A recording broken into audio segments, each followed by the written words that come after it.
It is Tuesday, May 27th, 2025. It is 6 p.m. Let's stand for the Pledge of Allegiance. I pledge allegiance to the flag of the United States of America and to the republic for which it stands, one nation, under God, indivisible, with liberty and justice for all. City Clerk, if you'll please do a roll call. Vice Mayor Karen Marriott. Here. Commissioner Lisa Robinson. Here. Commissioner Betty Reznicki. Here. Commissioner Joe Mulholland. Here. And Mayor Adrian Petrilla. Here. Thank you. First, we're going to start the evening with presentations. The first presentation is the Fire Department Personnel Proclamation.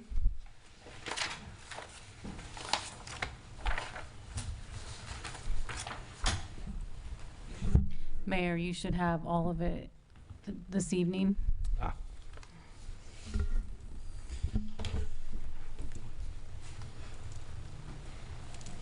Would you mind doing the introduction, City Manager? Sure. So this evening we have two employees up for proclamation for their life-saving activities and the response to a very stressful situation that could have turned out very differently had they not been there to respond. We have Lauren Garchow and Jason Wing here this evening, and if you'd like to share the background on what happened that day as part of the proclamation for the audience, that would be great. Thanks. Sounds good. So we are to recognize Lieutenant Jason Wing and Rescue Swimmer Lauren Garchow for their rapid response and decisive action during a recent water rescue off the southern tip of Pastor Grill, which is an area unfortunately prone to having incidents like this. On April 3rd, 2025, Lieutenant Wing and Ms. Garchow responded swiftly to the stress call involving 3 kayakers, including a terrified first-time paddler who could not swim, struggling against a powerful outgoing tide. The group had been fighting the current for over an hour and had become visibly exhausted and overwhelmed. And thanks to the attentiveness of a concerned resident from Pastor Grill, who witnessed the group increasing distress and called 911, help was quickly dispatched. Upon arrival, Lieutenant Wing and Ms. Garchow assessed the situation, coordinated an effective rescue plan, and successfully brought all 3 kayakers to safety. Their calm demeanor, clear communication, and confident handling of the situation were instrumental in ensuring a safe and smooth rescue operation. The kayakers expressed deep gratitude, repeatedly thanking both rescuers. This incident is a reminder of the critical role our marine rescue teams play in protecting lives on our waters. We commend Lieutenant Jason Wing and Lauren Garchow for embodying the highest standards of service, skill, and dedication. Thank you for representing our city with excellence. Are they here today? Okay. Please come forward. Oh, there's got surfboards on there.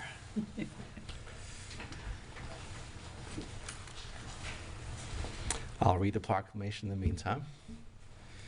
So proclamation, whereas on April 3rd, 2025, Lieutenant Jason Wing and rescue swimmer Lauren Garchow of Light Marine 22 demonstrated exceptional professionalism, skill, and courage during a water rescue off the southern tip of Pastor Grill. And whereas 3 kayakers, including a first-time paddler who could not swim, were caught in a powerful outgoing tide and had struggled for over an hour for return safety. And whereas a concerned resident of Point of Pastor Grill condominiums observed the kayakers' distress and growing exhaustion, promptly called 911 to request emergency assistance. And whereas responding units District 23 and Medic 22 coordinated with the caller at the beach access off of First Avenue, while LM22 launched from 4th Avenue and navigated swiftly to the scene. And whereas Lieutenant Wing and rescue swimmer Garchow assessed the situation, calmly and effectively devised a rescue strategy and safely brought all individuals and their kayaks back to shore. And now therefore be it resolved that Lieutenant Jason Wing and the rescue swimmer Lauren Garchow are hereby recognized and commended for their outstanding service, bravery, dedication of public safety. Their swift action are a true testament to the excellence and professionalism of our emergency services. Walk I think she's coming. All right. Here he comes. All right, when she walks in, everyone clap.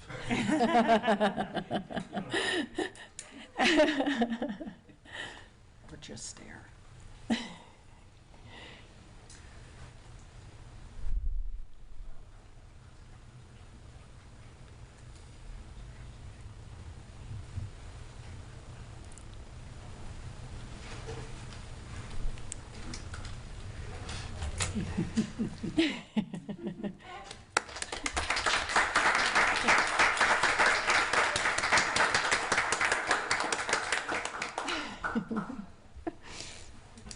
I'm sorry.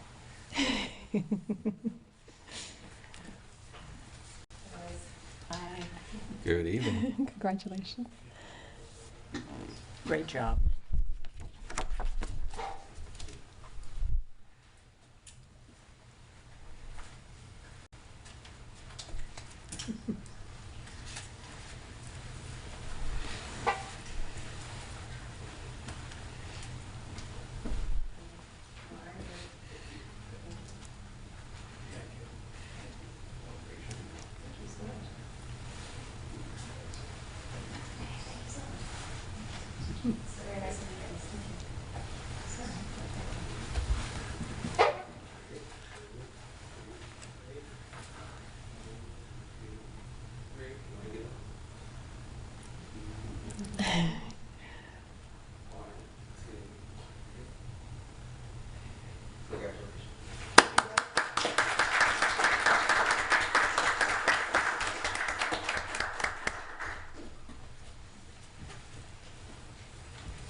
All right, next we have the Hurricane Season 2024 After Action Presentation.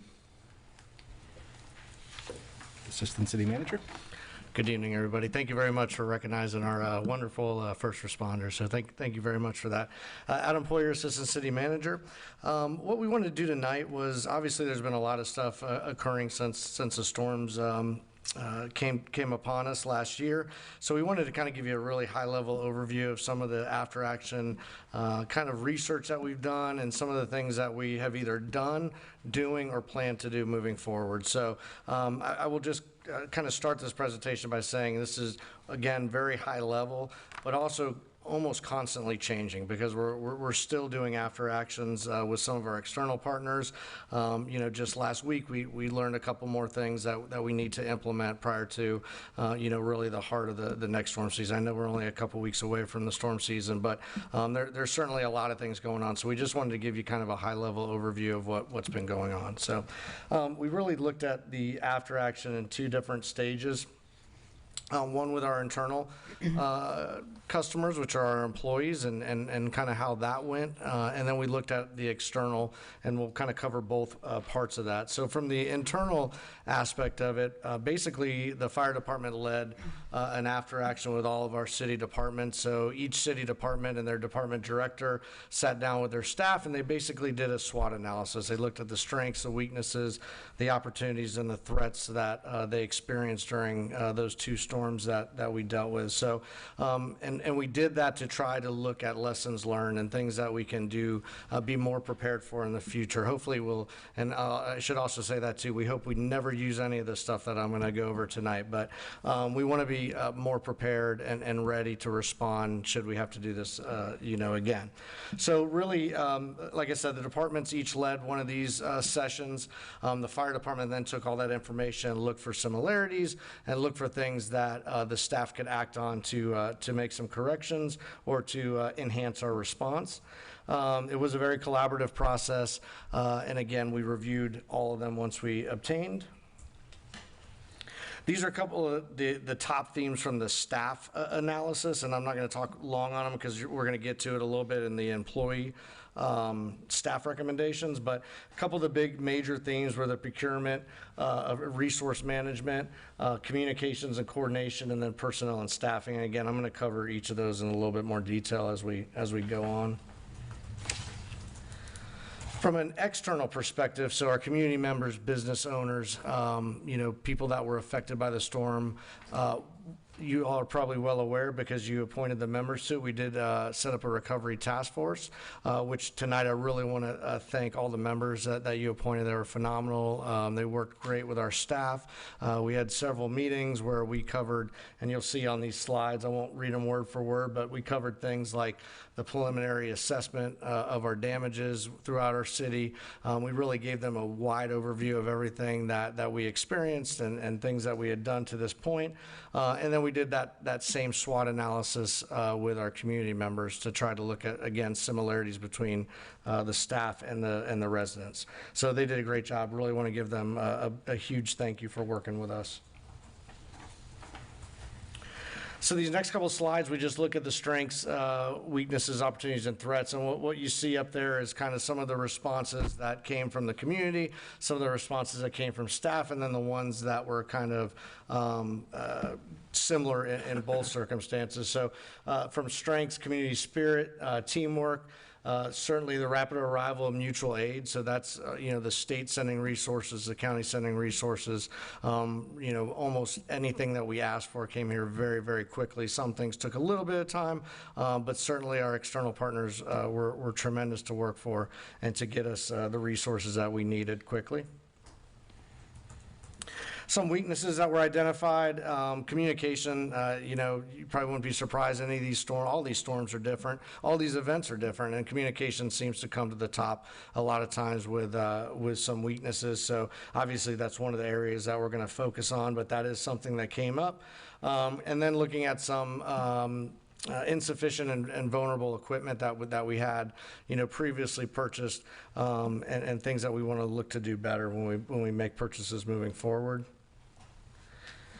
Some of the opportunities, which again we're going to cover when I go over some of the staff recommendations and some of the actions that we're currently taking, but obviously having a substantial damage, a more comprehensive substantial damage plan prior to the event. Our community development director is going to talk a little bit about that here shortly. That's one of our major after actions that we're working on. Making our equipment more resilient, so that's raising things within our infrastructure to get it above the floodplain. Same thing that a lot of our communities doing to their houses. We're looking to do the same things, and then improving our partnerships, and then looking for funding opportunities. One of our biggest goals here is we're going to do a lot of things before the storm that I'm going to talk about, but we're still going to try to leverage our resources and utilize those state resources to try to minimize the effect on our taxpayers. Our goal is to ensure that the least amount of money that we put at up for FEMA reimbursement, we want to keep that number as low as possible. So we're going to be doing a lot of things, but we're still going to be trying to leverage those state resources and get those into our community. Some of the threats, the destruction of the sand dunes, obviously one of the largest one. Looking at the stormwater system maintenance, which we've talked a lot about, and then that everyone is well aware of some of the bad data that we got from some of those damage assessment tools. So again, part of that SD plan that our community development director is going to speak about is looking to avoid some of that moving forward. So now I'll just get into a couple of the again, just very high level recommendations from staff, give you a little idea of some of the stuff that we're working on already, plan to work on. Again, there's a lot more than I could fit in a quick 15, 20-minute presentation, but I just wanted to give you a high level overview. But we're looking to streamline some procurement and resource management.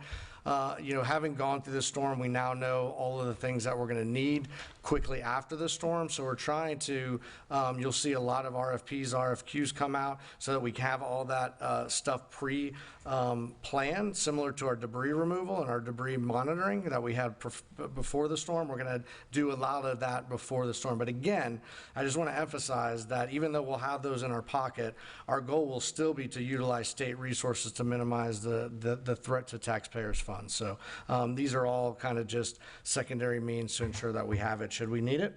So we're looking at things like food service, the remediation of buildings. We have a great company working with us right now, but we're going to look to have some of those planned beforehand. Damage assessment to all the buildings, and then you guys probably saw a lot of the cooling stations, a lot of the temporary facilities that we had. When you have to procure those at the time, it can be more expensive than if we just plan ahead of time. So we're trying to do that ahead of time, and again, some of those temporary structures. This is a big one, like I mentioned, communications, improving our communication. So we used a lot of different methods to communicate with the community, but one of the major points that came out of the Recovery Task Force was there was other options that we could use. So we're looking at a lot of different ways to get the information out to our community, text messaging, everything. We're looking at every option. Our communications director has spent probably countless hours now in trainings that, is going to basically give him more tools in his toolbox to get these messages out. A lot of our messaging comes from our county partners, which they're doing the same exercise at the county level, looking at better ways to communicate. We're a part of all those after actions as well. So the lessons they learn, we learn as well, and we'll make sure that we can get this information out to our community effectively. So as I mentioned, not only our communications director, but a lot of our staff has been involved with ICS training. A lot of that is going to become more of a requirement based on a Senate bill. You probably heard of Senate Bill 180. That's going to change a lot of the ways that we prepare for emergencies. So all of our staff is tracking on that, and a lot of things that will likely become reality when the governor likely will sign that, we've already done, or we're moving in that direction. So we're trying to get ahead of the game on Senate Bill 180. One of the things we realized is a lot of our staff was out here taking, pictures and real-time video. A lot of our residents had evacuated. They had no idea what the island looked like. So although we had all this great video footage and pictures, we weren't getting those out to our residents that might have been, states away. So we're going to try to, a lot of that stuff that we're seeing with our eyes, get that out there as well. That was one of the things that came upon the Recovery Task Force as well. And like I mentioned, we're going to be utilizing a lot of different mediums this time, but text messaging being one of them that came up pretty regularly. Enhanced staffing. It doesn't matter, large community, small community, every community in Pinellas County had staffing issues. There is just no way that you could staff accordingly for an event like this, right? It just wouldn't make financial sense to have that much staff before the storm. So we're looking at ways to have those contract employees, pre-stage before storms. Again, you guys know that we're using temporary personnel, that we've brought some stuff before the commission to get us through the recovery phase. So we're going to continue to look at ways that we can leverage that. We're going to be, and you'll see on the next slide, we're going over all of our emergency management plans, but we're certainly going to be identifying roles beforehand and making sure that all of our current staff is well aware of what their responsibilities are, not only during the storm, but through the recovery phase. So that's a huge part of our preparation. We're going to be doing tabletop drills, so we have one. Don't quote me on this date, but I believe it's June 16th. We'll have our whole leadership team together, and we'll be doing a tabletop drill with Pinellas County Emergency Management. So that's basically a simulated event that comes, and we have to react through the response phase and the recovery phase. So that's a big deal, and that helps with that role clarity. That helps with those emergency roles and people knowing what roles they're going to be in. And then we're going to be, one thing I think we did a great job on is paying attention to the needs of our employees. Obviously, they were here serving their community, but a lot of them were affected by the storm as well. So one of the areas we're redoing our EOC organizational chart right now is focusing on employment wellness. So making sure that our employees are taken care of so that they can serve the community. So that's certainly something that we're working on. I mentioned this just previously, updates to the Comprehensive Emergency Management Plan.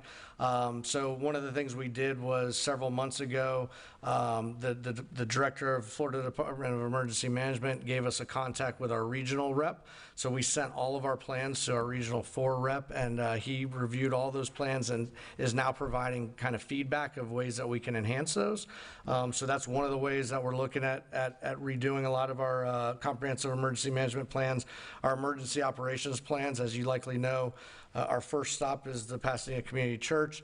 But unfortunately, when that meets evacuation criteria, then we have to move to St. Pete College, which actually you have an agenda item for that today to solidify that contract with the Midtown campus where we have to move. So, just in a nutshell, I'll say a lot of these plans were developed before any of us had ever experienced something like this. So this is the time to go back and see what worked and what didn't work and make sure it works next time. So a lot of lessons learned. Again, hopefully we'll never have to use it. So continuity operation plans, those will be for each individual city department to make sure that they can operate during the recovery phase.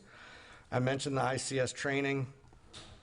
And I mentioned after actions. So I can tell you these after actions are occurring on a regular basis right now. I know some of you even attended one with us with the state just recently, again, going over lessons learned. So we'll be continuing to go through that.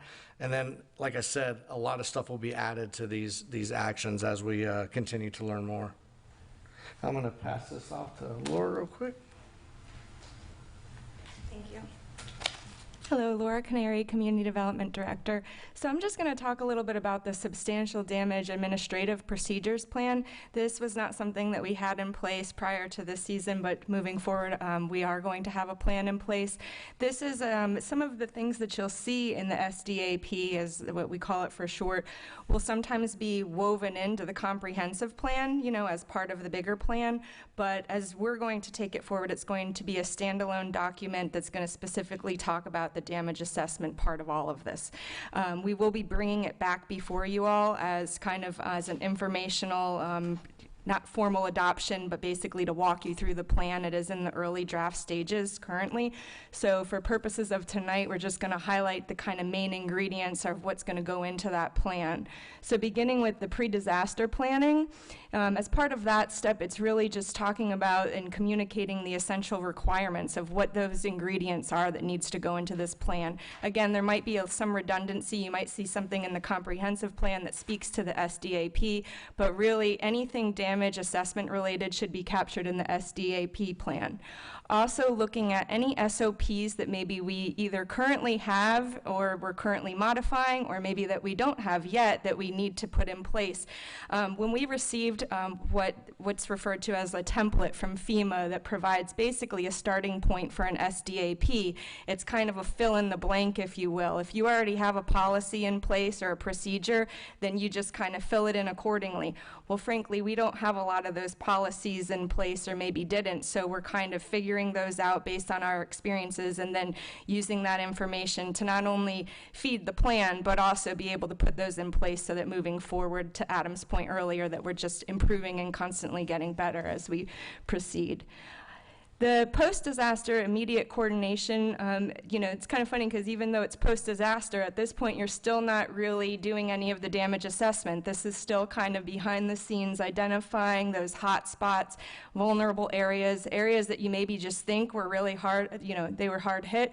And so being able to come up with a plan of how you're going to then in turn get the appropriate staff out to those areas first before other areas to start beginning assessing the damage. Next slide. Sorry. Thank you. So the post-disaster damage assessment and determinations, this is really where the damage assessment begins. I will tell you that at this stage is where we're really looking at, again, kind of on a bigger, broader level, looking at the damage, and then we're reporting that back to Pinellas County. We actually had some training last week with Pinellas County because, as you can imagine, they also are kind of sharpening their pencils, if you will, based on this experience and kind of what has worked, what didn't work. And so as they're in the process of modifying their plan, the county is, as well as some of the other municipalities are. So we've asked that the county send us a copy of their draft plan to date so that we can just make sure that there's, you know, synergy and consistency between our plan that we're developing and what the county's putting in theirs. Because there's some like minor things that have changed as far as the assessment side goes that are really intended to make things easier and more streamlined, being able to, say, take a block of properties and provide data and input into those blocks versus going in on a point-by-point basis. So things that they also believe will be able to ensure that we have adequate and correct data. So that, obviously, we know there was some issues with the data previously, but the biggest thing is this Forerunner, which you'll see in the second bullet point, Forerunner Substantial Damage Estimator tool. That is new software that we have already purchased, as the city has purchased, and that's really the tool that we'll be using for damage assessment moving forward. It's a very, not only transparent, it's very good as far as transparency goes, so as far as what input is data-wise is collected. There's also a GIS application that then, as an interface, you're able to, as a member of the public, go in and not only see, information maybe on your own property, but very quickly, just from a visual perspective, be able to see, oh, here's where there was a lot of substantial damage just by a color coding. So that is a tool that we're very excited about and that we think is really going to help us when, hopefully this doesn't happen, but when we are in this situation, if and when, we'll not only be able to deploy our own already on contract emergency personnel, but then be able to tap into the Forerunner tool to collect that data. And then post-disaster reintegration and recovery, this is really just the SD process and where we're currently at kind of in the process. So this is managing the appeals, it's accepting and processing the permit applications for repairs and reviews, and kind of helping people navigate through the process and help them determine, what the best step and what direction to go in. And then, of course, identifying recovery resources, whether that's or assistance available. So that can be things such as, the volunteer program that we put in place, and just making that aware and the public knowledgeable of that, aware of those resources. But things also such as, funding opportunities through the county or Elevate Florida, just making sure that we're messaging all of that information moving forward. And then, of course, most importantly, documenting all of those processes, because, again, we didn't really have those standard SOPs to go by, but we're very mindful of that. And so as we're developing this plan, we're also aligning that with daily SOPs that we maybe need to kind of start to fit into our work plan. So again, when we're hopefully not in this situation again, at least we are able to then just reflect back on an existing SOP, not trying to create one on the fly. Thank you. Thank you, Laura. So the last slide here, just talking about investing in infrastructure, and again, several things have already come, across the commission of things that we're trying to build back better. Again, that's everything from our stormwater systems to our facilities, things of that nature. So we're trying to become a more resilient community. So, that there's a lot of things that involves. So, backup power, communication systems, flood protection measures, things of that nature. We're trying to minimize the effects should we deal with another hurricane in the future. So, a lot going on there as well. With that, I just want to, just a big thank you to our staff.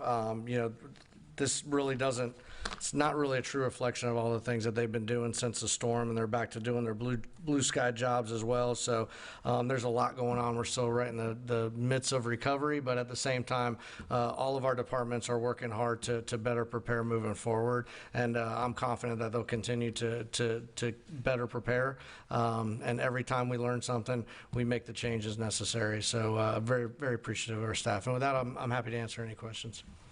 Thanks, Adam. Lauren. Commissioners, Commissioner Mulholland. Thank you, Mr. Mayor. Just a couple questions, but I do want to just make a general comment. There's a number of important issues here tonight, and I have to admit I'm a little disappointed by the turnout. For the longest time, we had a lot of turnout here, and now all of a sudden it's like nobody's here. I hope there's a lot of people at home watching, because we're talking about important issues for this city as the city moves forward. So anyway, I had to make that comment. So a lot of the recommendations here make a lot of sense, but where is the master SOP going to reside? There's a lot of great points and a lot of great things that the city needs to do, should do, recommendations by the task force. And let me just say, first of all, as it relates to the task force, initially back in October, I was very high on the task force. I thought it made a lot of sense. And then I kind of backed off that, and it's like, well, maybe, you know, we need to just make some decisions and, you know, get the city back on its feet. And then I reviewed the charter, and it indicated that the task force was necessary. I spoke to the city manager, and she felt it was a good thing so long as we sunsetted it at a certain point, that we didn't allow it to go into perpetuity.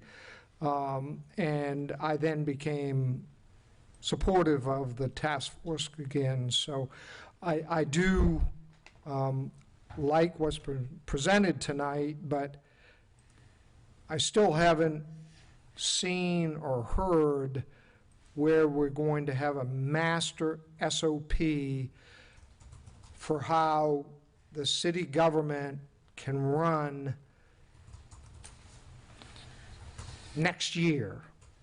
This year, we've got a lot of present knowledge present and likely to be present. But turnover is inevitable and honestly likely.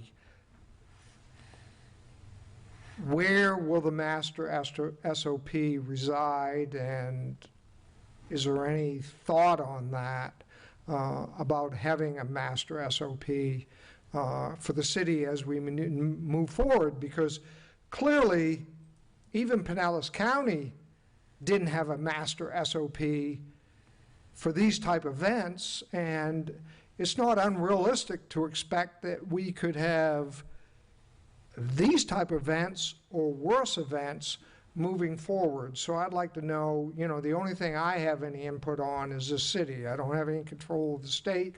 I don't have any control over the county, but I'd like to know what St. Pete Beach is going to do about having a master SOP for an equal event or a worse event moving forward. Sure. No, that's a great question. So some of those that I've already spoke about, right? So the comprehensive emergency management plan, that would really be the overarching kind of SOP per se of how we respond to storms, how we recover for storms. But it wouldn't be very detailed based on department. So then we'd look to each department to have what we would call a continuity of operation plan, like I mentioned. So, you know, for community development, that would include the substantial damage process, things of that nature. You know, the fire department, obviously, we have one. And in normal times, what we'll do is, you know, the fire department usually houses the emergency management plan, so we would review all of the department's emergency management plans, their continuity of operation plans, to ensure that based on our knowledge, it would meet the mark of the city being able to operate in the event that we were to face a storm like this. So I will tell you, I've reviewed probably hundreds of these, and a lot of communities' plans were written quite honestly, in a capsule of never having gone through one of these storms. I mean, if you look at some of our larger cities in Pinellas County, their comprehensive emergency management plan's like 10 pages long, right? So, you know, these lessons learned have to be captured in that document. It's got to be captured in our emergency operations center plan, in our emergency operations center organizational chart, because like you mentioned, sir, some of us may not be here the next time that one of these go through. So we need to ensure that those plans capture all these lessons that we learned and lived through during these storms, so that the next generation of leaderships in St. Pete Beach can take those and run with them. Now, I'm sure things will change, right? And they'll have to review those, but those plans are really, they are not meant to go on a bookshelf and never be looked at. Those are meant to be reviewed annually. We build that in from the fire department perspective. We do that every May. We'll be asking for all the city departments to provide those to us as well. But quite honestly, it's a lot of lessons learned, and there's a lot more work that needs to go into that plan to ensure that it's comprehensive enough that the city can operate moving forward. So great points, and it's certainly on our to-do list to ensure that those plans are updated and comprehensive enough to, like I said, allow the city to operate. So I hope I answered your question. Yes, and I mean, look, the fire department and theoretically the police department that we don't have, the fire department, clearly that's their bailiwick. That's what they do. And I would hope the fire department would be prepared for any type disaster. My concern is more the rest of city government being better prepared to deal with an equal or worse disaster moving forward. And I do trust that I don't want to still call her a new city manager, that she's on the job about this, but it's really disgraceful how prepared this city was, and really Pinellas County in general, for this disaster. It's like, you know, people have had their head in the sand for years and years here because, you know, there'd never been any storms, but it's like, you know, it's not a matter of if, it's a matter of when. And I just hope moving forward that this city government can create a SOP that new people can come in and get reasonably boned up on and execute in the event of a serious natural disaster. So thank you, Mr. Mayor, and thank you, sir. Yes, sir. And the only thing I'll add to that is certainly our city manager has preached that we need to eliminate any single points of failure. So that's certainly what we're doing. We, you know, if we lose a critical team member the day before a storm hits, we need to be just as prepared as if that team member was there. So that's certainly on our radar. As we redo these plans, like I mentioned, we do have a tabletop coming up here in 2 weeks. As we update these plans, we're going to continue to do those drills so that it is as real life as humanly possible. Like I said, Pinellas County comes in and actually runs it. So it's just like a storm's hitting. Our staff they'll find out about the storm. I kind of know about the storm, but they'll find out about the storm the day of that event, and it'll be like they're handling it on the fly. So I think that'll be very valuable, and we'll continue to do that moving forward. Thank you. Commissioner Resnicki? Thank you. Adam, a couple of questions. In the slide, or not in the slide, the task force, let me ask that first. Are you all still meeting? We are not still meeting. We had our final meeting where we did a presentation and we did a wrap-up. So we did wrap up the recovery task force at this point. Okay. And I know we don't get to see, in this presentation, I can't see the detail other than with the SWOT in general, you know, like if they put weakness was, and actually they put it as a strength, which is kind of surprising, and then on another slide it's a weakness, I guess combination between staff and community, but it just says communication. Do you have something that you can share with us, and it could be sent via email or at another time, where we can see more detail, so that way I have a better understanding of how much you gathered? Because I think communication, or there was a lot of areas that, I'll give you one, for example, communication, Pinellas County, St. Petersburg, St. Pete Beach. Those three communications during a time of a storm, before or after, is confusing to a lot of people.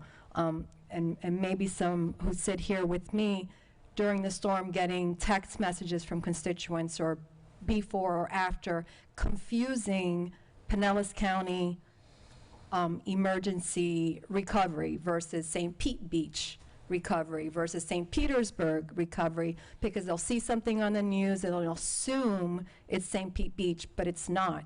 You know, so I don't know how detailed it was, or whether people who were on that force even recognize that, because I think a lot of us who sit there, because we get a lot of information from residents during the storm before and after, you can start, I mean, I know I have a list of things like, and I know I shared this with the city manager because I found this in some other, I was in Colorado and they were talking about what they did after all the fires in the mountain. One thing that they use is an app that translates in Spanish, so that or other languages. So if people here in this community are not signed up, but if they knew they can use a particular app that will translate for them, where to go, where to find food, where to find water, where the stations, you know.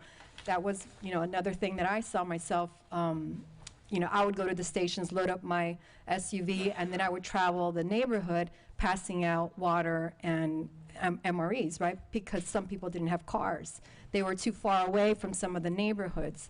So whether we have pre-established volunteers in other areas where people would know that they are volunteering for post stuff to help distribute food and water to locations where people can't just walk to and from, or to even go use the restroom. Many of us couldn't use the restrooms, things like that. I don't know, again, the detail of those. I couldn't see it, so I couldn't watch and hear, so I don't know what was discussed or how that information was gathered, but there could be some stuff that maybe we all saw ourselves because we were talking to so many people. Yeah, certainly great points. And I'll get with our communications director and we'll get an email out to you, just some of the things that we're thinking. Again, he's been in a ton of trainings. Pinellas County's been changing stuff. And quite honest, Senate Bill 180 is going to require a lot of things to be on the website. So he's going to be pretty busy, I think, moving forward. There's a lot of stuff on there, but we can get all that information. I do want to make the point, and you make a great point. Good ideas can come from anywhere. We're certainly not just focused on what our staff says or what the Recovery Task Force says. We are constantly gathering feedback, and all feedback is good feedback, and the best idea could come from the craziest place, So certainly anytime that we hear things that we think will, make for a more efficient response, more efficient communications, we're certainly doing it. So yeah, I'll get with Mark and we'll get something to you, kind of what our plan of attack is. But again, I would just say it's constantly changing, because every time we hear something else we think might work, we're adding that to the toolbox, and we're going to use everything we can, for sure. One of the big things is trying to eliminate some of those confusions, for sure. That's why we really rely on Pinellas County messaging, quite honestly, to get that out so that it's standardized. It's the same thing everyone's getting in Pinellas County. But certainly there were some failures across the county on that in these last storm season, and we'll definitely work on that as well. I mean, I think I heard a message from the county that the beaches are open, but it didn't come from St. Pete Beach. And what did it mean by the beaches? All barrier islands, so it was, again, just little things that I picked up, because I automatically got a text saying, I thought you told me we couldn't go back in. That's a big one. Opening the beaches is a big one. Yeah, and then my last thing is, and I'm pretty sure that this action plan is not just focused on hurricanes or tropical storms, but things that require, I'll give you an earthquake as an example, which just happened off the coast of, Panama City Beach. I think it was a 3.1, right, or 4.1. Heaven forbid that we need something that is faster, that we're looking in the plan for things, and there's some things that I don't have to go through them with you that could be even faster than an earthquake. But how do we address those type of storms or other types of disasters? Yeah, certainly. These aren't hurricane plans. I know it's called the Hurricane After, but the Emergency Management Plan, that's why it's comprehensive. It covers everything. Different types of event could affect different departments, to a higher degree, right? So certainly that's kind of in their department plans to make sure that they're able to respond to those as well. But yes, 100% that's included. Thank you. Mm-hmm. Commissioner Robinson? Are we reaching out to other communities, going a bit of the extra mile and reaching out to the other communities that have experienced storms such as Ian, things of that effect? Because I would assume we'd gather quite a bit of information to actually assist us with our plan, to see what they've learned from as well. I don't know how much we've done that, if there's a survey that can go out, something that can go out to those, there's quite a few cities up and down this coast that have experienced storms in the past. I'm not talking about this one, but things that they have learned and they have prioritized for their SOPs. Yes, certainly. I just recently spent a lot of time down in Lee County. Obviously, they're 2 years out, and maybe tailored my expectations a little bit when I got down there, and they were 2 years out of the storm and they're still missing street signs and things like that. So certainly, all of our staff, we have the staff has different contacts throughout the state, right? And, I happen to have some in Lee County, so certainly we're trying to leverage those relationships and gather as much information. The easiest way to write one of these SD plans is probably to look at several and figure out what worked and what didn't work, right? Just starting it from scratch really isn't effective. So certainly we are doing that as well, for sure. Good, and hopefully ours can help somebody else down. I hope so. I hope we never need it here. So I'll be happy to travel anywhere and share what we learned. So I think there's a few of us residents who could write books on some things we've learned as well, so. Thank you, Adam. 2 questions, really. First one is related to access.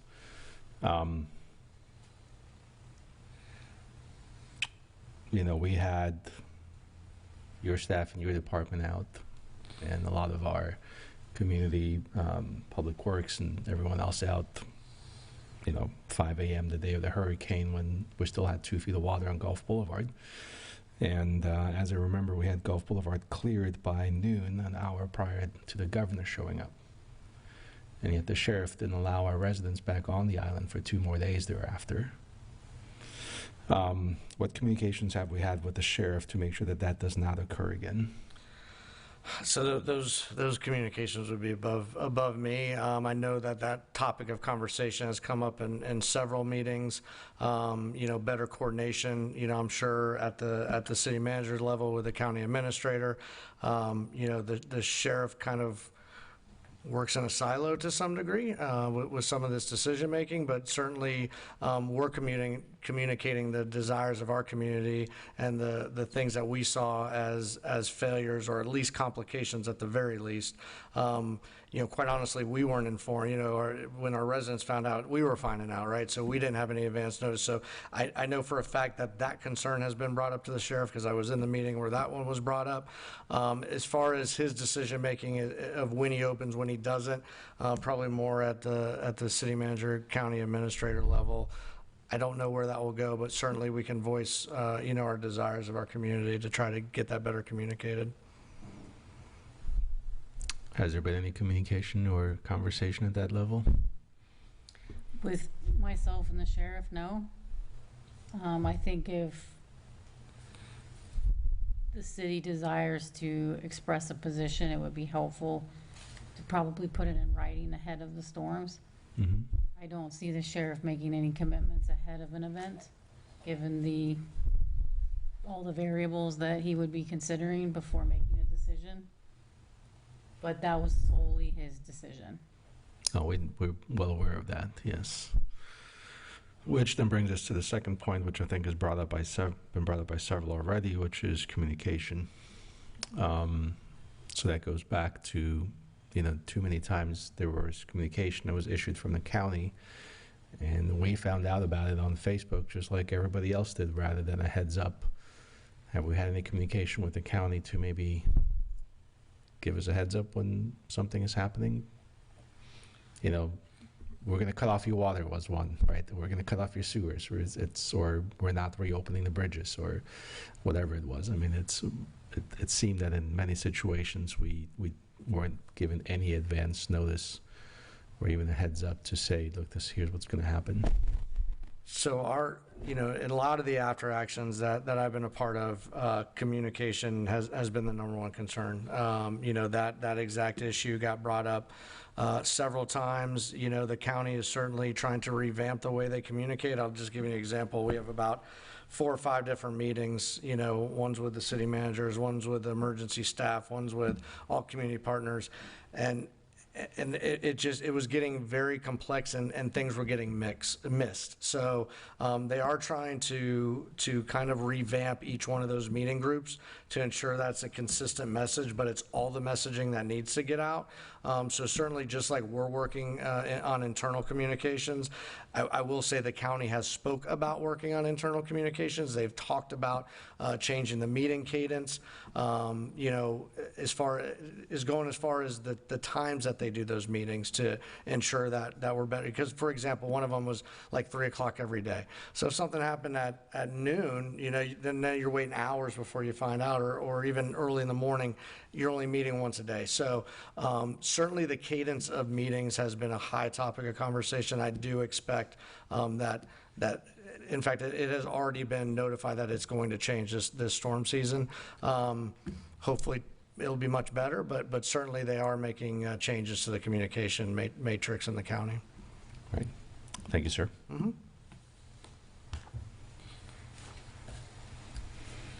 Okay. Are there any amendments to the agenda as proposed? Mr. Mayor, I have, Oh, I'm sorry, I didn't see your light. Yes, sir. so I just wanted to follow up on one of your points. And I've been kind of silent on this issue for many, many months, but I did broach it a meeting or two ago. Madam City Manager, if we had our own police department, or if we had a shared department with, let's say, Treasure Island, the mayor's question about people getting back on the island, would any of that changed? It would Meaning, not. would the sheriff still be the person deciding whether the residents of St. Pete Beach could return to their homes? They would be, because the bridges are county and Gulf Boulevard is state. And so the sheriff would have control essentially over both of those avenues. So if we own the bridges and if we own the streets, that'd be a different conversation. I think it's possible for us to own the streets, But not the bridges. but not the bridges. Yeah. Okay. Well, I had to ask the question. Yeah, no, it's, I mean, I've It's a been good- it's a very good silent thought. on this issue for a long time, and I do believe very much so that the Pinellas County Sheriff's Department is a first-rate organization. I think the sheriff is first-rate, but I'm no longer going to remain silent on the fact that I think that the city would benefit from having its own or a co-opt police department. So I wanted to take that opportunity to at least ask that question. Thank you, Mr. Mayor. yes, sir.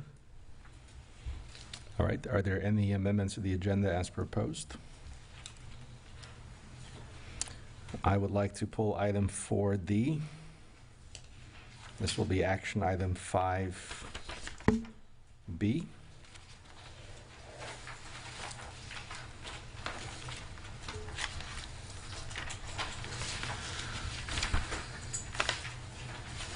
Is there a 5B? Okay, if there are no other amendments, is there a motion to approve the agenda as amended? I have one request, Mr. Mayor. I was Yes, just trying to make a note of, you said your change is 5B, is that correct? Yeah, 4D to be pulled to be 5B.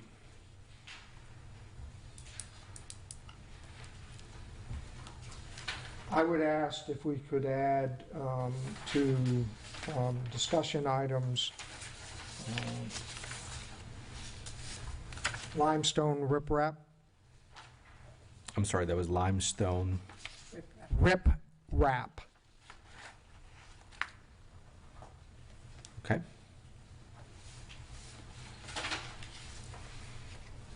All right, is there a motion to approve the agenda as amended?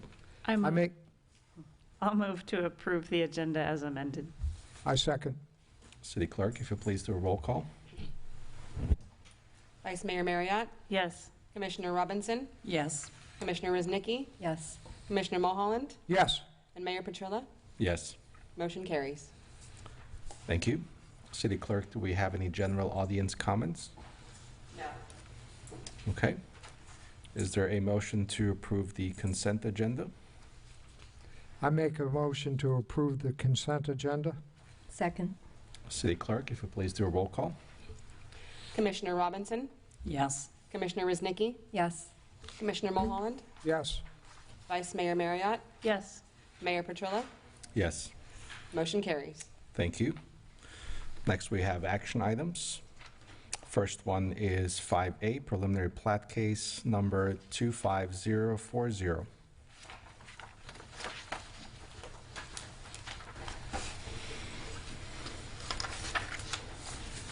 Good evening, Brendan Berry, planner. We could pull up the PowerPoint. This is preliminary plat case 25040 for the property address of 5390 Gulf Boulevard, currently containing the Serrata Beach Resort. The agent is Scott Gilner, engineer of Kimley Horn. They also have Kevin Reale of Stearns Weaver Miller present. They're requesting a preliminary plat to replat all of the Serrata replat and a portion of Government Lot 2, Section 6, Township 32 South, Range 16 East, as described, to create 2 separate tracts as depicted on the plat. You can see here a current survey of the property.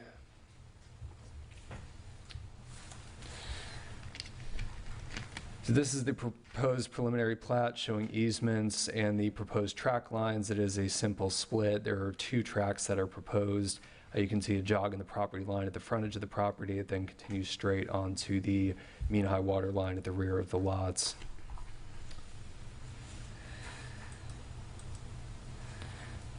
And here's a plat showing the overlay of the current development on the property within these boundary lines.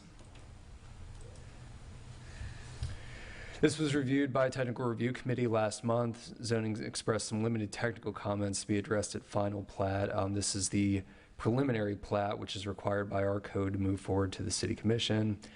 A few of the items that we had requested had been a covenant in lieu of unity of title. We did receive a draft that is in review with the attorney's office. We also had some technical comments related to the setting of monuments and similar technical issues. The applicant has been asked for testimony on a land development code requirement in tonight's hearing, Land Development Code Section 24.8 F2. This is a requirement that insofar as practical, side lot lines shall be at right angles to straight street lines. There are no radial lines in this property as proposed, but as I mentioned before, there is that jog in the interior for the 2 proposed tracks. I believe the applicant is prepared to speak to this. I did want to bring to the Commission's attention another preemptive Senate bill that pertains to plats. This has not been signed, but it has sailed through the legislature. It's currently on the governor's desk. This would be starting July 1st of this year. All plats that meet statutory technical requirements may be administratively approved. If signed as enrolled, the final plat will not return to the City Commission. We are bringing this item to you because this has not been signed. It is currently a code requirement that preliminary plats come forward to the City Commission. So with that, I'd be happy to answer questions. We also have the applicant present. Commissioner Mulholland.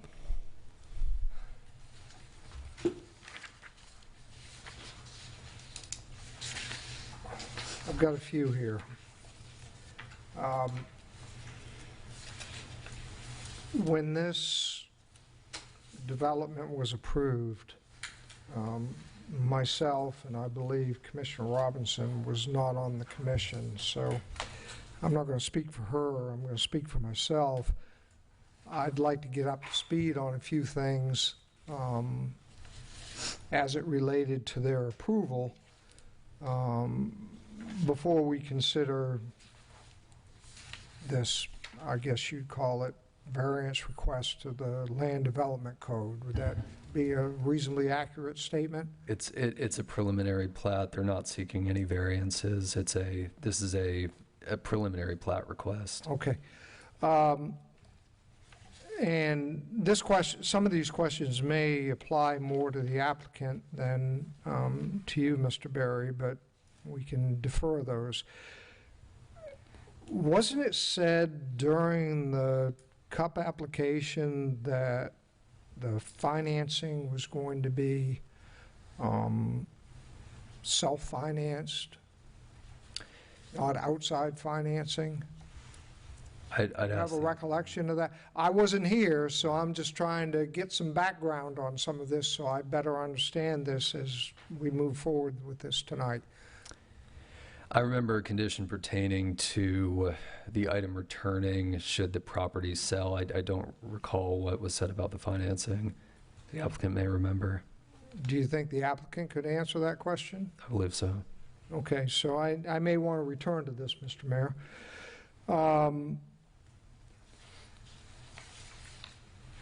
As I understand it, the CUP was approved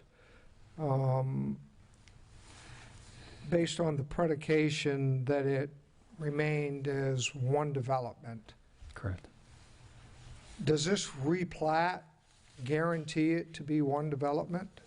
It will be in combination with that covenant that was mentioned. We did receive a draft. It's currently in review with the attorney's office, but that would be a commitment on behalf of the applicant that this property would function as what the code defines as a zoning lot, so it would remain one development for the purposes of any future construction. And this question would be a legal question, so I don't believe you'll be able to answer this. This may need to be referred to the city attorney or to the representatives for the applicant. What is the legal difference? And Mr. Barry, you may be able to answer this for the city. I'll just ask you, not legal, I'll just say, what is the difference between a unity of title and a covenant to unify the title? How's that work within our ordinances and our approvals and after-action actions? The actual legal implications of each, I'm not so sure. I believe that typically there is more of a challenge with the filing of a unity of title when the properties are not are separately financed. That's my understanding. But regarding what is sufficient to bind the properties together as a zoning lot, that's really at the attorney's discretion, whatever they find to be sufficient to provide that unification. Mr. City Attorney, could you give me any more clarity on that? Once again, I'm kind of coming in after the fact on this, so I'm just trying to get background on it. So more typically, a unity of title would be, say you own 2 lots with 2 different parcel IDs. You would do a unity of title that would put both your lots under one parcel ID for tax purposes and other purposes.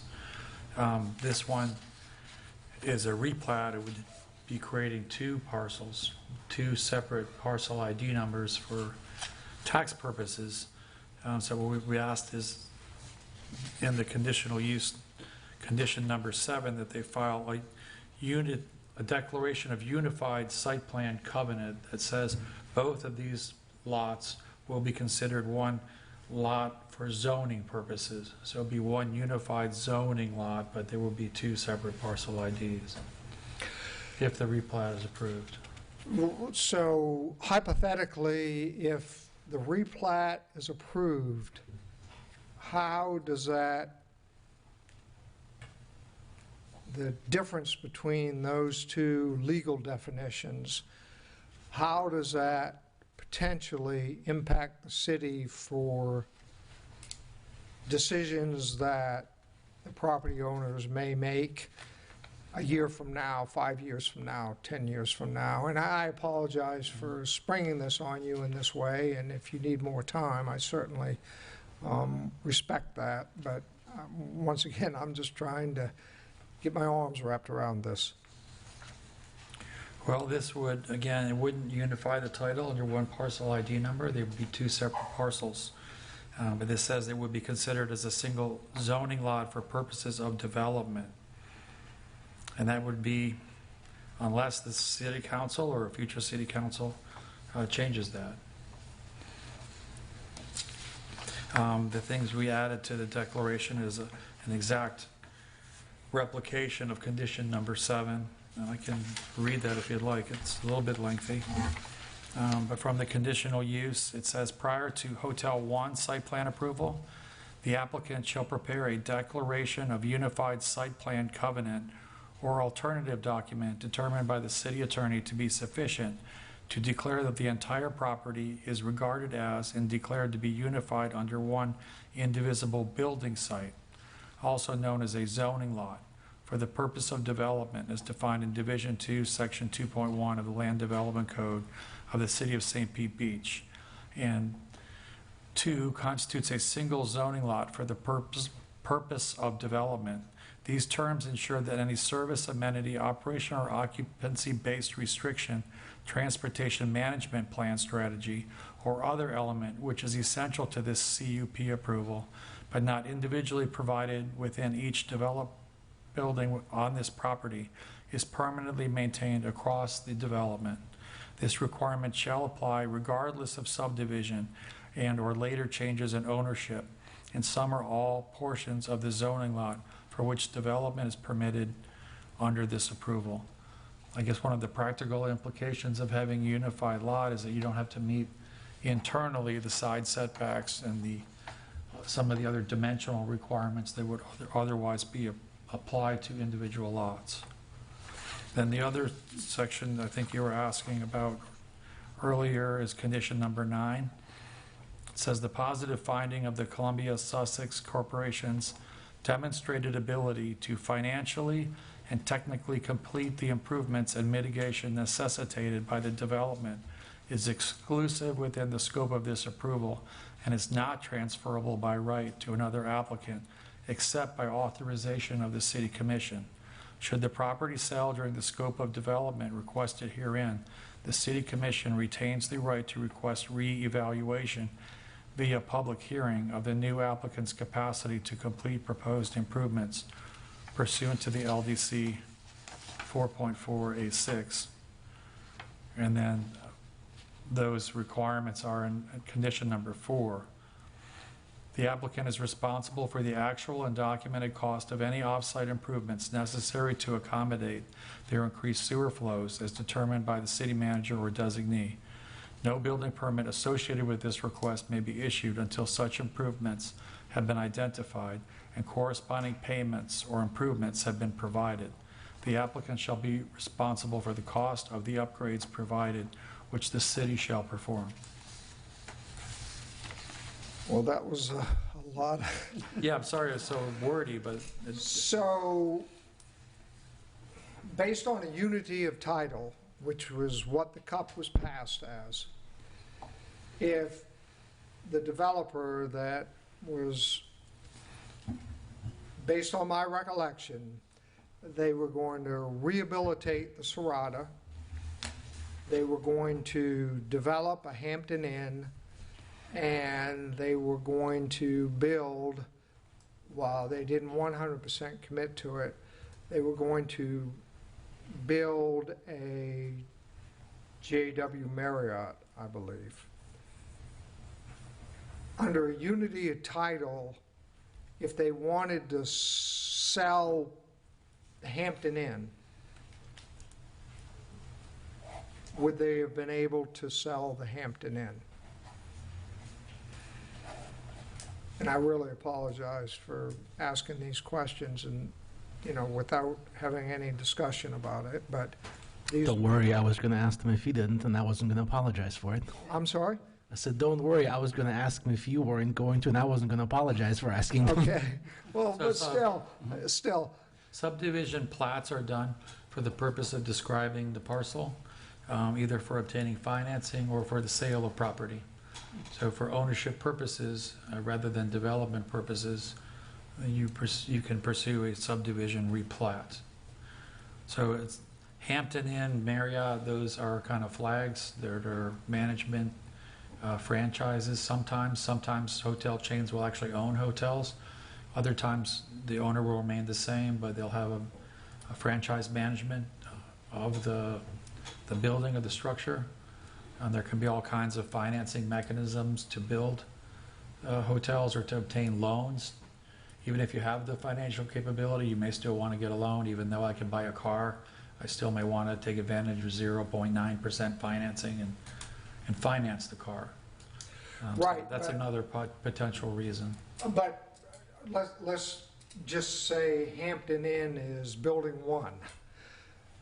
So if they wanted to, under the unity of title scenario, wanted to sell building 1 as opposed to what was presented during the CUP hearing, would they be able to sell building 1, irrespective of the franchise or the flag on that particular? If the plat was approved, you could sell building 1, and the city council would have the ability to call a public hearing so that the new buyer would have to demonstrate the financial capability. And when you Financial say and technical If the capability. plat was approved, meaning what we're viewing tonight, or So typically, what was approved during the yeah. cut process, where the unity of title was what was presented? So, for example, if the plat were, in order to buy property, you need a legal description of what you're buying. So if you're buying land, you want a meets and bounds description or a lot from a plat. The declaration of unified development means that if they were to sell off the Hampton, they would all jointly and severally be responsible for developing out the entire site and making all the improvements that were needed. So, and they don't have to meet side setbacks in between the hotels. They're building them on the lot line or closer than they would normally be allowed to build within the setbacks, but for a deviation or variance or some planned unit development. So I still have a number of questions, Mr. Mayor. I hope you're going to indulge me here. Sure. Floor is yours. My concern is that this was presented to the city as a large resort development that essentially was going to be one development. And I'm not sure that what we're talking about tonight isn't going to be a situation where it gets built the way that the developer wants to build it, and then he sells it off in pieces. And maybe that's okay. I don't know the answer to that. I'm not an attorney, but I need to understand some of these things before I can comfortably say that this is something that I'd feel great about moving forward on. So that's kind of the genesis of my questions on some of this. So I just want to say that, and I do have I have a few more questions, and Mr. Berry might be the person, or the applicant might be the person to answer them. So The declaration, if you don't mind me reading two more sections. This is from the actual draft declaration. It says, that this, number 2, the said property shall henceforth be considered as a single zoning lot for purpose of development. Paragraph 3, any portion thereof subdivided, sold, assigned, transferred, conveyed, or devised shall be bound by the terms of this declaration. If the holder of a mortgage encumbering any portion of said property should exercise the holder's right under the mortgage by foreclosure or otherwise, this declaration shall survive such foreclosure.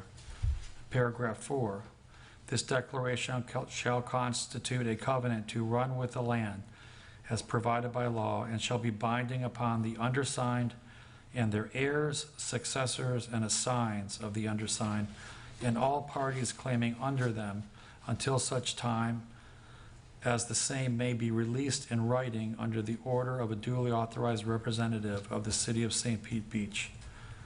The undersigned also agree that this instrument shall be recorded in the public records of Pinellas County, Florida. right, so in plain English, how does that square with what was approved as it relates to the unity of title? And maybe the applicant would be the one to answer that. Once again, as I understood it, as a resident of this city sitting out in the audience, that this was going to be a single development on a couple lots, but the intent and the approval, as I understood it, was based on it being that.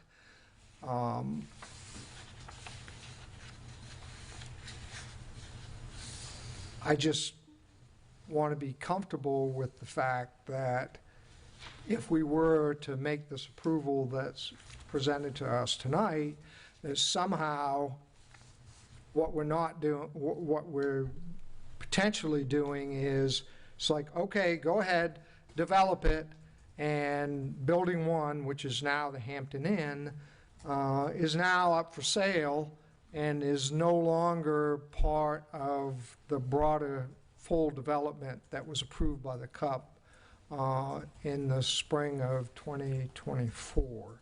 So that's my question on that. And I guess that other commissioners may have follow-ups on that, but I do have some more questions. I do have a follow-up. It might help. Just Well, in let's- case you wanna go to another. Yeah, Let's let the commissioner finish, and then we can all take our turns. yeah.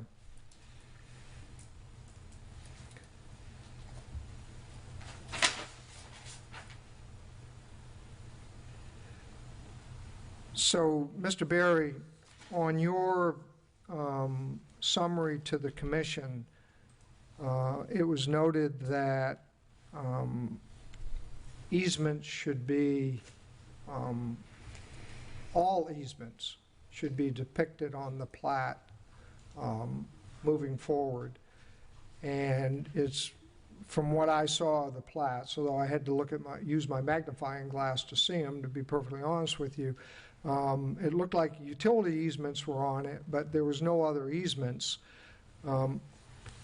How can this commission, or should this commission, make a decision on approving this in the absence of a plat with all the easements being present on what's presented to us, particularly when you consider the fact that HB 784 is likely to become law? Shouldn't those have been presented to us? I mean, we're kind of the last stop here as it relates to representing the businesses and city within this, or businesses and residents within the city. Isn't that something that we shouldn't be able to view before we're asked to approve something like this? So not showing them on the plat doesn't absolve them of needing to provide those easements to us. Those are conditions of the conditional use permit if they were to move forward with any kind of development, which is what encumbers the property with those easements to begin with. They still need to file them. They still need to record them. Those are all laid out in the conditional use permit resolution.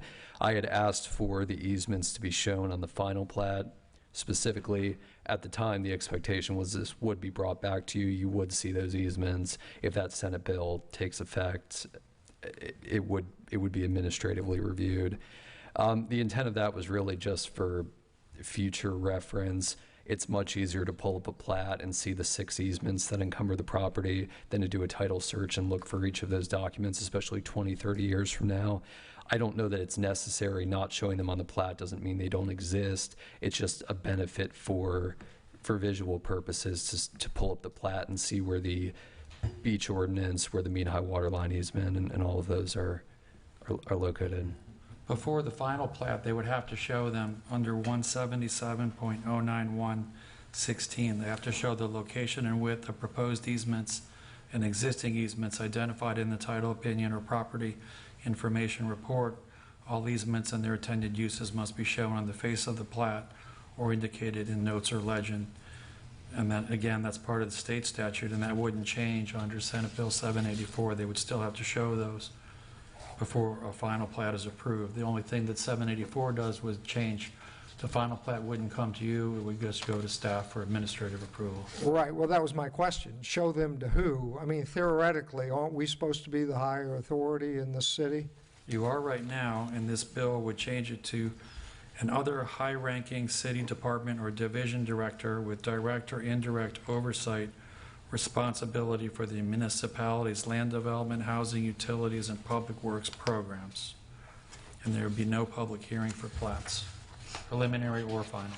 So essentially, the next time this comes up, even though we are supposed to be the higher authority in this city, we're not going to be the higher authority in this city. If it's Is that a after, reasonably accurate statement, if Mr.? it's after July 1st. All right. So, Mr. Berry, is there any way to tell, based on these plats, that all the setbacks and the light will be would be met if we were to approve this? Well, they're definitely not met based on the interior lot line that's proposed, but that is what that covenant in lieu of unity of title is for. I believe there's a building that's either proposed or effectively on the property line, so it would definitely not meet it the way you would have for a typical residential subdivision where you expect a certain setback from the property lines as platted, but that unity of title treats the whole property as one zoning lot. And for an example, we do have other properties in the city that have gone through that type of subdivision. Dolphin Village is one of them, where we have 2 out parcels. They don't meet necessarily the setbacks, the lot coverage requirements, and so on, but it's one development. It's a unified development, and that's what the intent of that covenant is for, is to perpetually unify them. And that's assuming the applicant moves forward with the development. This subdivision could exist separate from that, and we would still need that unification to address all the development that's currently on the property. So it meets it until they decide to sell one of the properties, potentially. It would be met until that covenant is released by the city. That would be a requirement. The city would have to release it. Correct. We would So release. some future commission or some future appointed commission could potentially overturn that.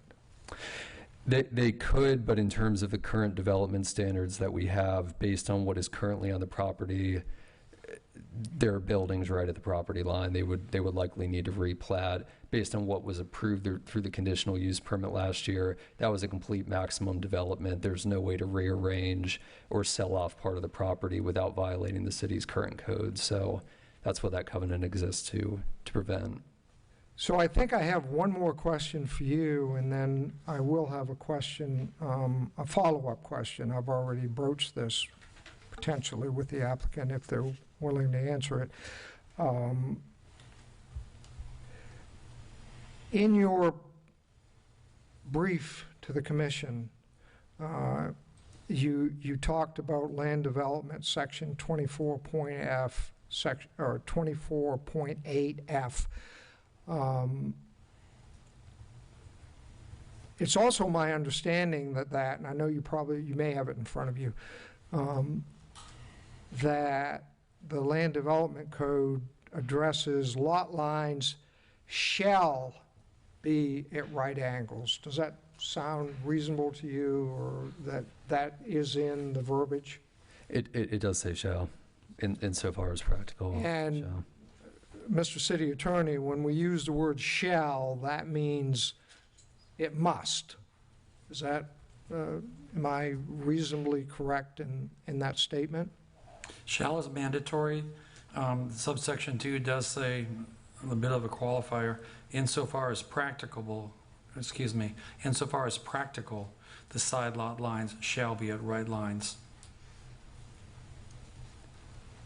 So it would be up to the applicant to Kamala explain. Harris couldn't have said that any better.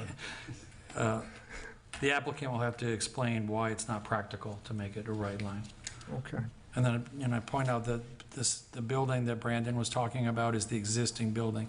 So this plat, if approved, would run right on the wall of the existing building and through one of the walls on the existing building, north-south. But on the proposed development, the buildings are set back, not on the line, but I don't know how that was addressed in the proposed development. But if the proposed development would be further back, but the existing buildings that are shown in the second page that shows the preliminary plat 2 of 3 with the existing buildings, you can see the line runs on the wall and then through the eastern edge of the building. Okay, thank you. The building on the side, the middle building. Mr. Mayor, I believe, at least for this go-round, I only have one more question, and it probably needs to be answered by the applicant if they're willing to answer it. Well, let's finish with the city staff, and then we can bring the applicant up, and we Okay. can do another round of questions with them as well. Any further? Well, I'll ask it to Mr. Berry, and then they can, I'll follow up with them. I think I already did ask you Didn't they say during the CUP application they were going to self-finance? And I think you indicated that that was your recollection. You weren't certifying that, but that was your recollection. I would confirm that. Yeah, with you. and I will want to follow up with them on that, Mr. Mayor. Thank you, Mr. Berry. Thank you. Commissioner Woznicki? Thank you. This is a question to the city attorney, because when you were reading condition, I think it was 7, the first one that you were reading, you said that unity tile or alternate, is that the words you used? That's from that condition? It says, prior to Hotel 1 site plan approval, the applicant shall prepare a declaration of unified site plan covenant or alternative document determined by the city attorney to be sufficient to declare the entire property is regarded as and declared to be unified So under is this- one divisible You building don't have to site. read the whole thing, but is this covenant, because it says city attorney will see this as equivalent? Is what we're doing tonight equivalent to that? Is this an alternate? We received a proposed declaration with 4 paragraphs, and I added a 5th paragraph to exactly cut and paste that condition number 7 language in, so there would be no doubt. That it's the same? Yeah, because 3 and 4 in the proposed declaration seem to summarize this. I wanted to have, in addition to that summary, this exact condition 7 listed. Is that something that you're still working on, or? I've or- sent it back to staff. Okay. So that's one thing, because if it's the same, then I would think it's covering what we approved, right, as far as unity title? If you Or- add 5 in there, that's why I wanted to add 5 in. Okay, so 5 is Paragraph 5. important to make sure that it's the same, right? So, okay. And I think I do remember during that CUP that we were told that a building could be sold or a franchise, like the commissioner was just mentioning. Because I think I remember asking that, let's just say Marriott sold, that they can sell as long as they are operating as one development or, forgot the word that was used, but that all operation had to work together. So even though the buildings would be owned separately, they still had to operate as one resort, I think was the word. And I think the other one that was asked back then, during the development, let's say right now they're working on the Serrata building, right, the current building that's there, and they were, let's just say, stop. They're not going to continue with the rest, they're not going to do JW, or they're not, maybe they demolish it, now it's empty, they're not going to do JW, and they do not do the Marriott or equivalent, whatever would be on the other property, that we were told that, yes, you can stop, but the whole lot is still unified, right? That nothing else could be built after. Am I correct by saying that? That basically we would end up with empty lots, even though these are split? And City Attorney, maybe you could help me with that. So condition number 9 of the conditional use says that 9, the positive finding of the Columbia Sussex Corporation's demonstrated ability to financially and technically complete the improvements and mitigation necessitated by the development is exclusive within the scope of this approval and is not transferable by right to another applicant except by authorization of the City Commission.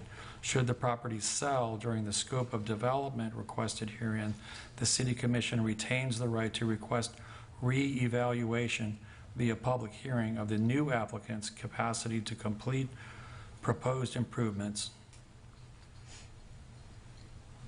Okay.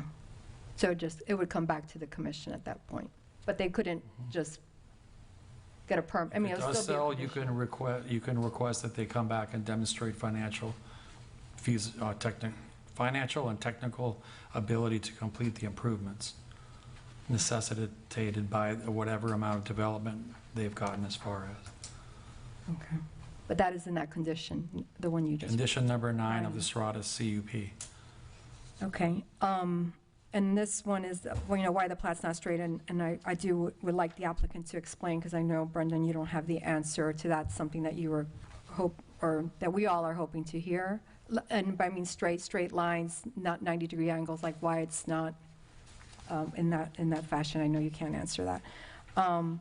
And then my question too would be, I guess, to the applicant, who's applying for the financing? Because I know what was written is saying that this is all being done because of financing. So is it a separate person or entity that's applying for this financing, or is it still Sussex that's applying? Which to me it's supposed to be, right? This is what the cup was for, who the cup was for. And I think that's it for now until they speak. Thank you. Commissioner Robinson? Brandon, I had a question for you, because I did not read SB 784. When you read it, you said technical requirements may be administratively approved, but this says must be. Which one is it? If I said may, I was mistaken. It is must. It's must? Apologize. Okay. It says a plat or replat submitted under this bill must be administratively approved, and no further action or approval by the governing body of a municipality is required if the plat or replat complies with the requirements of 177.091. Okay, just wanted to make sure on that. And then just to make clear, we said with the unity of title that building sits on a setback, that the setbacks, it's one property, so that they've kind of, the setbacks aren't necessarily applied. Correct. But if this was in two parcels, does it meet the setbacks? As proposed, it would not meet the interior setback of the Does not. building from the interior lot line, no. Okay, thank you. That's what I wanted.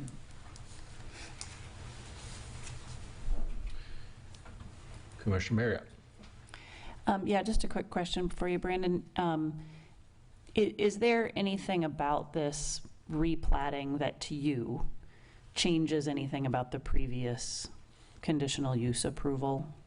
Is there, you know, from a zoning or land use perspective, is there anything about the replat that you know, that substantially changes the reality of anything that's happening?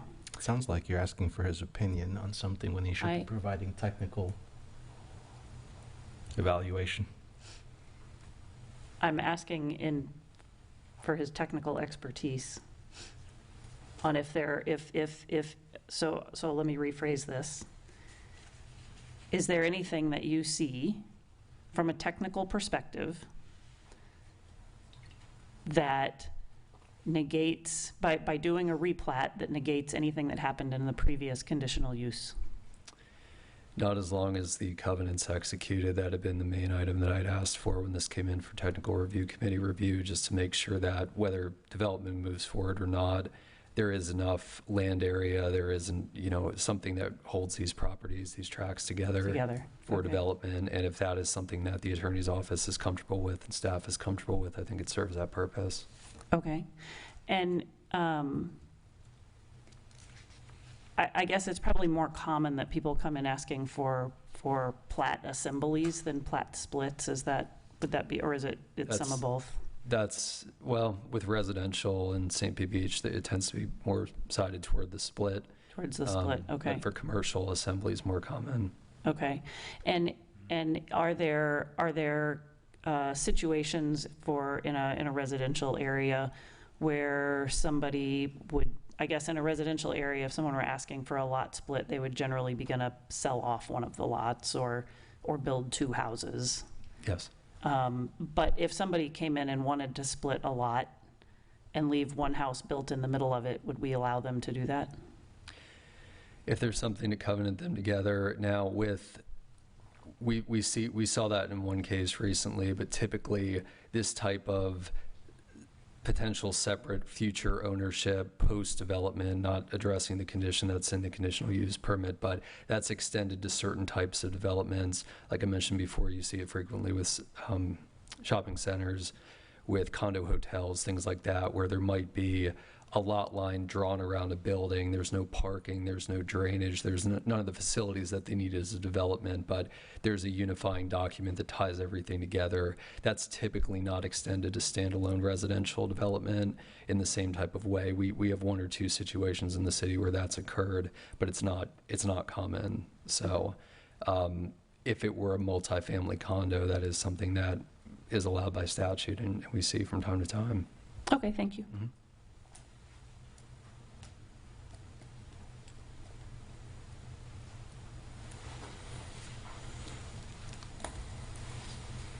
Okay, I think it's time for the applicant.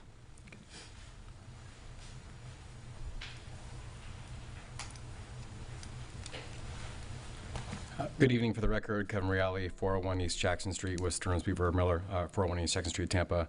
I tried to take notes going through this. I'm not sure if there's a preference on the order I answer these. So I'll ask, is there a specific question we want to start with, or you want me to just attempt to go through and we can see what's not answered? If you want to just go through the list of questions, and then we'll go down the line with the commissioners and see if they have any follow-up questions for you. Okay. So, just from a high-level perspective, this plat just changes the way that we're describing the property for tax and financing purposes. That's not going to change the amount of tax that is due on the property. That will just be assessed based on those lines and how they're drawn. And Commissioner Resnicki did mention, during the hearing there was discussion about financing. So Commissioner Mulholland, the discussion about the cost that Columbia Sussex could bear, the financial and technical capability, Columbia Sussex provided documentation from, and I can't remember exactly sitting here if it was from a bank or an accountant, but essentially from a financial professional that said Columbia Sussex has the funds to finance this themselves, just to show the financial capability. There was never an agreement to not finance. And in fact, Condition 7 mentions financing to make sure that that's clear, that financing could still occur. It's just to show that the company can handle a development of that size. So there was no commitment to not finance, and financing is something that Columbia Sussex, to Commissioner Resnicki's question, would be doing. The Columbia Sussex has to be the developer on this project unless this project comes back to the commission for approval for some new developer. When development is complete, there's no restraint on alienation once the development is complete. Once the CUP is satisfied, meaning once the CUP is developed, there are plenty of conditions in the CUP that continue to require, and those would be zoning conditions, right? Those would be something that the city could enforce based on their requirement. But once it's developed, that financial and technical capability has been shown because the development is complete. So that means that the whole thing is developed. It's been signed off from building permit inspections, and whatever the city has to accept has been accepted. And I mean, it's a voluminous number of requirements that would have to be done. If Columbia Sussex isn't the developer for any of that, the commission has to approve it. Otherwise, the zoning is invalid, meaning the zoning doesn't permit new development. Okay, and the JW Marriott is intended to be the first one. Not that it matters when we're talking about the Hampton or the JW Marriott, but if, for example, the Hampton Inn didn't go forward for whatever reason, right? So if that were the case to be, you can't develop anything else. Either Columbia Sussex has to develop it, or they have to come back to the commission, or they have to change the CUP, because the only thing that can be built is what's shown on the CUP. Now, so that I'll stop there for financing. Are there more questions on financing before I go to the unity question? Okay, so the unity question. So this is really tricky, and the reason that we use the unity declaration, and you could call this reservation and title a lot of different things, but the reason we don't use the word unity of title is because that's a legal term of art, but that has nothing to do with development. That is, so there are various unities when an entity or a person or a married couple or a single person, right? When someone buys property, there are certain unities that come with that, and there are terms of art that deal with the private interest. It's not anything to do with development. So, for example, you can have a tenancy of the entireties, and I won't drag the commission through that, but basically, that's how a married couple has extra rights in that property. One of the basic unities is a unity of title, and that just says that if you have multiple parties, the parties took ownership on the same deed at the same time. That is not what this the unity declaration is. The unity declaration is declaring to the city in perpetuity that this is a single zoning lot. and giving the city the power to hold that. So the development has to follow that development pattern and that the CUP provides, unless someone comes back to the city and gets a different approval to change the CUP. So it is one zoning lot, but it's different than unity of title, and there's no way to connect it to unity of title. And so I don't want to belabor that too much, but because I don't think the intent was to worry about what the term of art is. It's how these properties have to be tied together. So let's fast forward and say development happens. Because by the way, the plat's not going to approve any development, right? That development is still tied up in litigation. Nobody can move forward with developing under the CUP until that litigation is finalized. If development, so litigation gets done, development finishes, and then there were different owners. Those owners can't change anything without cooperation from the other, because that's the only way that this can work together. And that makes sense because parking, back of house access, even deliveries, they're shared, to Commissioner Reznicki's point, because the development is designed to work together. There's going to be different, different levels of hotel in the same development, but they are required to work together, and that unity requires that. So no individual property owner in some theoretical future situation can move forward without satisfying that requirement. They're bound to the other. And so, for example, if the Hampton Inn owner wanted to make a change and the JW owner didn't cooperate, then the two parties are stuck. So they need to have all of that worked out on the front end, and that's something that would happen on the back end of development. And I do think this is really important, but I don't want to be repetitive. That unity of a unity declaration, it's something that doesn't permit development without either cooperation of owners or by considering the property as a whole. So there is no way the city's going to hold this right, Commissioner Mulholland. It's going to hold that right unless the city changes the CUP and decides that, okay, this is going to be two different pieces and they're going to develop differently and they're going to satisfy setbacks separately and they're going to check all these boxes that you can't check without changing all of those things. So the city holds that right. There's no way the developer through sale, that they can't get out of that because it's recorded in title, and the city attorney can explain how that binds them. It doesn't go away with a foreclosure, and it can't go away without the city joining in. So I'll pause there. Are there questions about the unity declaration and the zoning law concept?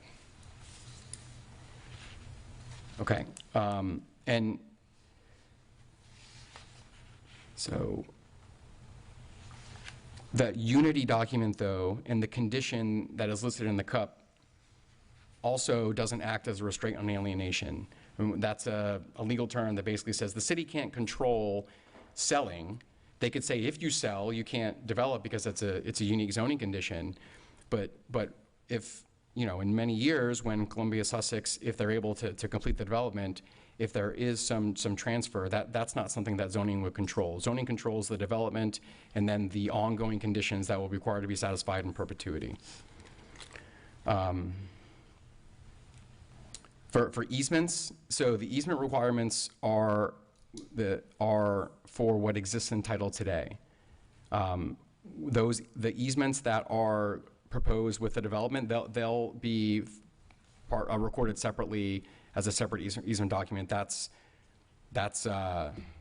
routine.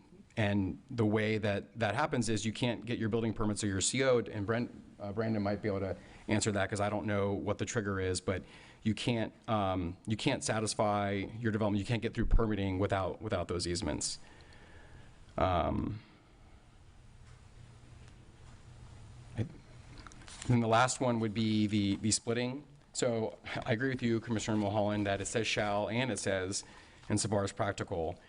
So let's explain why we've drawn it the way we had, and we don't have to draw it that way. We can change it if that's what is hanging the commission up. But the requirement is insofar as practical, side lot lines shall be at right angles to straight street lines or radial curve street lines. So If you go to section 24.1, so it's the initial purpose and intent section of subdivisions, I'm going to quote portions of this, but what it says is the purpose, and I could read the whole thing if the commission wants, but I'll paraphrase for now. The purpose is to provide economical and sufficient streets with adequate widths and proper alignment and grades, to provide for suitable residential neighborhoods with adequate streets and utilities and appropriate building sites, and to save unnecessary expenditure of public funds by improper construction of streets and utilities. The reason that you have these subdivision regulations is to make sure that we don't make streets and utilities that go all over the place that make no sense and cost a lot of extra money. This lot line is drawn with the shape in it so that there would be the appropriate amount of acres for JW and for the other two hotels, independent of the,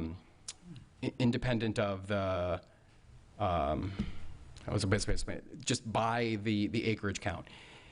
You can draw that lot line as a straight line, and what it would mean is that if you do that acreage calculation, that you have to look at the unified site plan for that. I'm trying to think of a good analogy. It's sort of like a condo is not analogous in the type of development, obviously, but the individual condo might not have sufficient land area, but it doesn't matter because the whole development meets the requirement, and that is what the CUP is intended to do. We drew it that way because we thought the city would prefer that. If you want us to draw a straight line, it doesn't, I think that it satisfies the land development code the way we've drawn it, or if it's a straight line. It doesn't change anything, but we would prefer to do it this way because we think that's more logical. If the commission wants us to make it a straight line, we can do that. It would just we just have to figure out where that line is, and so we could come back with that new line. And so with that, whatever I didn't cover, I'm attempting to answer your questions, and we have the civil engineer here as well.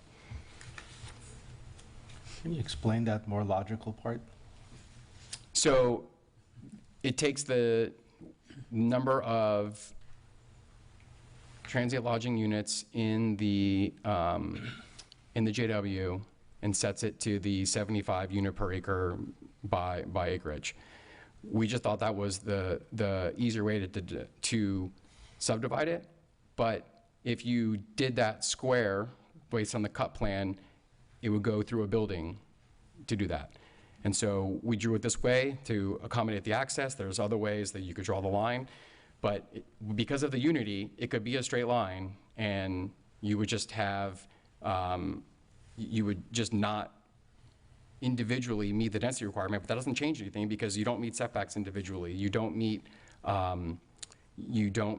access individually. None of these things are met unless you have the unity, which is required for the final plat, and you have to develop under the CUP. So am I understanding correctly that you drew the lines this way because it would better fit the proposed development? Well, it fits the proposed development and the existing development because it goes in between where the existing building is and where the future building is proposed.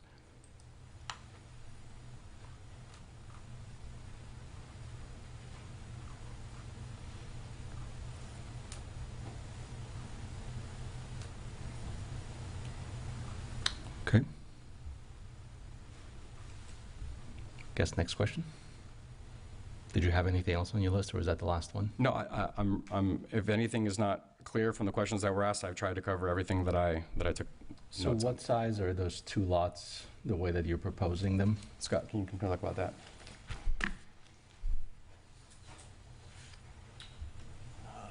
Start with the north one and then the south one.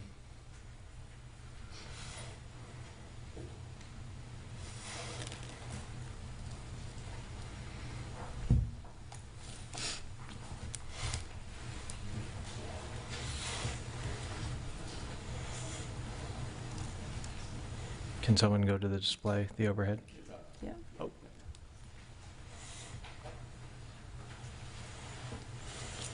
Scott Gilner with Kimley Horn & Associates, 201 North Franklin Street, Suite 1400. You can't read the numbers on here, but basically the breakdown is tract A1 to the north is 3.87 acres, and tract A2 to the south is 4.76 acres. Sorry, you said 3 point what? 3.87. You're right, we can't read that. That's why we asked. I don't even think it's actually on there, so you weren't missing it. Yeah, it's impossible to read, no matter how much you zoom in.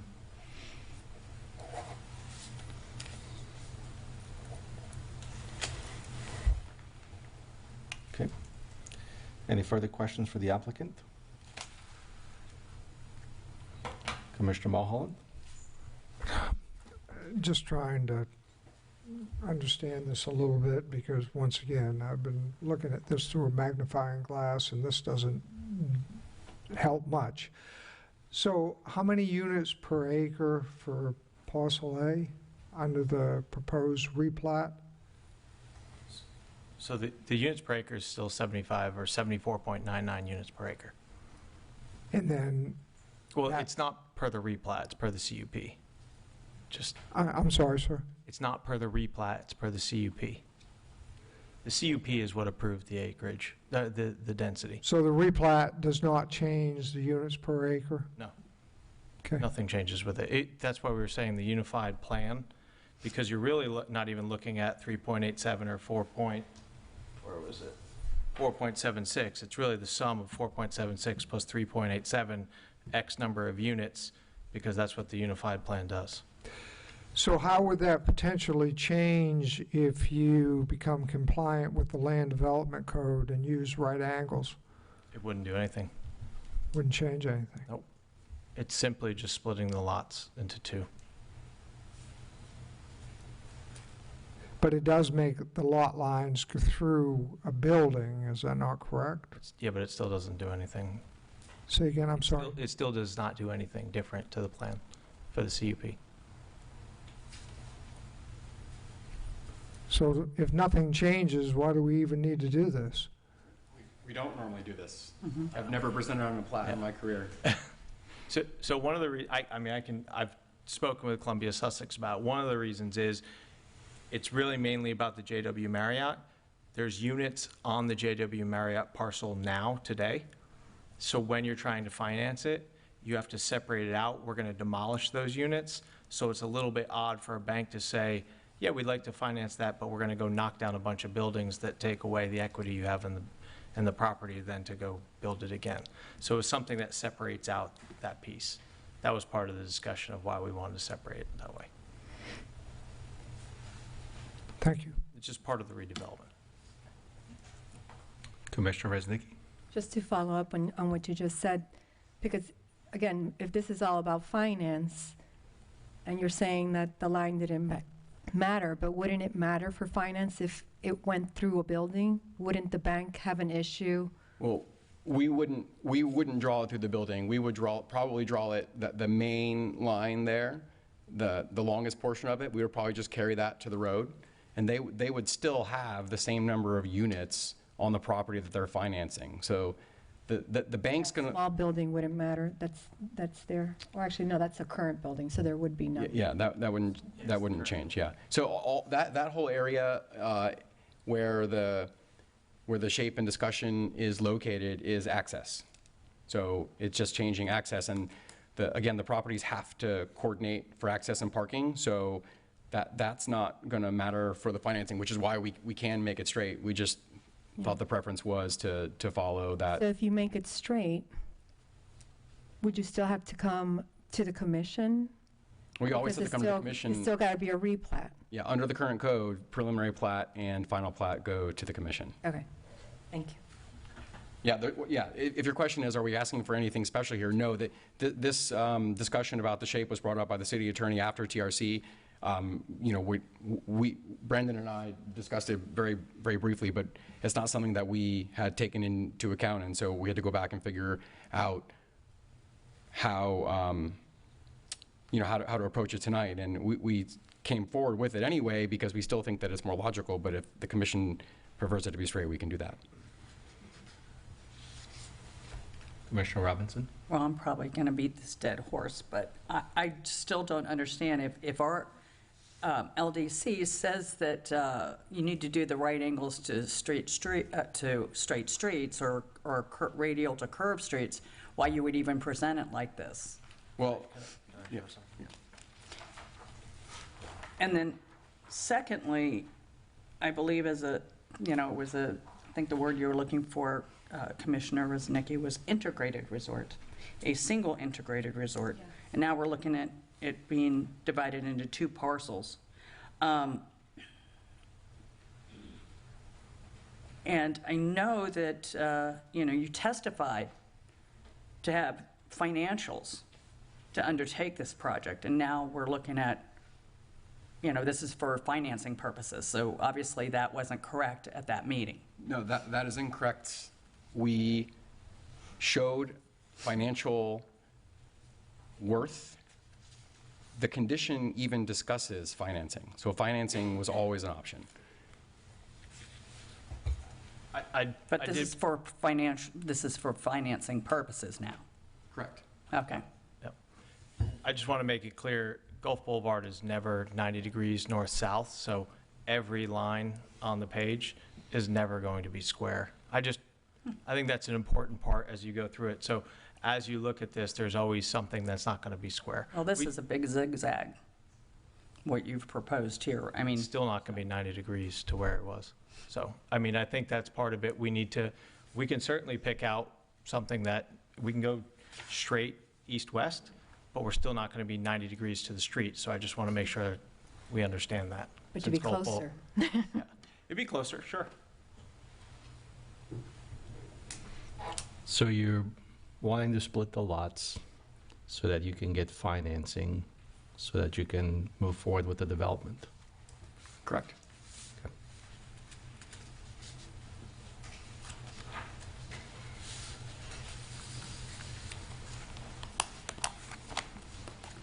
All right, any further questions for the applicant? Thank you.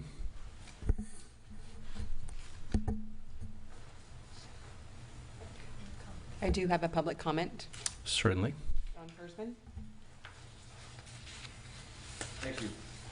John Kurzman, BE Honda Way. You can zoom in a little more, please, if you could. I actually did not plan on speaking this evening, and it's only because of the new Senate bill that I had a new question about this. I did reach out to the Technical Review Committee when they were looking at this, however. Back when the CUP was done, it was done pretty late at night, but they did actually write a condition 7 that said that prior to site plan approval, city attorney was going to work, and there was going to be some sort of unification agreement. And it said that they would apply, and even if there was later changes in ownership of some or all portions of the zoning lot, it would be permitted. So we can't really negotiate that over again. So I took that in mind. And then I asked some questions, and I was, given back even that the Land Development Code, provides that 2 or more contiguous lots, for zoning in these kind of commercial situations, does provide for, as I interpreted it, this kind of thing. So, I sort of was, calmed, after hearing about this. And, I was vocal about this project initially. I was concerned, however, and I did, want to make sure we had access to the beach and all the other kind of things that we spoke about. And then it does say, though, that, any easements and covenants shall be approved as deformed by the city attorney and should not be changed without private approval by the city. And what I did notice was that when I looked at the application, and maybe I didn't interpret it right, because maybe it was the changes from their original deeds versus their plan, but I did notice like different buildings, and it didn't really look the same, and the traffic flow looked different, and there did look like there were a number of changes. So I was concerned, was the city commission going to really get to see the changes? Because it wasn't, what I saw wasn't just a line changing, the JW Marriott lot separating from the other 2 projects. It looked like there were other changes going on, and that concerned me because I wanted to know, were those changes going to go back to the city commission? So that is still a question, because I couldn't tell if the traffic flow was going to be considered, and was it going to be considered? But now the reason I'm here is because now I want to hear about Senate Bill 784. Would that stop you? I mean, I heard just now that, you would hear about replats and plats, but is that the case? You know, will you get involved? Will you be in the loop? You know, if the traffic flow's changing, if there's other buildings, if things are moving around differently that was improved that night for the COP, will the city commission be involved? I don't have you know, I'm just throwing it out there because I couldn't tell, and I wasn't that worried. I felt everybody had it in good hands, but now that I'm hearing about Senate Bill 784, you know, things may have changed. Thank you. Thank you, sir. All right, questions, comments, discussion?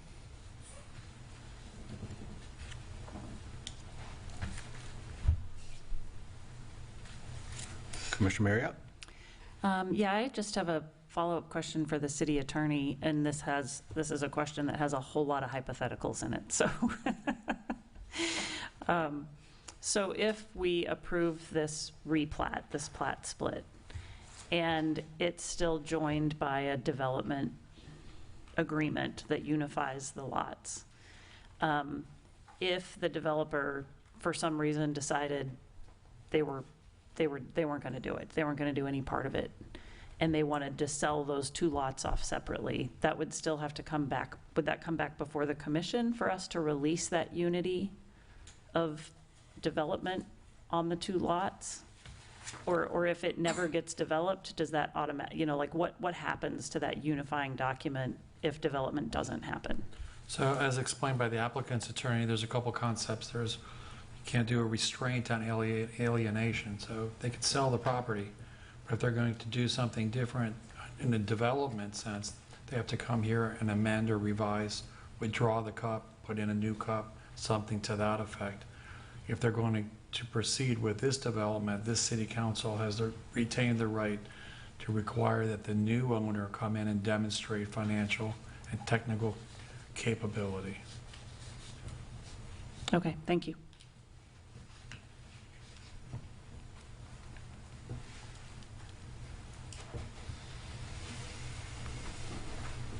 So, Mr. City Attorney, maybe you can help us out with this. Senate bill notwithstanding, our land development code outlines that these types of, whether it's administrative or by the commission, when we have these kinds of requests, if the property is subject to an appeal, like a lawsuit, for example, all proceedings in furtherance of the action affected, this is Land Development Code 3, Section 314. So if there is action affected by decisions being appealed, so there is an appeal, and it shall, Commissioner Mulholland, the word you like, shall be stayed, right? So any proceeding should be stayed. Now the applicant has on their attorney on 3 separate occasions when asked, indicated that the actions that they're looking to take are in furtherance of their development, for the purpose of financing, for the purpose to make sure that the units per acre remain the same. So it seems that we're not in a position to even make this decision tonight. And in fact, even if the Senate bill passes, the staff or the city manager would also not be allowed to make that decision because there's currently an appeal for that CUP.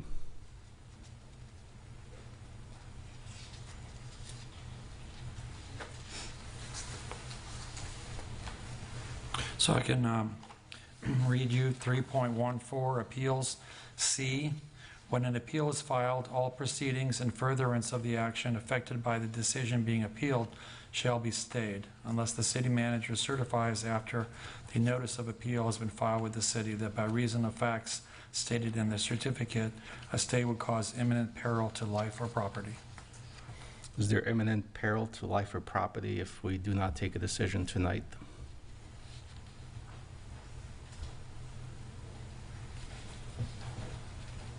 I will take that as a no. I don't know if it's a legal question, it's more of a fact question for staff or for the staff. actually for the applicant. It's really for the applicant, so. Yeah.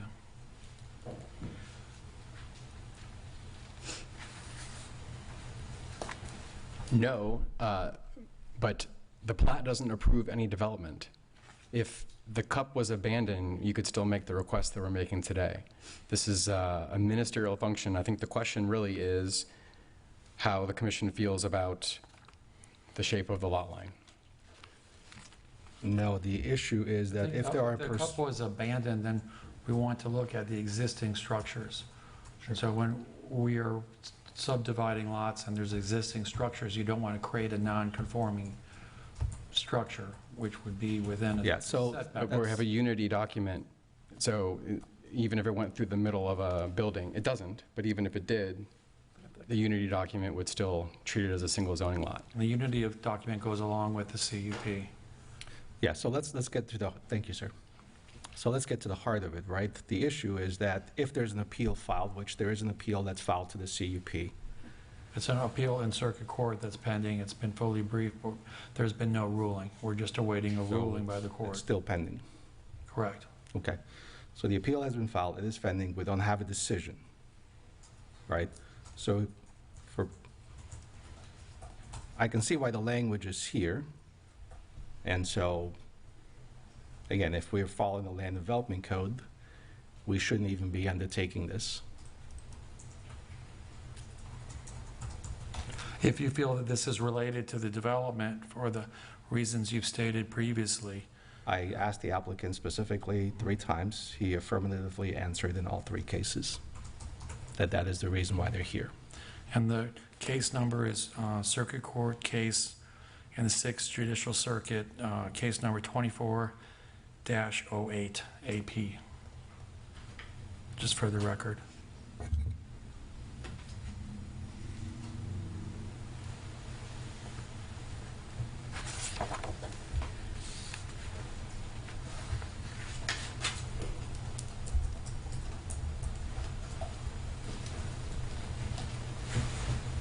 I think that's a question for the applicant, if you're looking at me.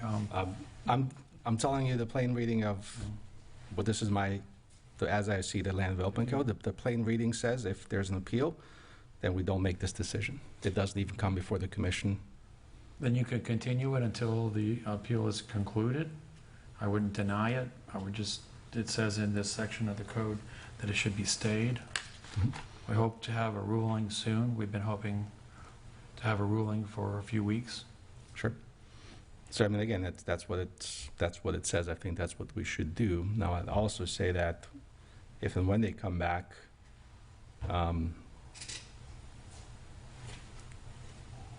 like to see straight lines, again, as the code requires.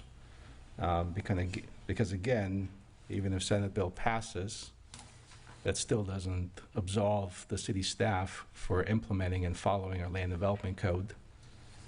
And so the city staff would have to go back and say, we want straight lines as well.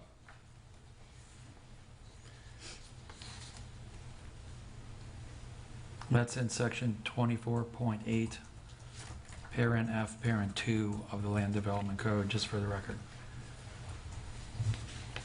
Thank you, sir.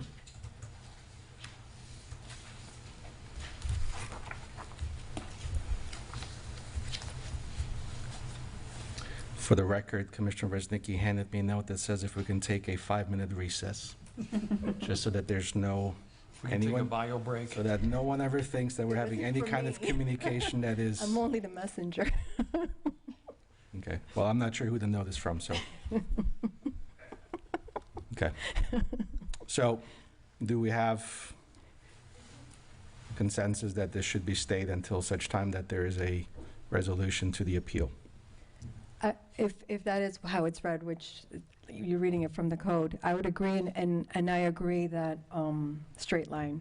And to your point, I think on the LDC code, it does say curved, or, so I think, I know you were trying to make the point that the street is not straight, but I don't think the code is saying specifically it has to be a right angle, but as close to, depending on where that street is, whether curved or not. So.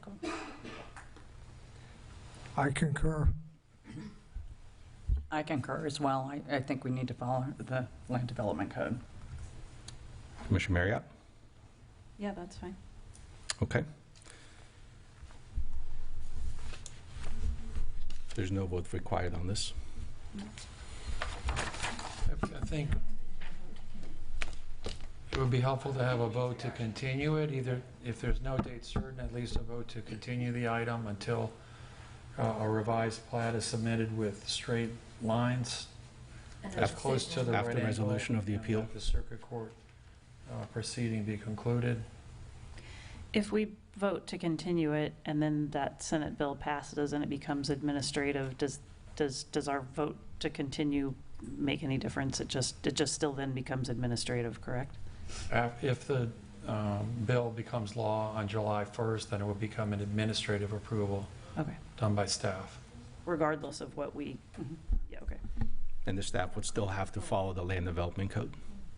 It does not absolve the staff from, They still have to show the easements pursuant to Florida Statute 177091, parent 16. what I'm saying, it does not absolve the staff of filing, The staff would have to review everything instead of... review it, but also they wouldn't be able to take a decision until the appeal was resolved. Because Correct. the land development code, that still applies. Well, that's unclear. It says in the bill that it must be based on 177.091. It doesn't expressly wipe out land development code, but what it does say is a plat or replat submitted under this part must be administratively approved and no further action or approval by the governing body of a municipality is required if the plat complies with the requirements of 177.091. It doesn't expressly preempt us from applying our land development code. So I would think that we could apply our land development code criteria that a plat not create a non-conforming building under the existing zoning, that the plat have the statute requirement for the easements, that the plat meet the right angle to straight street lines requirements. The many city codes, I think, including ours, prevents flag lots. So some of those things, I think, under the LDC might still be applicable, but it hasn't been determined. It's not expressly addressed in the bill. Just want to put for the record, for a point of order, that we do not agree that that platting has anything to do with the development, regardless of what I said, and I'll stay on the record. It is for the purposes of financing. Platting doesn't approve development. So just state that objection on the record.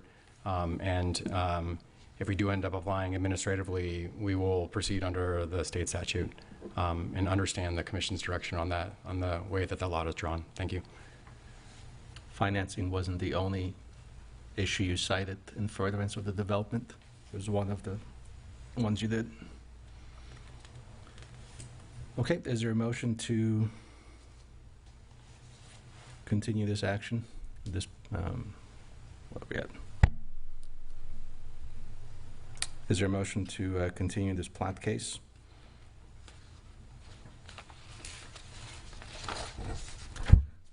I'll make a motion to continue the Serrata plat request.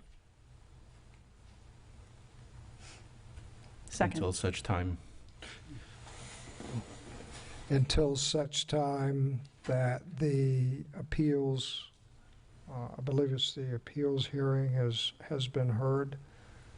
And that the plat is redrawn with right angles, or as close to right angles as possible. And that the plat has been redrawn with right angles per the land development code. And that all easements are shown on the plat pursuant to the state statute.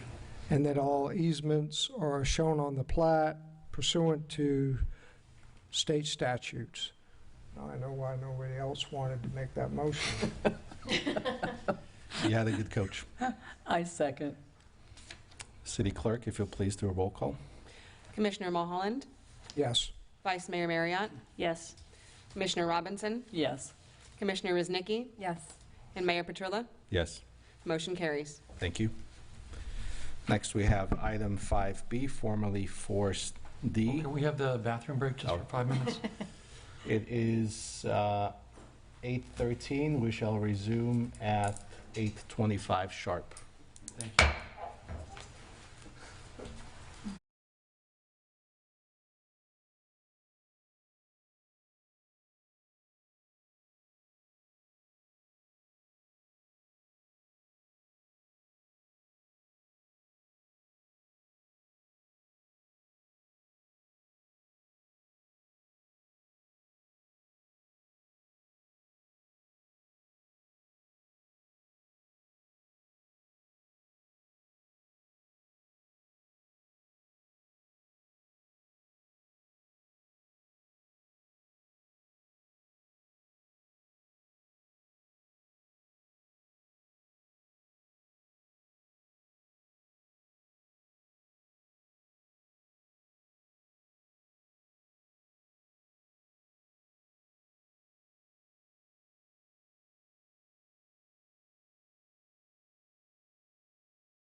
in session. Next, we have action item 5B, formerly consent item 4D, to authorize the city manager to enter into an interlocal agreement with Pinellas County for continued collection of multimodal impact fees. The reason I brought this item up was for clarification. So when we collect impact fees in the city, part of it is allocated for multimodal, and then this interlocal agreement will allow Pinellas County to reallocate multimodal impact fees collected in the city of St. Pete Beach, to reallocate them anywhere as they see fit in the county. City Attorney, based on the reading of the interlocal agreement, is that a fair assessment? Right now, the law on impact fees is that you have to have a dual rational nexus, which is like one added layer. You have to collect the money for the purpose you're going to collect it. You have to spend it on that purpose, but you also have to spend it within the area that you collect it. Is that a Now, recent development, or? They don't have to correspond directly with municipal boundaries, but they can draw impact fee areas, impact fee districts. So when you collect it from, say, District A, it should be put back into District A. The legislature said that can be varied if you have counties in a city, as long as there's an interlocal agreement with the city that says you can spend the money elsewhere, the county can spend the money elsewhere other than where it's collected. And that new law where they can only do that with an interlocal agreement will become effective in October.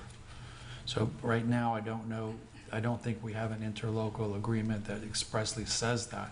So they're asking for us to agree to allow them to spend the monies outside of the area in which they're collected through the use of this interlocal agreement. Okay. So there's a new law taking effect that going forward requires them to spend money in, let's call it the District of St. Pete Beach. It's a little bit the other side of the coin. To spend it on multimodal? There's always been a rule, a dual rational nexus test for impact fees, that the money that's get collected from the people that are paying that has to be spent for that purpose, but where they live, not on, say, the other side of the county. That apparently has not occurred in Pinellas County before. The legislature made it clear that they could no longer do that unless they have an interlocal agreement that would allow the status quo to continue. Otherwise, they would have to spend the money in the area that's collected. Okay. And I think that we have a split, and I think Brandon or Finance can explain the current situation on the percentages that we keep. I believe it's 46 plus interest and 54 for the other, but we do retain some of our impact fee as a city, but the county portion can be spent elsewhere. But the dual rational nexus test says it's supposed to all be spent where it's collected, unless there's an interlocal agreement. Correct. The city keeps 54%, the county keeps 46%, plus the whole of the interest. Now, based on the current adopted code, which is referenced in this agreement, the city is part of one of 13 districts, and the district that we are in is with Tierra Verde and Treasure Island. Now, those three municipalities can agree to have the funds moved elsewhere, but if we don't consent to that, it needs to be concurrence of all three. It needs to be spent within that district. So it may not necessarily be spent in St. Pete Beach. It could be spent in Treasure Island, it could be spent in Tierra Verde, but it would not be spent in Tarpon Springs without the commission's consent. Okay, thank you. So I guess the question is, what's the advantage to us to enter into this agreement? I mean, how does it benefit our tax-paying residents? if their taxes are being spent somewhere outside of, So this is the current procedure. This is what we currently operate under, and there is a state law taking into effect that we will need to enter into an interlocal to continue collecting multimodal impact fees. I did speak to the hold county. on, just, once the law takes effect, we can still collect multimodal impact fees. When the law takes effect, the only thing that changes is that the money has to be spent on multimodal in the district where it's collected, unless otherwise specified by a interlocal agreement. It does not prohibit us from collecting impact fees for multimodal after it takes effect, correct? That was not my understanding, talking with the county, but I can get clarification if you'd like. We have plenty of time on this. So the county's position is that once this law takes effect, we are no longer allowed to collect multimodal impact fees? Sorry.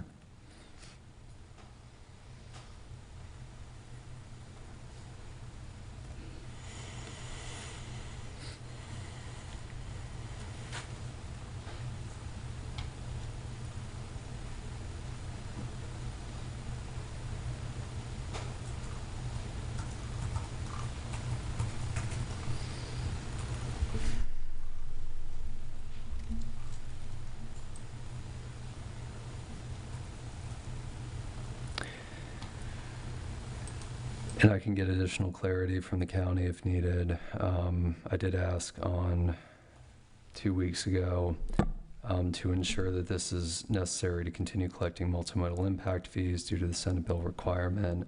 It would not affect any future commitments to the upcoming fee study which the county is undertaking.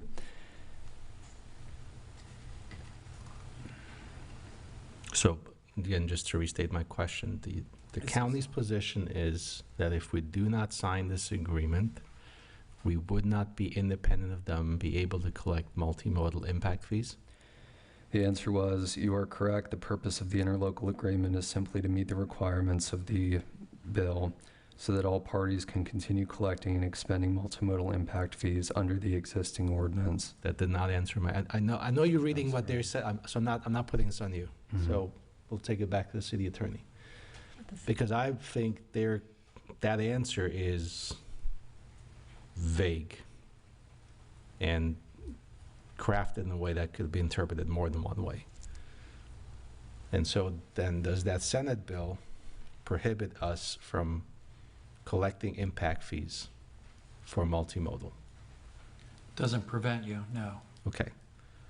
And it's, for the record, 163.3180, parent 5, parent J, parent 3, which requires an interlocal agreement to be executed by October 1st, 2025.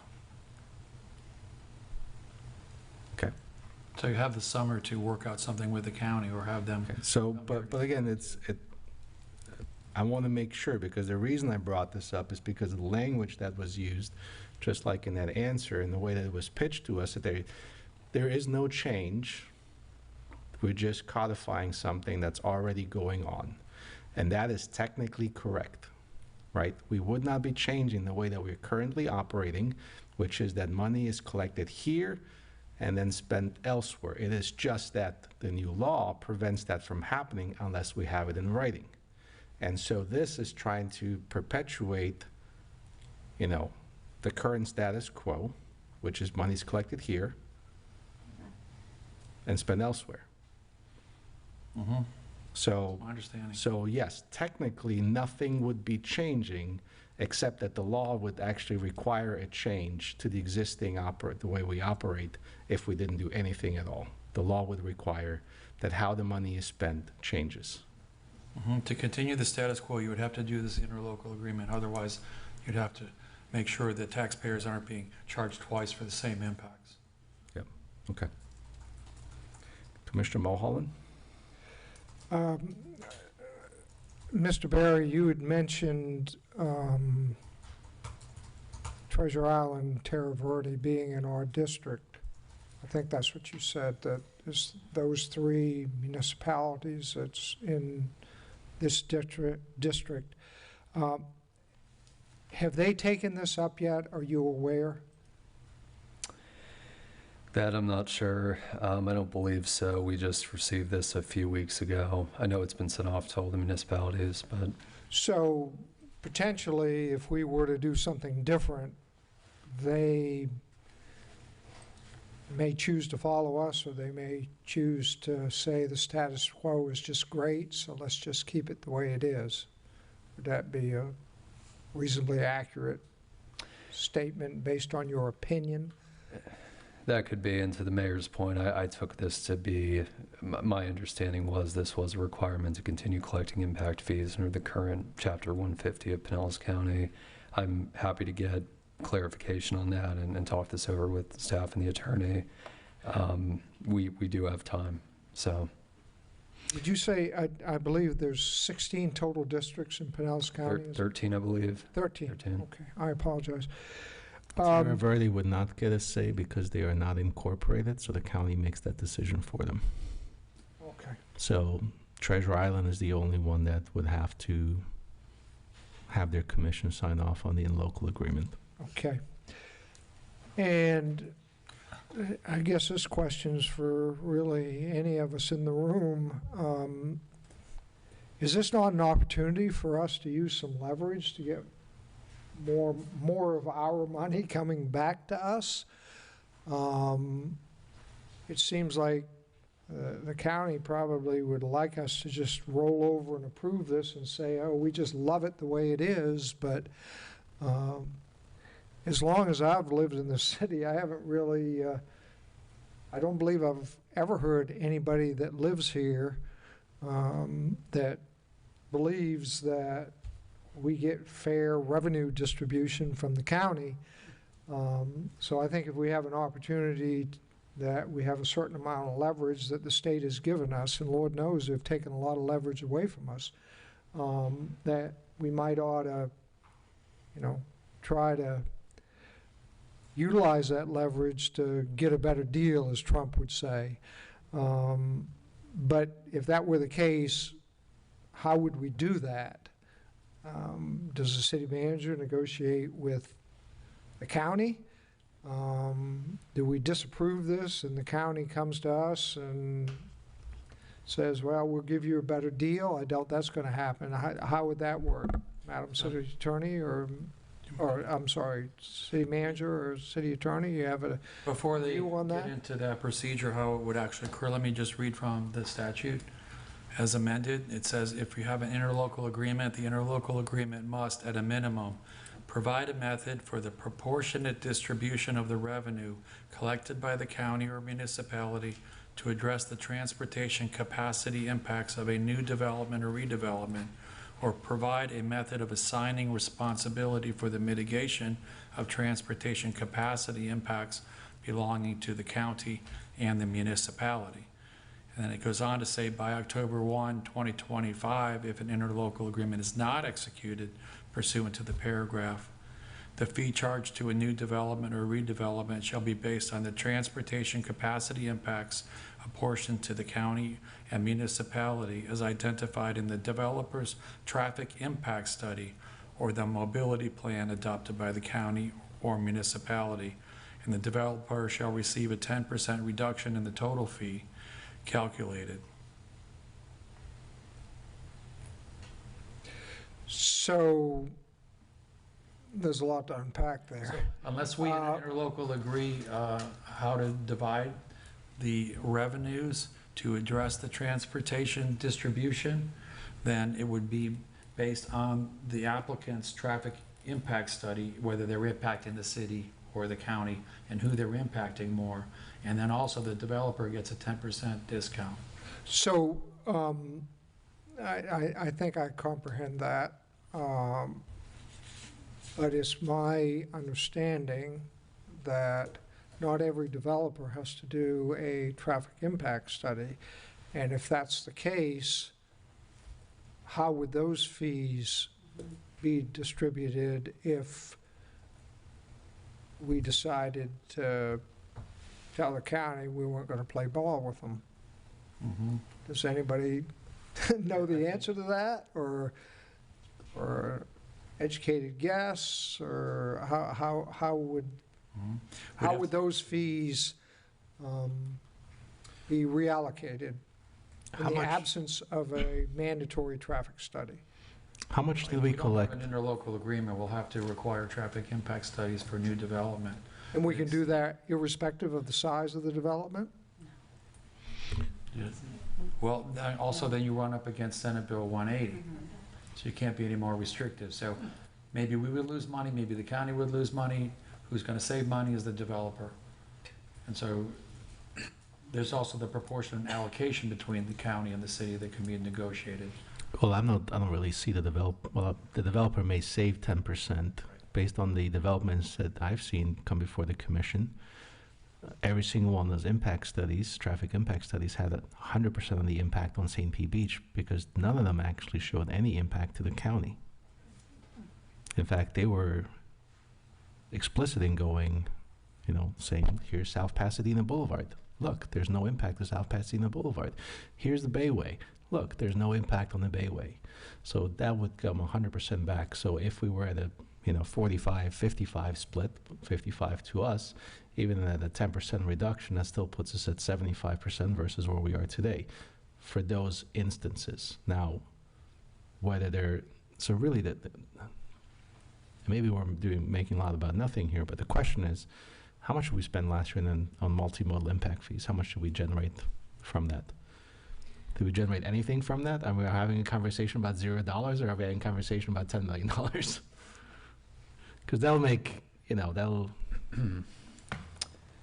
So I don't have specific to last year. I did look back to 2022, in which we collected or have invoiced for a big portion of that as the Miramar, which recently submitted for permitting.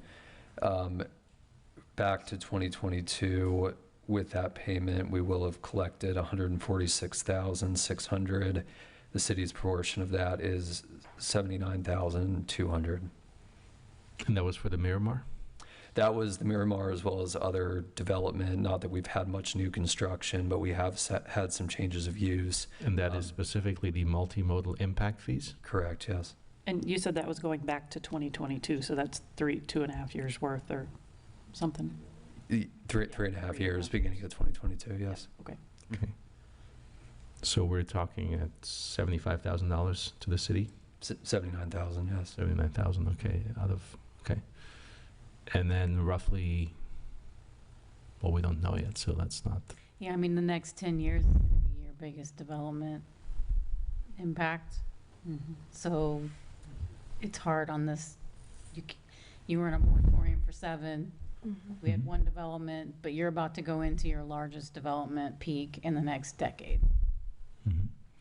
Brandon, I think the multimodal impact fee is charged at the building permit stage, or is it the CO? It's the building permit stage? It's the building permit, correct. And what is the county currently spending this? So is this a line item the county has to spend on? Well, yes, they have to spend it on multimodal. Yep. So what exactly, do you have roughly an idea of what they've spent it on? I don't know now. Okay. So would it be out of line to just get some clarification on this? One, what is the county spending the money on? To decide whether we want to enter into this agreement if we feel it's something that benefits the city. Right, so in this scenario, if we hadn't had the agreement, what was the total number that was collected? 146,000. 146,000. Okay, so the developer would have saved $14,700, which means that we would have received $130,000 vis-a-vis our $79,000 that we could have used for multimodal, for example, paying for our multimodal freebie. Just an idea. So it'd be nice to find out what the county is spending the money on, where. And then also how so I guess we do know how it's going to impact us if we do not enter into the agreement. We would get to keep whatever portion of the impact the developer says is to St. Pete Beach stays in St. Pete Beach. And if whatever impact they say is to outside of St. Pete Beach would go to the county. Mayor, if I may ask staff, quick, Brandon, didn't you do an estimate on what the fee may be with these 2 large developments? Yeah, That's so still for pending a fee study, right? we don't do a fee study on this impact fee because the county collects it. So this is specific to what is currently adopted. The county is currently undertaking its own fee study. We are taking our own independent fee study. There would be an estimate of 3.2 million for Serrata and Tradewinds. That would be the 4 phases of Tradewinds, but that would be the bulk in the first 3. The city's portion of that, based on the current allocation, would be 1.7 million. And based on their traffic studies? That I don't know if the study would come back higher or lower. I'm not sure. So, I mean, we already have their traffic studies that they presented under oath. So maybe we can get answers on that as well, because if that, yeah, I mean, yes, they might save $300,000, but then we may end up in a positive of 1.5 million.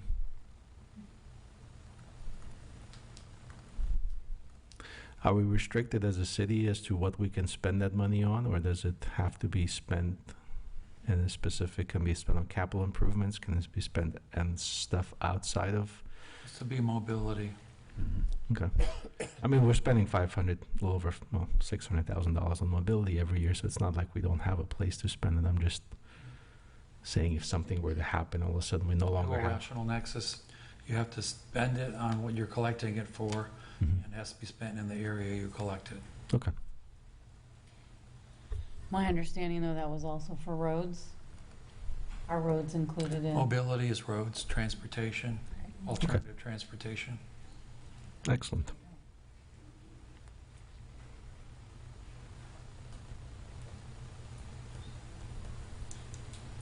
So is Commissioner Reznicki? Sorry. You had mentioned that 100% has to go to the city, right, that collects it, right? I think that's what I heard you say when you were reading it. So does that apply to the county as well? That split that we're saying, if there's no impact in Pinellas County from the impact fees that we're collecting, but 100% is to the city, their portion doesn't come back over here to spend it in the location where it's collected? It would depend on the traffic impact study for each development, where the impacts are being occurred. So could we have something written that when, since it's not right now, right, I know House bill's there, but if we are waiting for at site development or site approval to collect this traffic study, couldn't that be like That should be determined? part of the interlocal agreement, must at a minimum ensure the new development is not charged twice for the same impacts, not charged by the county and by the city. Establish a plan-based methodology for determining the legal permissible fee to be charged for new development or redevelopment, requiring the county or municipality issuing the building permit to collect the fee unless otherwise agreed, and provide a method for the proportionate distribution of the revenue collected by the city to address the transportation capacity impacts of the new development or redevelopment, or provide a method of assigning responsibility for the mitigation of transportation capacity impacts belonging to the county and the municipality. So if zero belong to the county, doesn't that mean 100% come back to the city? You would have to negotiate that in the interlocal agreement. If there's no interlocal agreement, then it would all be based on what the traffic impact study for, say, Serrata or Tradewinds showed, how much. So could it be percent. added, is what I guess what I'm asking, then if it's not in this draft, can it be added, that if 100%, regardless? The interlocal agreement can be negotiated, yeah. Okay, then I would say if 100% is coming, the impact is 100% to the city, then 100% of the money, regardless of how it's split, should be coming back to the city. If that's Whatever proportionate share. Correct. That's how it's supposed to be. correct. Well, I would recommend that we authorize the city manager to have a conversation with the county administrator and say, look, in light of the traffic studies that we already have, it looks like 100% is coming to us. You know, what, you guys want to renegotiate that 45-55 split? Or we don't? I mean, I'm happy to keep all of it.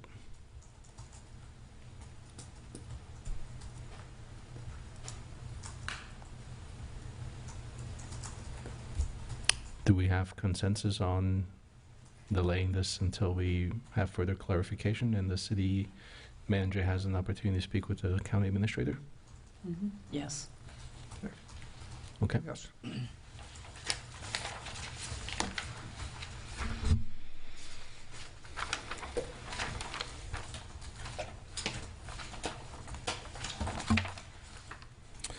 All right, next we have ordinances. First one is 6A, first reading of ordinance 2025-10.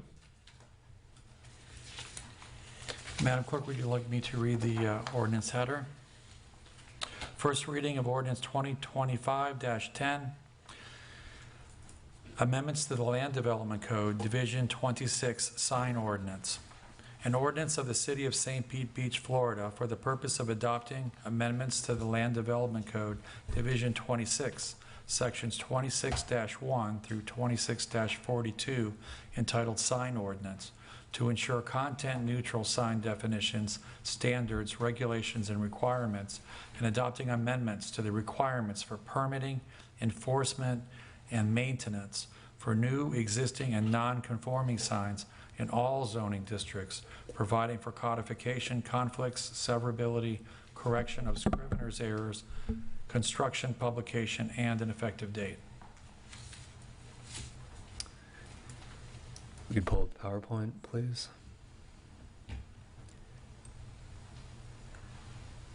So this ordinance is presented with two primary purposes. The first, and what started this ordinance, was to eliminate the content-based restrictions from the current sign code, in large part to comply with the Reed versus Town of Gilbert Supreme Court ruling.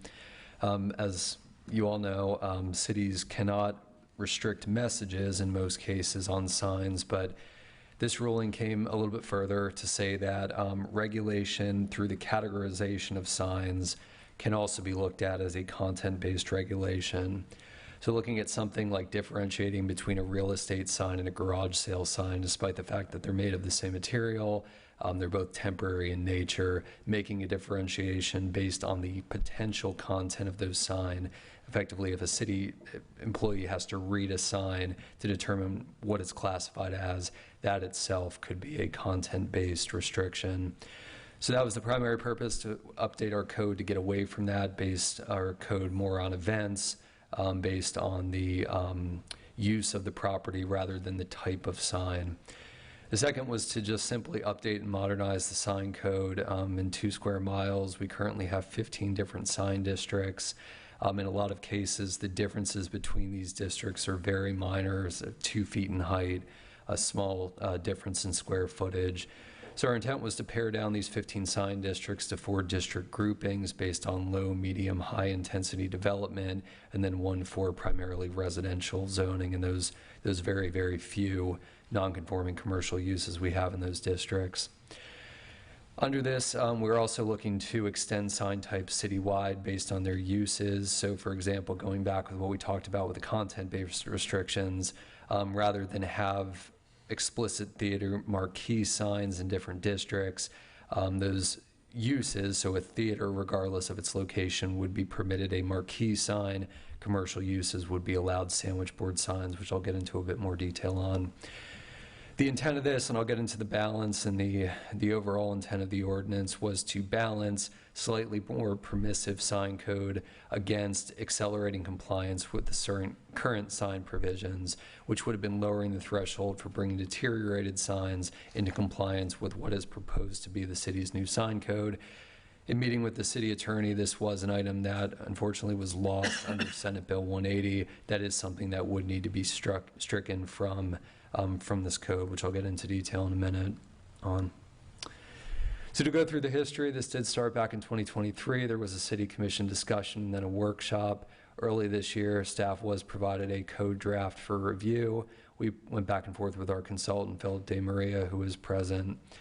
In March and April, we did bring this item to the planning board for review. They did find it consistent with the comprehensive plan, recommended the ordinance 5-0 with modifications in April. And of course, this is the first reading. It will be brought back for second reading should it pass tonight.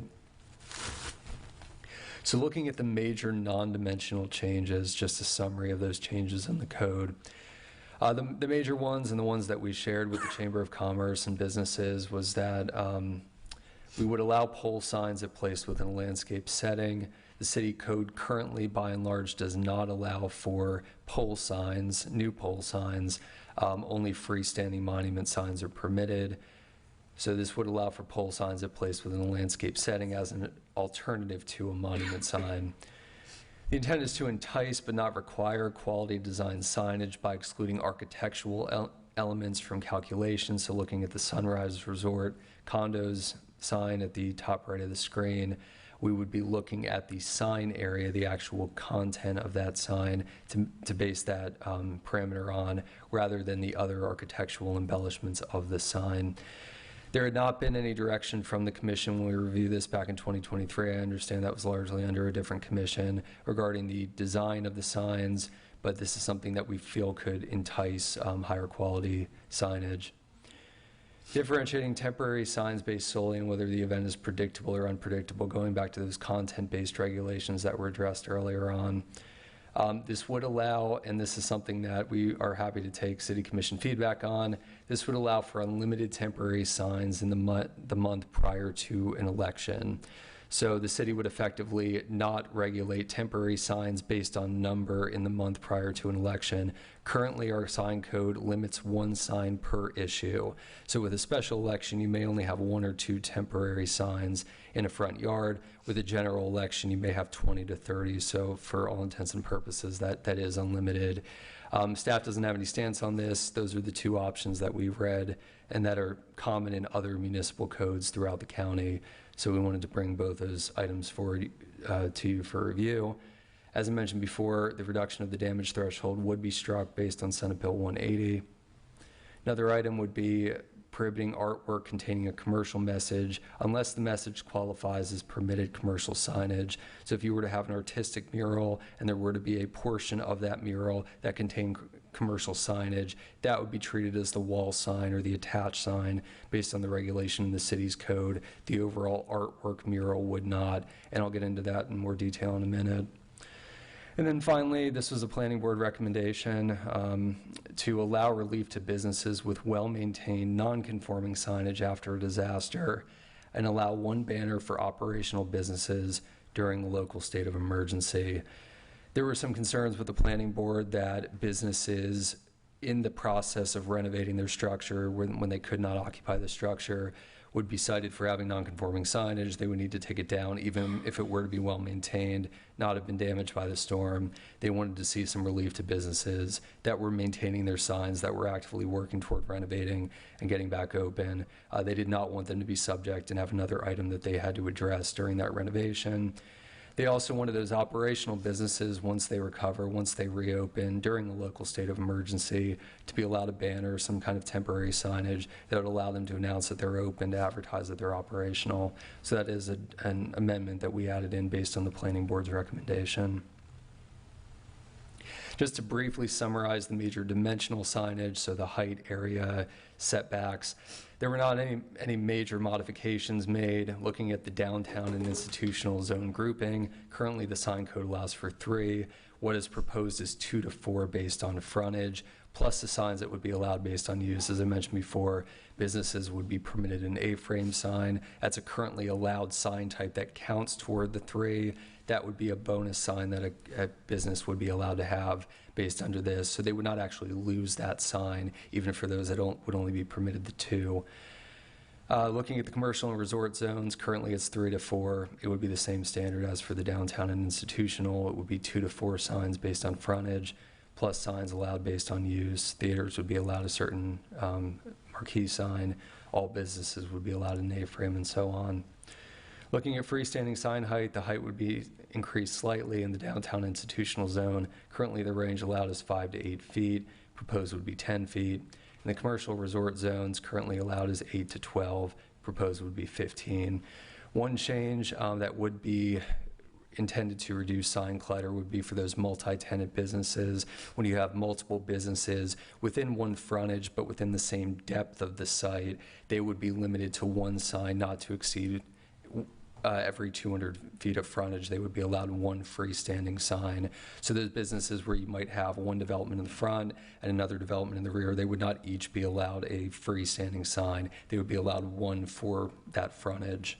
So that would be a change to limit the number of freestanding signs. Looking at freestanding sign area, for the downtown area, it would be effectively the same. The current range is 40 to 50 feet. It would be proposed to be 50. In the commercial and resort zones, the city allows for one freestanding sign of 50 square feet, one sign of 100 square feet. If it counts for two of those 3 to 4 signs that are currently allowed, proposed would be 60 to 120, again, based on whether the occupant chooses to construct one or two.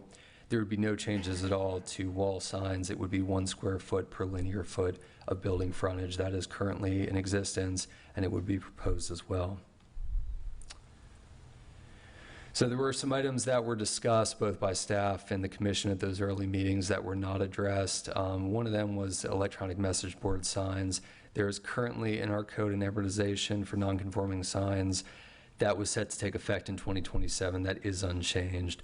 Currently, the code allows for those properties between 37th and 75th Avenue that face Gulf Boulevard to have one electronic message board sign of 32 square feet.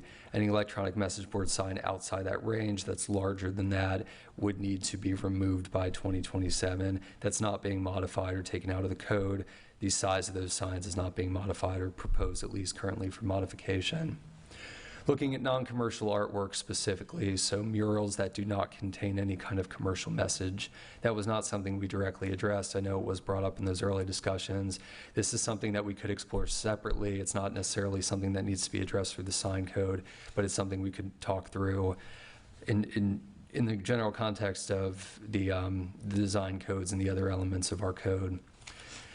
Based on the early commission feedback, we did not propose any kind of unification of sign design or elements. So that would be typically for freestanding signs, require that the architecture of those signs match the business, or even require that the individual signage within a multi-tenant cabinet match one another based on typeface, based on color, design, or so on. That was not something that had been supported early on. It's not something we're currently requiring in this draft, but we'd be happy to take in any feedback the commission may have. We did not change the city's illuminated sign limitations. It's still a limitation of 50 square feet. So even if a sign exceeds 50 square feet in area, they would be limited to 50 square feet for the illuminated portion of that sign. And we did not change any kind of exception for historic signs. For example, we have the Bon Air sign. The property itself is not historic, but the sign is considered a historic resource. If it were to be substantially damaged, even if it passed that 50% threshold we have today, they would be able to replace it in the same location, at the same height, same size. That standard is not changing or proposed to change.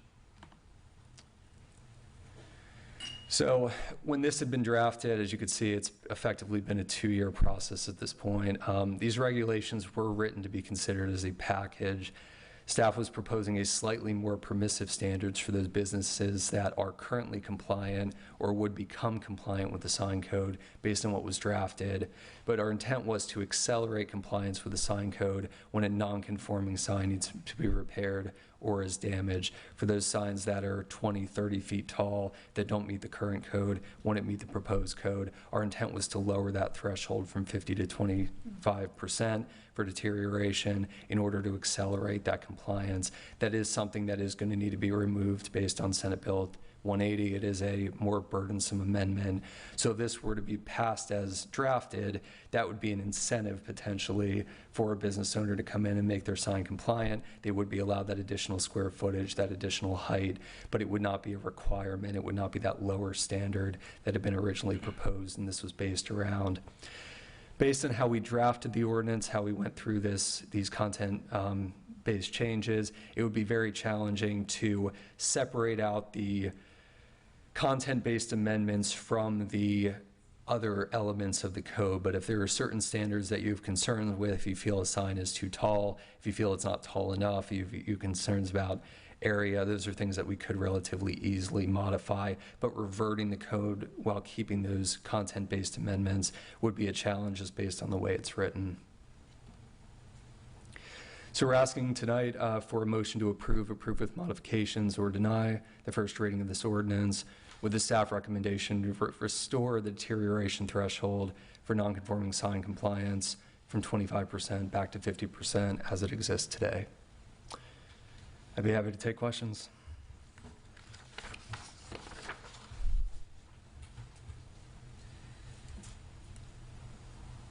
Commissioner Woznicki? Thank you. Could you go back to the slide where you have, like the table? Yes, right there. Why is it that the freestanding sign height is being proposed higher than the current? Was there a reasoning? So we were looking just generally at existing signs, and I can, if our consultant has any more detail on that, but we were looking at existing sign layout, what we felt was proportional within that district. Again, there was that intent of that slight incentive based on the lowering of that damage threshold to have business owners voluntarily comply with the code. But again, these are all negotiable standards that. Okay. All right, so that'll be one, but then the second two, would the pole, because I know you're giving or proposing to give an option for the poles, pole sign, the height would still be to what the next slide that you just flipped from, right? So it will be, depending on what we are all agree, either 10 feet or 15-foot pole, if it is a pole sign. So it would not be the pole itself, that would be the very top of the sign, sign. yes. Okay. And then the last one for the wall signs, is that what we consider the art murals when you're thinking about square footage? So the actual artistic non-commercial mural itself, that would not be a component of that, so there wouldn't be any prohibition on painting the side of a building with an artistic mural. But if it were to be a clear commercial sign, it would be regulated to our sign code, and just based on our regulations that we have in place, someone could not paint a commercial sign against the entire side of their building because it would exceed the city's wall sign standards. So if the art mural were a commercial sign, then it would revert to this wall sign square Correct. footage? Okay. That's correct. Thank Yes.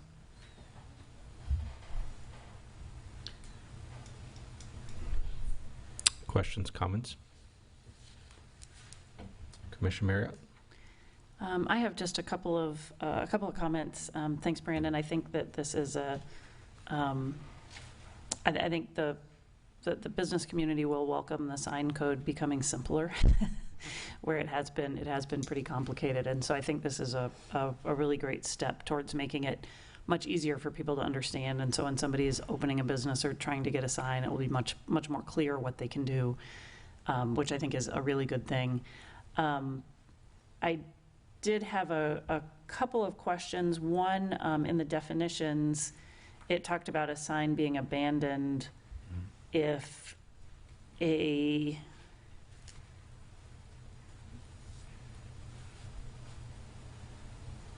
if it has no display or sign copy for a period of 90 consecutive days. And on the one hand, that seems reasonable. On the other hand, you know, if you own a commercial building and you have a tenant move out and you're looking for another tenant, I guess, you know, would it be not considered abandoned if you put up a message on the sign that said something like "for rent"? Would that alleviate you of having a sign that was abandoned? Or I'm not sure. That might be a question for the city attorney, but you know, I'd hate to see somebody all of a sudden be told that they have to take their sign down because it took them a little bit too long to find a new tenant. And then further down in section 26.8, it talks about maintenance of the signs, and that if someone has a non-conforming sign that is considered not well maintained, even the landscaping around the bottom of it, that if they don't remedy the problem within 2 days of being notified, that they have to take the sign down. And I'd kind of like to see that extended out to, you know, maybe 7 days or 14 days, something that gives people a little bit of a reasonable chance of responding. I'd hate to see somebody get a get a letter on Friday and be told on Monday they have to take their sign down. So for. Those are my only comments. Sorry. Yeah, go ahead. For your first question, it is based on building occupancy, so not that the city uses this as the sole basis for it, but if a business owner were to choose to not renew their business tax receipt, if we had evidence based on what is drafted that the building is not occupied for 90 days, we would cite the owner. 5 years ago, I believe the city went through a campaign and addressed a few signs that were in that case. They had been abandoned for much longer than 90 days, but that is what the basis for that would be. If there is no occupant within the building, it would need to come into compliance. Okay. The points taken about 2 days. That's the minimum the city's code of ordinances allows for a citation. So if the commission would like to extend it out, that would be fine. Thank you.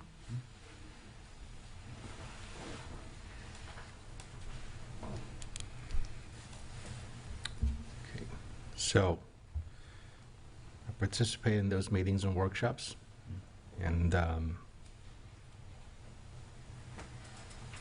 going back to what was discussed back then, not that I have any particular feelings on it, but polls were not popular with the commission or the workshops at the time. Personally, I really don't have an opinion one way or the other on polls. The other thing I can tell you was not popular was height. In fact, much of the discussion was around having lower monument signs, and that's really where the conversation with the poles also came into place. So I'm still not understanding why we're going, in some cases, as much as double the height. What's the purpose in proposing such a huge increase in the height of the signs? I can just only speak for myself, but I believe that it was intended in part as an incentive. And again, this was really intended to be included as a whole package for redevelopment, because we have so many signs that are currently non-conforming relative to the height code. It would be that incentive to kind of bridge that divide and see a higher quality development. But wouldn't the signs have to be updated once the grandfathering clause expires? So they will have a certain number of years to come into compliance. That 2027 amortization, that is only for electronic message boards. So. But when we had this conversation at the previous workshops and commission meetings, there was a discussion about having, whether it's a 3-year or 5-year grandfathering of signs, after which time they would all have to come into compliance. Yeah, with Senate Bill 180, I don't know we can do that. Okay, well, Bill 180 prohibits us, if it gets signed, from temporarily enacting more stringent measures. It's not a permanent. It is while there's a state of emergency that we're affected by, if there was a hurricane that made landfall with 100 miles of, right, so. The first part, right now, we're not in that 100-mile one. We're in the Hurricane Milton and Helene one, and that says any municipality within a county that's in the national declaration area, which is the entire state of Florida, because there were Sure. hurricanes, and it says we can't propose or adopt any more restrictive sign requirements. Okay. We can do incentives, we can encourage, but to be more restrictive or burdensome, we can't. Okay, well, we're not incentivizing anyone to do anything here. What we're doing is we're giving double the height, which is, again, having been part of all the conversations, whether it's the comprehensive plan review, whether it was the sign ordinance reviews the last couple of years, whether it's the beach ordinance review, height is a very, very popular topic, and nowhere ever has any one of our residents that I've ever heard said we want more height of anything. Especially when you couple it with 200 feet, one every 200 feet. I mean, there might be some properties that are, I don't know, roughly 1,550 feet, and that's one sign every 200 feet, and now all of a sudden you've got 8 signs at 15 feet up. They're still limited by total signs permitted. Yeah, by 200, one every 200 feet frontage. No, but there's still total signs permitted, which is 2 to 4 or 2 to 4 based on frontage. That's correct. And once again, for the record, my name is Philip DeMaria. I'm a certified planner with Kimley Horn, a consultant for the sign ordinance. That's correct. There's a maximum permitted based on frontage, but specifically to speak to height and why 15 feet was used, Brandon said it extremely well. It's balancing the idea behind attempting to incentivize some level of compliance along the corridors or main commercial stretches, also taking into account some of the needs. It's a more, I would say, automobile oriented corridor, and some level of consistency with signage is appropriate for corridors like that. Also, taking into account the idea that most of the businesses are commercial that may or may not have long stretches of frontage, and wanting to be fair and equitable to each of those businesses or businesses based on their ability to sign for their commercial viability were all things that were taken into account. Now, you had a colleague here earlier tonight, right?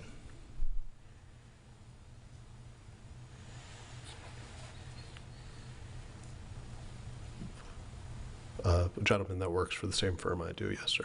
Okay. And who does he represent? I truthfully was not paying attention. I believe it was the Serrata Beach Resort. Okay.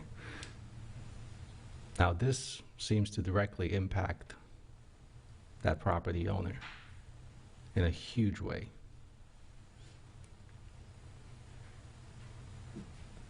I couldn't speak to that. They're going from 8 to 12 feet to 15 feet, right? Am I wrong? I did not look at any individual properties. So what would they be able to do today versus what you're proposing? Truthfully, I have no idea. Okay, so you have no idea what you're proposing for us to do? As it relates to a specific property, no. This is a specific district, so in this district, what would they be able to do? What, if I may ask, what district is the Serrata Beach Resort in? Commercial resort zone? Okay. Sure, so currently they could do 3 to 4 based on the frontage, as you see on screen, Mayor. Mm-hmm. And in the proposed, they would be permitted 2 to 4 based on the frontage, plus the signs based on that use. So they'd be able to go from 8 to 12 feet to 15 feet from a larger square footage, so a 20% increase in the square footage. And then how many signs would they be? So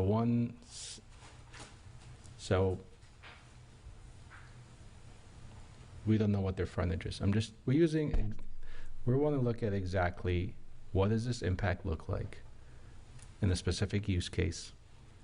Since we had 2 people here from the same firm advocating on 2 separate issues, it's a good opportunity to have this conversation. So currently, in that example, how many signs would they be allowed on the property? Currently, 3 to 4 based on the frontage. Okay, so Mr. City Attorney, 2 to 4 seems to be in some way more restrictive than 3 to 4. I'd have to call Brandon up. I know it's allowing additional A-frames, the theater signs, so there are some additional signs. Yes, Mayor. Signs. So you had brought up the 200 feet of frontage. That's for multi-tenant properties where that's a restriction to limit businesses within a depth of a site or within a very small area of a site from having multiple freestanding monument signs. Just to say that, for example, a shopping center, there could not be a freestanding sign for each tenant within that development. They would have one unless they have more than 200 linear feet. In this case, we would have a parcel or whatever we want to call it that has 3 tenants on it. So with Serrata's case, I believe they're about Plus Hertz. Correct. Plus the, okay. So currently, the code is allowed, and this is only talking about freestanding signs. Currently, the code allows for one sign per business that has an individual entrance into the building. So Hertz would be a business, you would have the Serrata, there might in the future be other businesses there. So that would be based on the individual businesses on the property. This would place that additional limitation on the linear frontage of the development as a multi-tenant business. Talking about future development, but based on the number of signs for a property of, I believe, about 600 feet in linear frontage. 732. 732. So they would be permitted if, the Serrata development and the JW and the Hampton were to be treated as separate businesses, they would be allowed a wall sign, a freestanding sign, and a sandwich board sign based on their frontage. Under the current code, they would be allowed 3 signs per business because they each have their own individual entrance. So they could have the same number of signs, but they would not, they could have an additional wall sign or potentially an additional freestanding sign. So it could be viewed as more restrictive in that way, but they would still get the same number of signs. It would just, one would have to be an A-frame.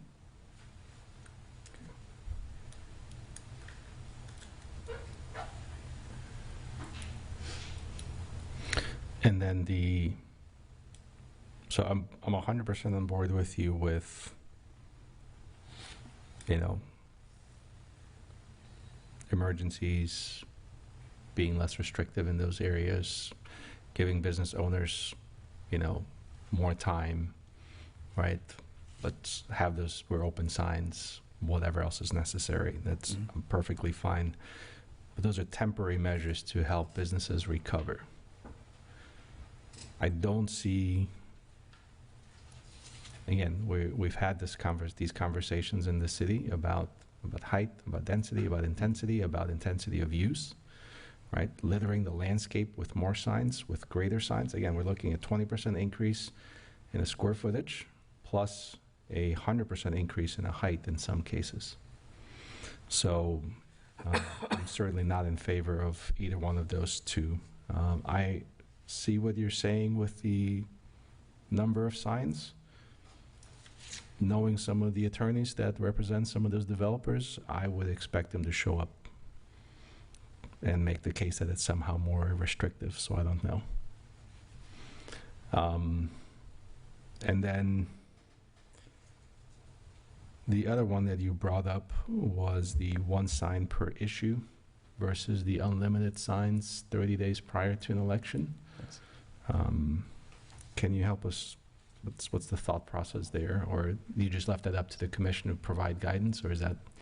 If you'd like to weigh in, we'd be happy to hear it. It's because we are now looking solely at signs as a temporary category. So every temporary sign, whether it's used for advertising a garage sale, a room for rent, or a political sign, it's considered a temporary sign. We only differentiate based on whether the event has a predictable end date or if it doesn't.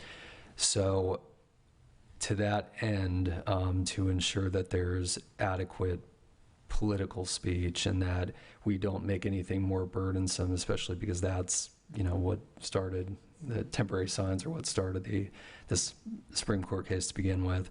We wanted to have either the option of keeping what is currently on the books, which would be 1 sign per issue. We're not looking at the content of the sign, only that they're allowed to have those temporary signs based on the location and the square footage.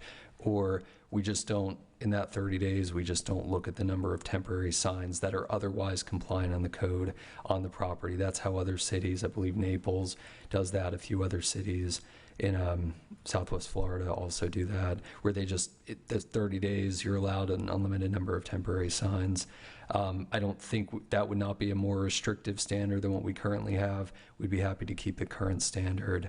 But like I mentioned, during a general election, when there's 30 issues on the ballot, it's effectively unlimited in a lot of cases.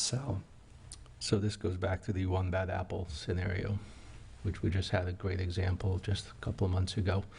In our last election, where, one person decided to litter all of Gulf Boulevard with multiple signs per property. for the same issue, right? And there were multiple code violations issued for that. So I would be inclined to leave it as is, one sign per issue. If you want to support 30 different candidates and 25 additional issues, by all means. But what I see happening is, next thing you do is you go down on Gulf Boulevard and there's one property with 50 signs on it, all for the same issue for whatever reason, right? I'm not going to do that in my yard. I know no one's going to do that in their yard, but somebody might. And The only trouble is to determine whether it's the same issue or not, you have to read the sign. So anytime you're reading the sign, then that's content, not content neutral. You have to read the words to say whether or not it's in compliance. For example, one sign might say peace, the other sign might say no war. Is that the same issue or those different issues in your But then how do we words? How do we make the restriction for 30 days? At that point, you could argue then you'd have to read the sign and see if it's 31 days out. You can do duration, and you can do construction, and you can do size. But you can't do it based on the words. So if you want, you could have 5 signs, prior to the 30 days. You could have 1 sign.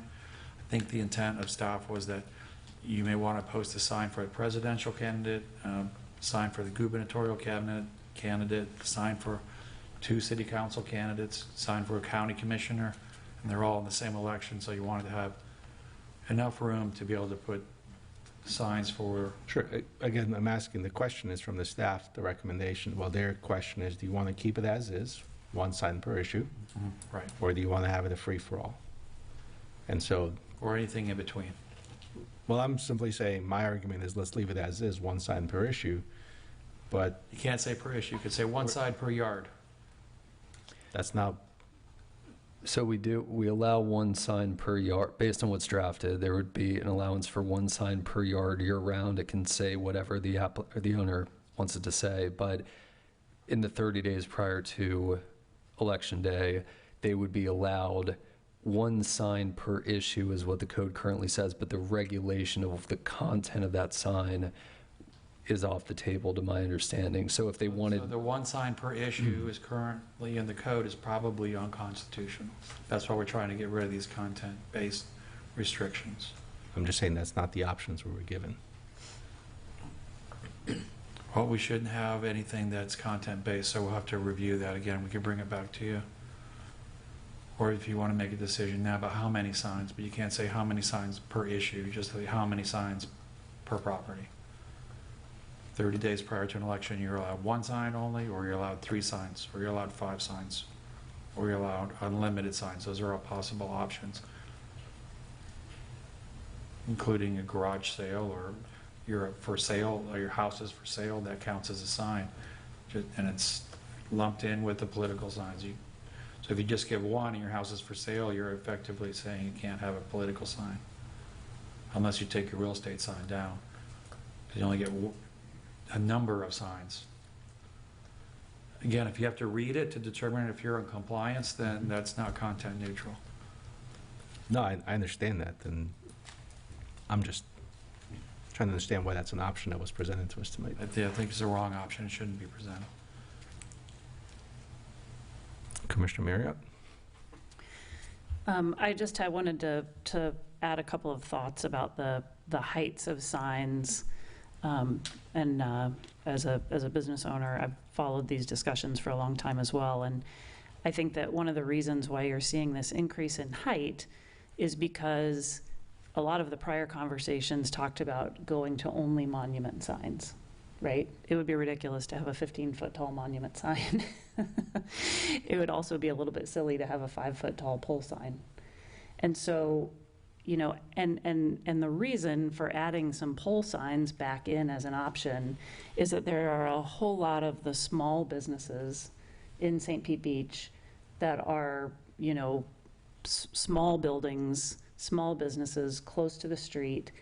The building was built before Gulf Boulevard became 4 lanes, before Blind Pass Road became 4 lanes. And so those businesses don't have a place to put a monument sign without getting rid of a parking spot, or sometimes 2 parking spots, and then becoming not compliant with parking regulations. And so by allowing those businesses to replace an existing pole sign with a nicer, newer, shorter pole sign, but still a pole sign, it allows them to improve their building, improve their signage, keep their parking, but it doesn't penalize them for things that were beyond their control.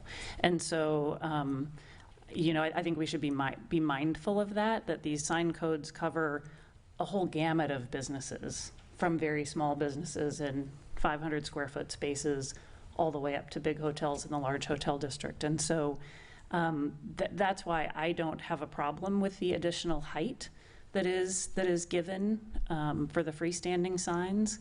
I think that these regulations will encourage people probably to replace their signs in a way that's practical for the lot versus trying to keep an old sign going much longer. As far as the political signs for or temporary signs in the month, or limited duration signs, it's 30 days before an election. I don't think it'll kill anybody if somebody goes bonkers and wants to put up a whole bunch of them. But I always tend towards less telling people what to do than more. So. Commissioner Resnicki? And maybe I need someone to come up and explain the height, because that was my question originally, was why proposing 10 to 15? I would not like it to be higher, but I want to understand the reasoning why, because even in the examples that Commissioner Merritt is bringing, obviously there's a lot of properties that are very close to Gulf Boulevard, and some that do have pole signs, by the way. But, I mean, it looks very cluttered. And, I think that the intention was to clean up Gulf Boulevard. In some of those fronted businesses, they have other options. And, one good thing is they would actually gain a parking space. And maybe they could put a sign on their wall, on the facade. The sign doesn't have to be on a pole. There's other options for signage. So, again, if we're going back to why we even got here, all the workshops of 2023 and, why they were even doing this, it was to improve Gulf Boulevard, the view and the clutter, right? I think you had an example, the sign where the Bonnier is. When you look down there to Verna, which is fairly new, I mean, just there alone, and unfortunately, and good example, Sunrunners right there, we had no option of that sign, right? But could you even read it? If we were trying to make things cleaner and neater and uniform, most people travel with their GPS and are going to find a business through their phone versus looking or reading a sign. But that's busy, right? It's very busy. The colors are clashing. I mean, obviously, no one talked here together to figure out how this should have looked, right? So then we wouldn't be accomplishing, I think, what the whole intention of doing this was for, right? If we weren't going to, and I'm very surprised that it said that we weren't supporting unifying. I don't know if it was in this slide, but your other slide, having a uniform look, which I know you spent, I don't know how many hours discussing that, to have the uniform look, because if not, that's what we get, right? Regardless whether it's a pole sign, a freestanding sign, or whatnot. I think the slide of the table is to provide options. So if the freestanding sign or monument sign doesn't work for your business, then maybe it could be a wall sign, or maybe it could be a frontage sign. I think I even remember hearing the planning board talking about where on the facade, it would look, what they all agreed with. I can't remember the whole detail, but how high, not above or past the facade. I mean, you all talked about that for some length. But again, I really want to understand why the height, because the highest height on the current 5 to 8, that's only 2 feet away from 10. So why not just say the highest could be 8 and the highest can be 12? I mean, that's not that much. So why that bump? Anyways, I would still like someone to explain why that was proposed. Sure. We can certainly look at dropping it down to 12 and 8 respectively. We have looked at the average aspect of signs along Gulf Boulevard. I can't say we looked at every single sign, but we have so much non-conforming signage on Gulf Boulevard, even in the context of the updated regulations, that appeared, especially based on 50% depreciation being such a high bar for a business to pass and maintaining their sign outside of some kind of catastrophic event, that seemed like somewhat of an incentive to get it down from what might be currently 25, 30 feet to 15. The commission's points are taken that, I know there are some concerns about raising that cap that we currently have on there from 8 and 12, and if that's the direction we get, we'll be happy to scale that back down. When we were drafting this, we did not intend for there to be that lack of accelerated compliance standard through the 50 drop down to 25%. We wanted to accelerate compliance with the sign code, and this was kind of a balance. We don't have that option any longer, so if the commission would like to see a lower ceiling for those, we'd be happy to change it. And the pole signs was also added, right? Because that was to loosen the restrictions, but we don't need to do that as well. Like, why would we be loosening restrictions if we're trying to get people, not conforming, to conforming?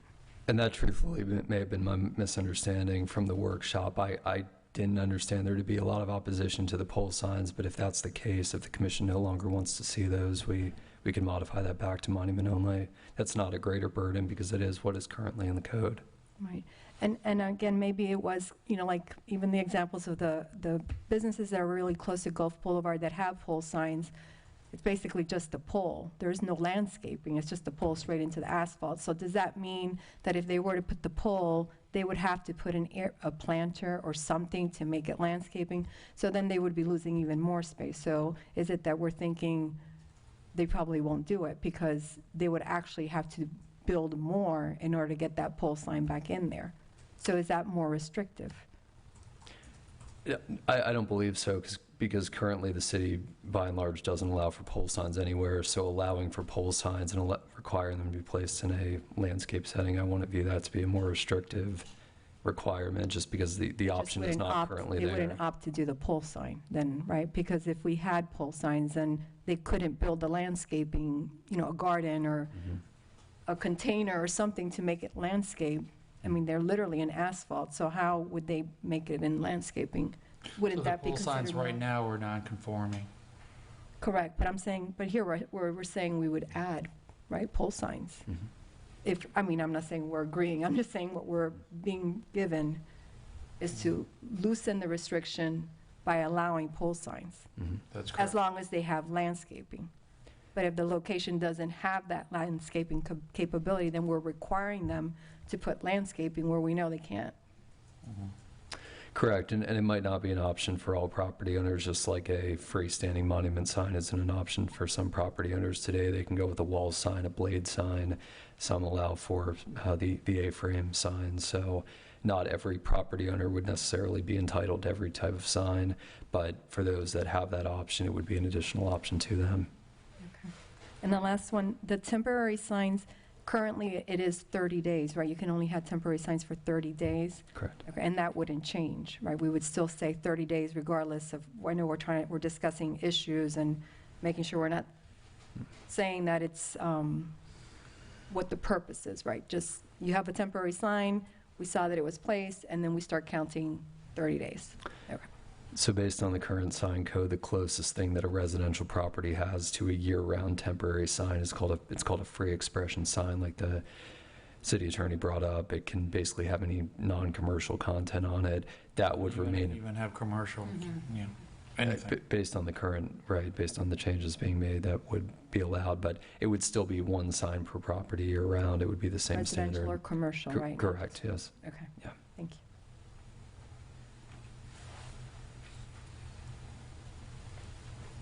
City Clerk, are there any public comments? Okay. Well, thoughts, comments? Okay. Kind of sounds to me like at least a couple people here really don't want to see the poles higher than they currently are. I'm certainly not in favor of increasing the heights of the signs. So if we were to approve this, I get the sense that we want to amend the proposal to maintain the maximum height where it is now. Am I not correct in that assessment? Well, I think we're looking at unifying some of the zoning districts, and so, some, for example, a downtown district, one property may have 5 feet, another property might have 8 feet.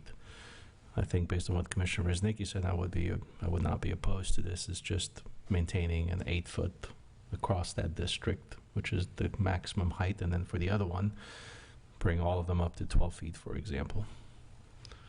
So that was pretty agnostic on the pole signs. I really didn't have an opinion one way or the other.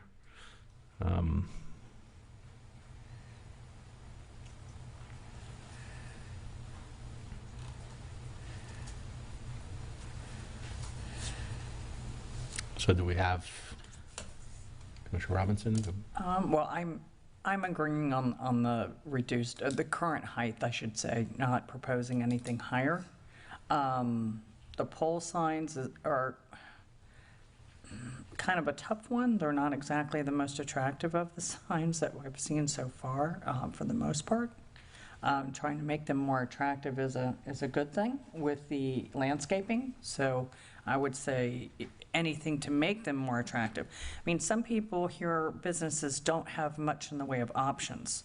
I mean, you're looking at where the Grove was, and they can't, doing a monument is really tough with all the businesses in there. And to be honest with you, when you're driving by a short little place like that, trying to read it all is virtually impossible. So, but I would agree that there are other options, putting on your fascia or whatever, and doing something more cohesive like that for an actual center is nice when you're that close to the frontage. I would have to question too, on that Taverna sign, how tall is that one? I don't know, other than to say it would exceed anything that would be allowed today, so. I was going to say, it's great, it's got to be taller than 15, or, taller than 15. Right. At the top of it. So definitely the lower end of it. Pole signs, as long as they're attractive, I would agree that the foliage or some sort of, and if somebody can't do it, then they can't do it, and they have to look at doing something else. And we do allow on the awnings and the fascia, correct? Correct, we do. Okay, so that's always an option to go with. I guess it's more of a landlord thing too, to try to get people to take a center and make it look cohesive altogether. Those would be my thoughts on. I'm not really inclined to add more square footage. I'm not sure why we're adding more sign area. Was there a reason for the greater sign area? Did we find that 10 extra square feet is really huge? No, so our definition did slightly change, which slightly modifies the calculation. We had tried to balance that somewhat, but ultimately it would be slightly more permissive than what we have today. So I think we could scale it back to 50 and 100 square feet, which is the adopted standard based on the grouping. And if that's the direction of the commission, we can easily make that change. Yeah, that would be even more odd to have shorter signs with larger square footage. So which then brings us back to the last issue, which is the number of signs. I'm torn on this one because, again, it's I hate the fact that, there's a reason we can't have nice things so many times, because it's one person kind of really making it difficult for everybody else. And so when I'm looking at the last election, it was, this is why we can't have nice things, but then why should we punish the other 8,500 people who are perfectly well behaved? That's not right either. We can work with the attorney's office to come up with some alternatives if that's what the commission would like us to do, and we could bring them back for final reading. I understood the content agnostic, but still based on the number of issues on the ballot to be something that would still be valid. But if that's not the case, we can potentially come up with some additional options.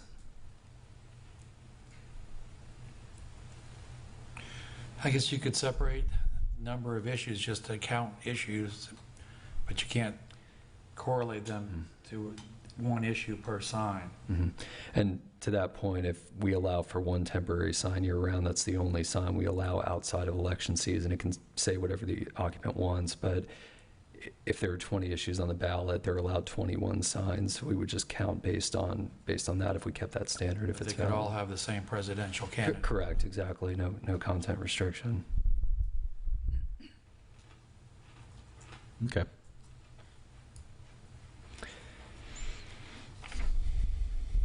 All right, is there a motion?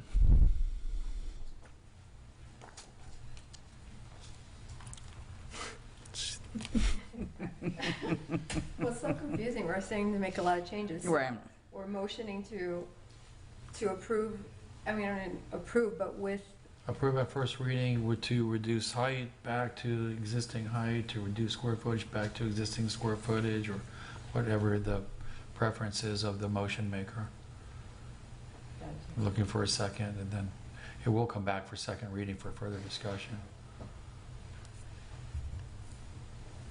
If you want us to make some changes before we bring it back. If you don't want any changes made now, just, you can approve for first reading for discussion and second reading.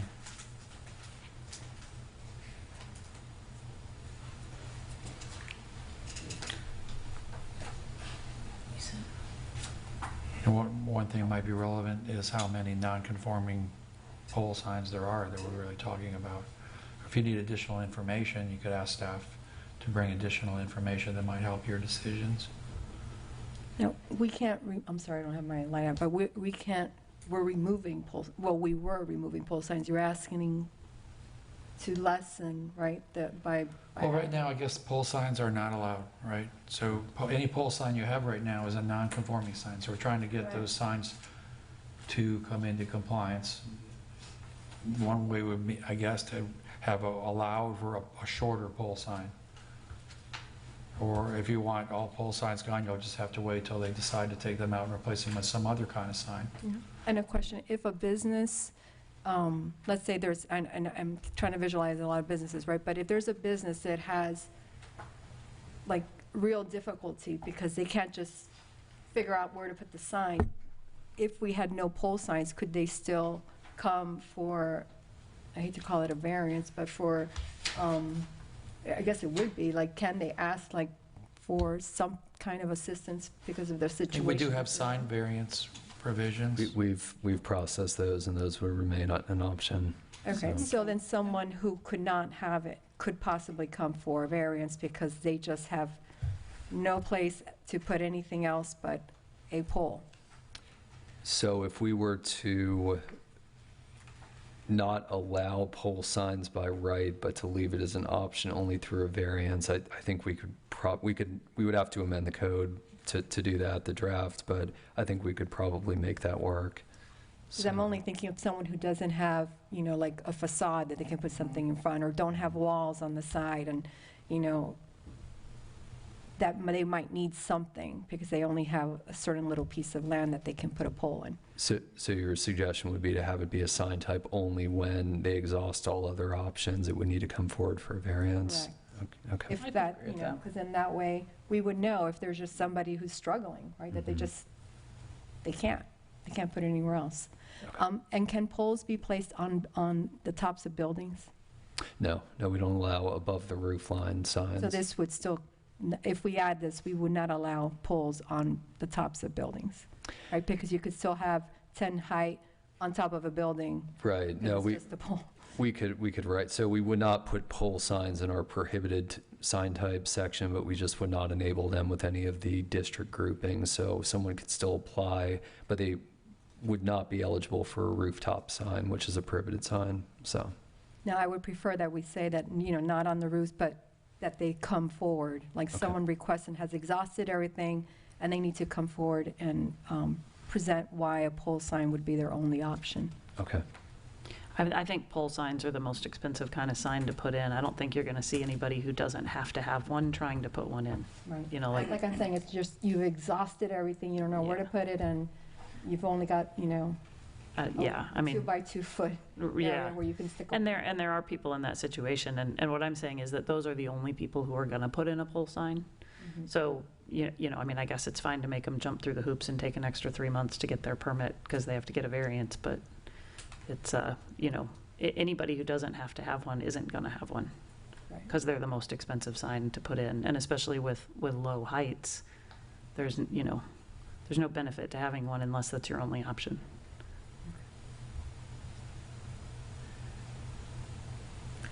If you put that slide up, I'll try my best to say, it'll help me make sure. The one with the table, just so I don't miss one. Oh, I'm sorry. Yes.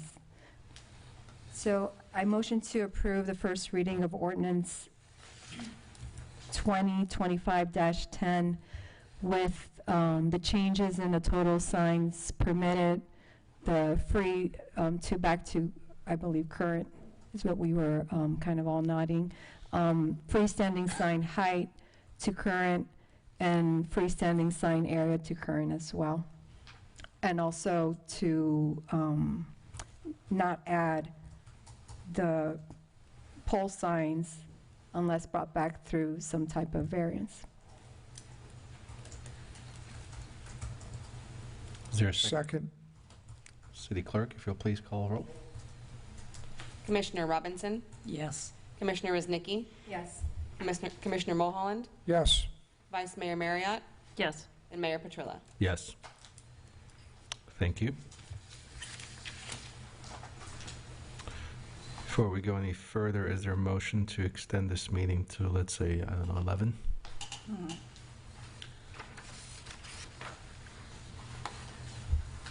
I'll make a motion to extend the meeting till 11. Second. City Clerk, if you'll please call the vote. Commissioner Rosnicki? Yes.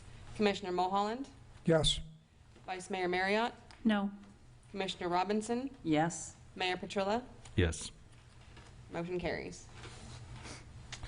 City Manager, what does our agenda look like for the following meeting? Light, heavy? Not sure yet.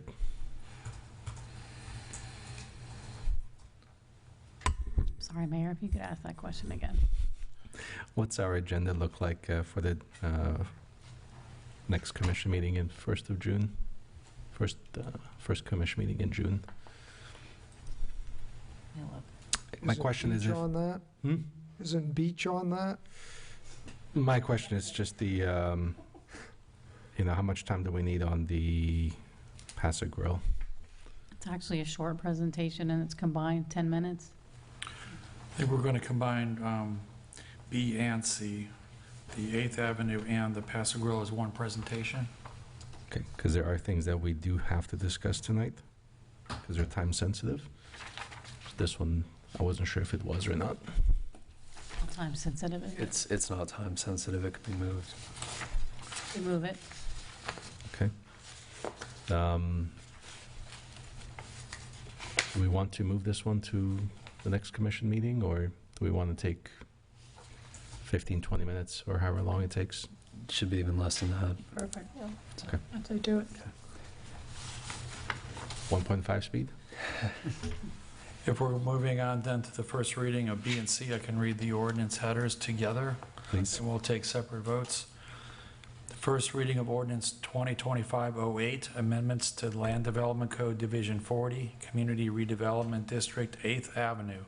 An ordinance of the City of St. Pete Beach amending the St. Pete Beach Land Development Code Division 40, Community Redevelopment District, 8th Avenue, CRDEA, Sections 40.1, Purpose and Intent, and 40.9, Setbacks, adopting Sections 40.13, Assembly or Lot Split of a Parcel, Vacation of Easements or Right-of-Ways, 40.14, General Building Design, 40.15, design review and required drawings, and 40.16, Paso Grill Historic Overlay Design Guidebook, to amend and adopt development standards to preserve the historic character of Paso Grill's 8th Avenue in the vicinity and increase compatibility of new development with that character, providing for severability, codification, and scrivener's errors, and providing for an effective date. And also, first reading of ordinance 2025-07, amendments to Land Development Code Division 20, PAG, Paso Grill Overlay District.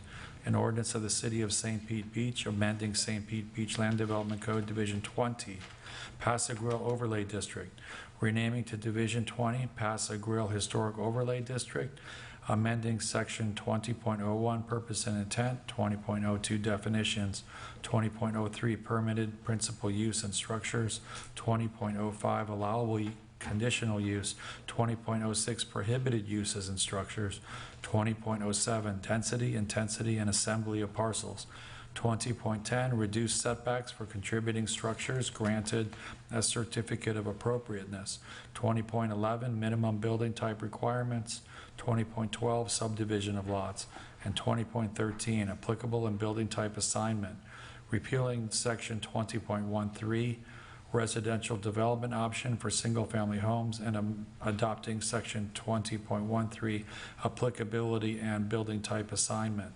renaming and amending Section 20.14 Vacant Parcels to Section 20.14 Lot Split, Assembly of Parcels, Vacation of Easements and/or Rights-of-Ways, amending Sections 20.15 Permitted Building Types, 20.16 Private Frontage, 20.17 Building Height, 20.18 Minimum Off-Street Parking Requirements, 20.19 Alleyways and Driveways, 20.20 Landscaping Standards, 20.21 Screening of Elevated Buildings, 20.22 General Building Design Residential, amending and renaming 20.23 General Building Design Non-Residential to 20.23 General Building Design Non-Residential and Mixed-Use Buildings, amending Section 20.24 Design Review and Required Drawings, and adopting Section 20.25 Paso Grill Historic Overlay Design Guidebook to adopt development standards to preserve the historic character of Paso Grill and to increase compatibility of new development with that character,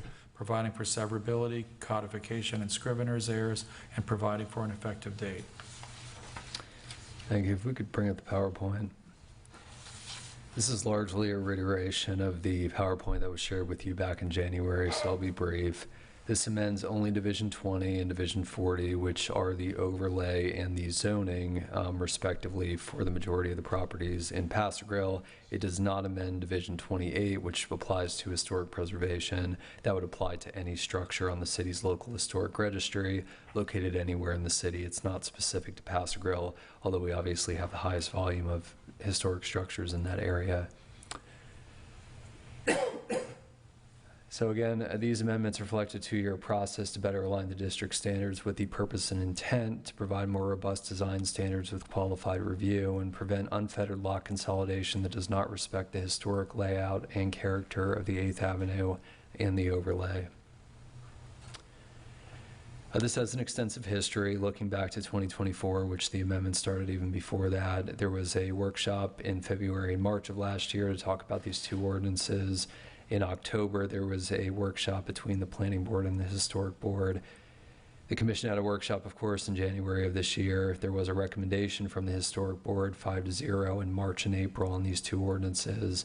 And in April, the Planning Board also recommended this item in a vote of 5-0, finding it consistent with the comprehensive plan. We've also had numerous discussions outside of a workshop setting with the Historic Board over the last few years. Looking at the major changes to the Paso Grill Overlay District, the major changes that building to the overlay is now a requirement. There are certain situations under the currently adopted code where a property owner has a large enough lot to build to the underlying. The overlay is now a requirement. There are strengthened standards for design reviews. That would be design standard identification on the plans, architect review, and there is a guidebook which we are currently working on with the Historic Preservation Board. This is not prescriptive, but it would provide those property owners who seek to develop to the overlay guidance on how to do so. There is a requirement that driveways be placed in the rear when adjacent an alleyway. When it was presented to the commission back in January, the requirement was for any alleyway of 15 feet in width or greater. Now the requirement is for any platted alleyway. However, a driveway requirement from the alley can be waived by the historic board if the alleyway is less than 15 platted feet. Lot consolidation or subdivision would require historic preservation board review.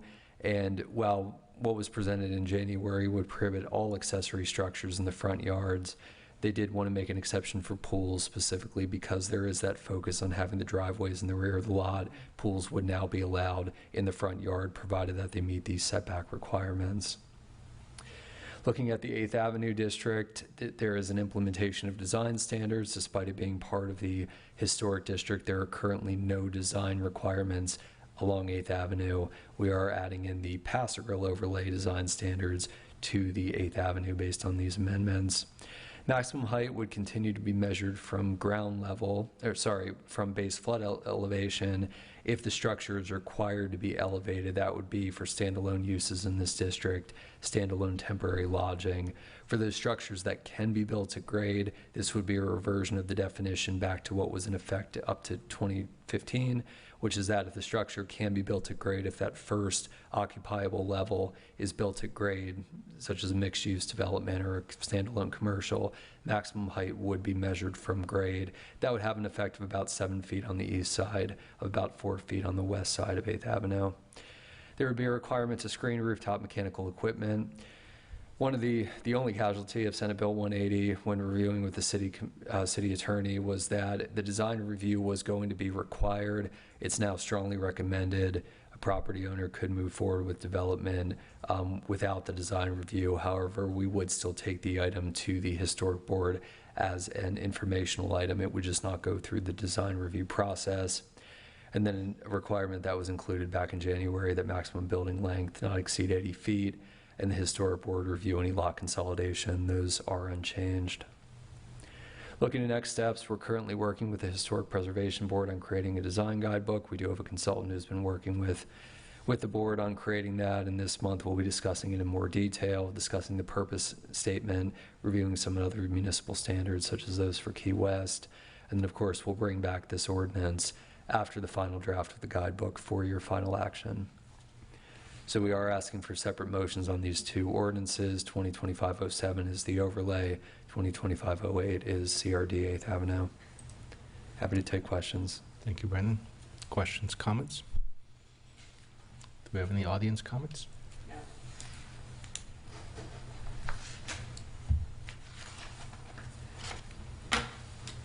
So Brandon, this hasn't materially changed since we had our session, whenever it was, you had the date up, a couple months ago. Other than, I think, the HB 180, is that what it was? HB 180? There's, yes.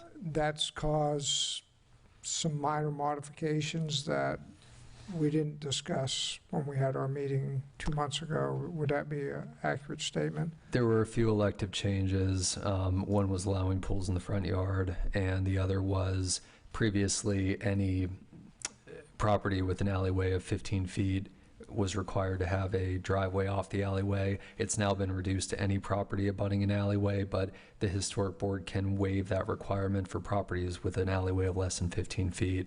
What the Senate bill affected was the requirement for design review in the 8th Avenue district. That's not currently a requirement. There was concern about making that a requirement, so that is something we struck and made strongly recommended instead of required.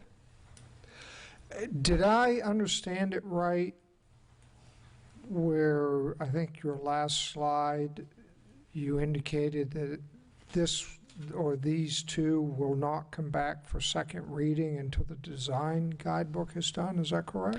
That was the intent. We're going to be working with the historic board on that this month. I believe we're coming up on a first draft, so we would likely look at bringing something to you maybe in June or July.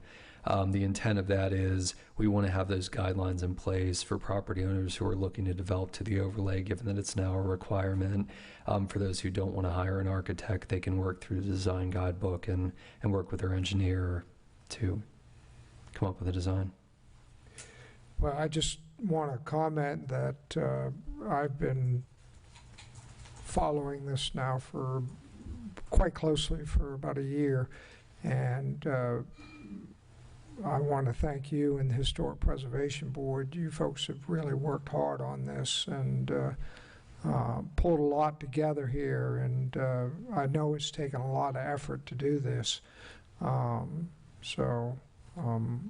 just want to say thank you all, because it has been a lot of work. I definitely know it's been a lot of work, so thank you. Thank you. I just had a question in regards to the pools in the front. How high can the fence be? It's still limited to 4 feet if they're going to be set at the 10-foot setback, which is the minimum for most residential lots. If they're going to be set it back to 20, they would be able to go up to the full 8 feet. So That would be kind of, got to have a big front yard for that, or some depth for that. Right. Okay. I wasn't sure about that, because I know that there would be, cause for, being out in the open, I guess, in your front yard, basically. Right. It'd be kind of interesting. Mhm. But you could put a hedge up, I'm assuming that could be, You could for screening, for pool code purposes, 4 feet would meet that height requirement. 4 but- feet. Anything is 4 feet in the front. Correct, yeah. Thank you. Welcome. Just a follow-up on the pool. Can pools, because we have a couple in our neighborhood, can they be at a height?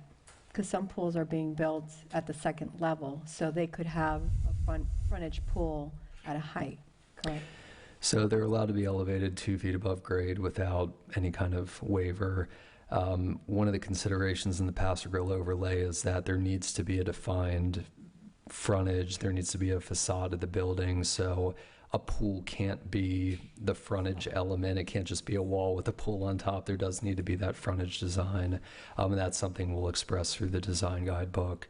That's not to say that we've seen situations where there's been a frontage and then there's a pool tucked away in the corner, so it meets the frontage of the porch maybe, but it's set off to the side of the home. Something like that would be allowed, but it can't just all be pool elevated 8 feet in the front yard. Okay. So But they could still elevate it. they could. Okay. Mhm. And also, before I wanted to say to thank you and the Historic Board, because I have been watching and all the workshops, and there's so many meetings, and they really went through it with a fine comb, so. They did, and even up at the very end, we brought this in March thinking it would sail through, and they brought up something that was a great change, so they've worked very hard. Thank you. Definitely, thank you.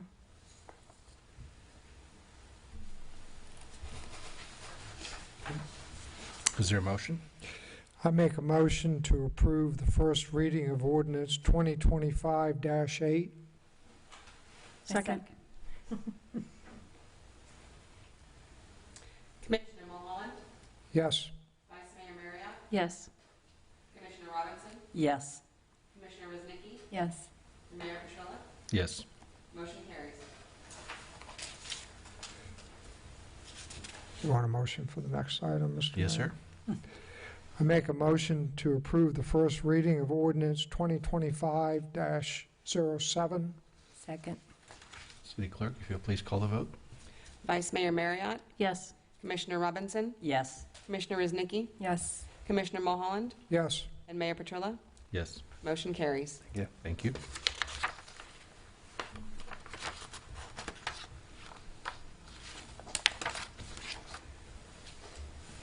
Next, we have item 7A, resolutions. Consideration of resolution 2025-15, establishing the date for the 2025 special municipal election qualification period for Commissioner for District 4.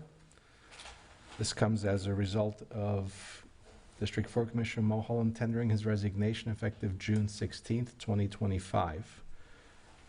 By the city charter, we are required, in the event that the next regularly scheduled election is more than 6 months away, we are required to call for a special election and appoint a replacement to serve until the election, until the special election. And so the first part, City Clerk, I believe you've looked at the timeline. Yes. Okay. So this resolution will establish November 4th, 2025 as a special election date, with qualifying to be held June 23rd through July 7th. And the reason we picked that November date? That's the date that the election office is offering. Okay, that is also coincides with the other elections that they're running. Sometimes they do one in August, but they're not having one this year. Yeah. November is the earliest date that we can do a special election. Yes, so the different municipalities in Pinellas County either run in November or in March. And so the next available, without having to incur a significantly greater expense, is November. Yes, that's correct. Okay.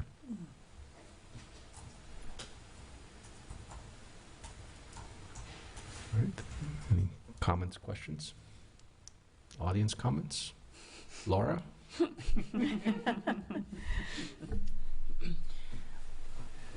I'll make a motion to adopt Resolution 2025-15. Second. City Clerk, if you'll please call the vote.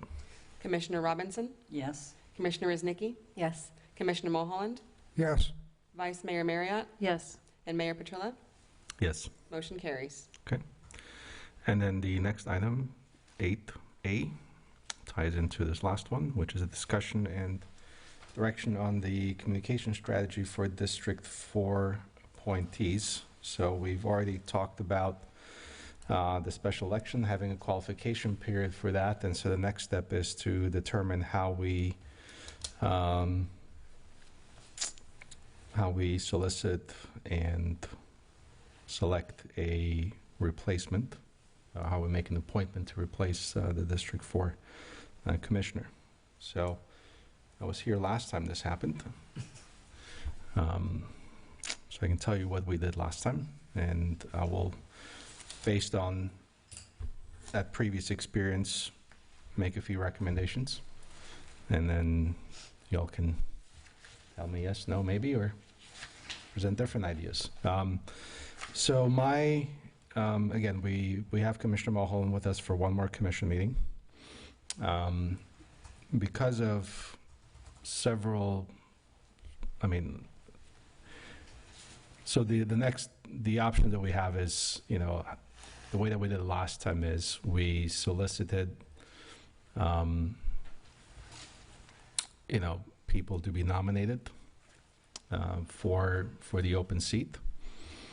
And then we interviewed those individuals. And then the commission voted on the applicants. I would propose a few changes to the way that it was operated last time. One is to align it with our general elections, which our general qualification period requires 15 endorsements. And so I would request, well, my proposal would be that any candidate should have at bare minimum at least 15 people supporting them. I don't think that requirement should be in any way any less restrictive for an appointed person than for a person who's putting, their name up and running an election. Then because of the time frame that we're looking at, and I can tell you last time we had a shorter time frame over the holidays of Christmas and New Year's with 6 emergency back-to-back meetings. So, which may sound like I'm proposing a very short time frame, but this is actually a longer time frame than what was offered last time. So I would propose that we have a nominating and qualifying period that ends at 5 p.m. a week from tomorrow, in order that the city clerk may have names to put on the agenda when it's published on Thursday, so that the commission may interview those individuals at the following commission meeting, which is June 10th, I believe. Yeah. You could do the interviews on June 10th, but you will not be able to appoint them until the following meeting because Commissioner Mulholland is still in his seat until the 16th. Unless Commissioner Mulholland should decide at that meeting to resign on the spot. I'm not suggesting that, I'm simply laying out what the options are. So, if that were to happen, then we would have a full commission on the subsequent meeting in June 24th.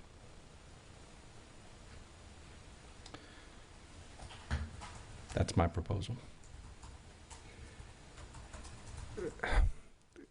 Just so I follow that, Mr. Mayor, your thinking is that we would notice this, and I think you said that all the names would have to be in a week from... Tomorrow by 5 p.m., so 8 business days, tomorrow. well, 8 days. And then I would have to resign before that meeting. No, sir. You would be entitled to participate to the fullest in that meeting until such time that you do resign. Nobody would be able to take a vote on an appointed person until that seat is vacant. So you would be able to participate in the interview process, any discussions, as long as you're a full commissioner on the board. There's nothing to prevent you from doing that. But the commission would not be able to take action to appoint somebody until that seat is in fact vacant. So essentially, we would conduct our normal meeting with that as part of the normal meeting. And then, much like today, the last thing on the agenda would be appointing my replacement, which, assuming I resigned. Mm-hmm.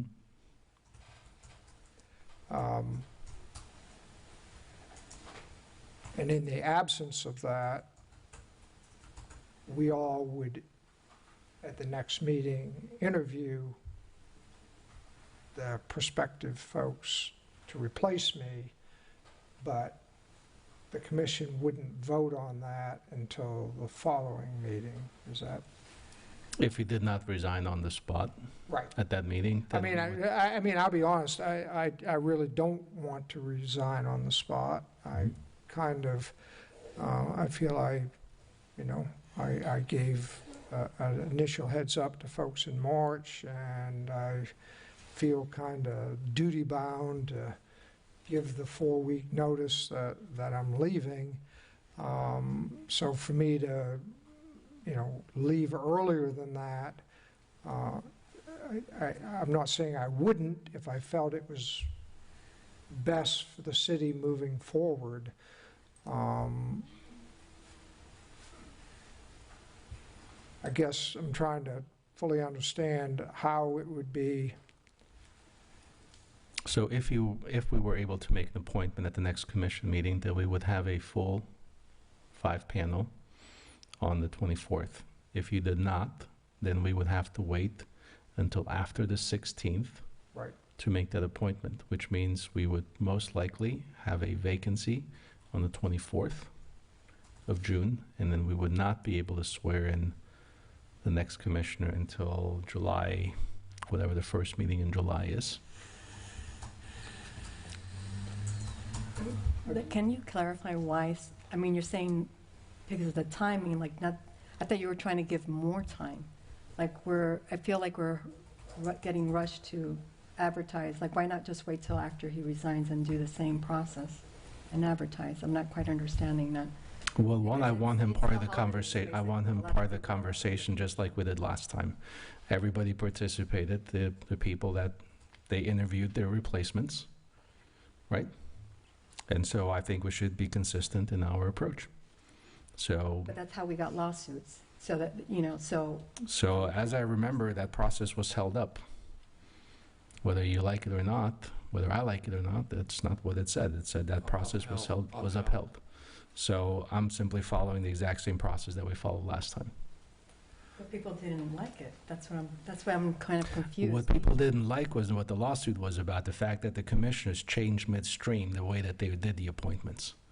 Yeah. It wasn't about the process, it was the fact that they changed it midstream.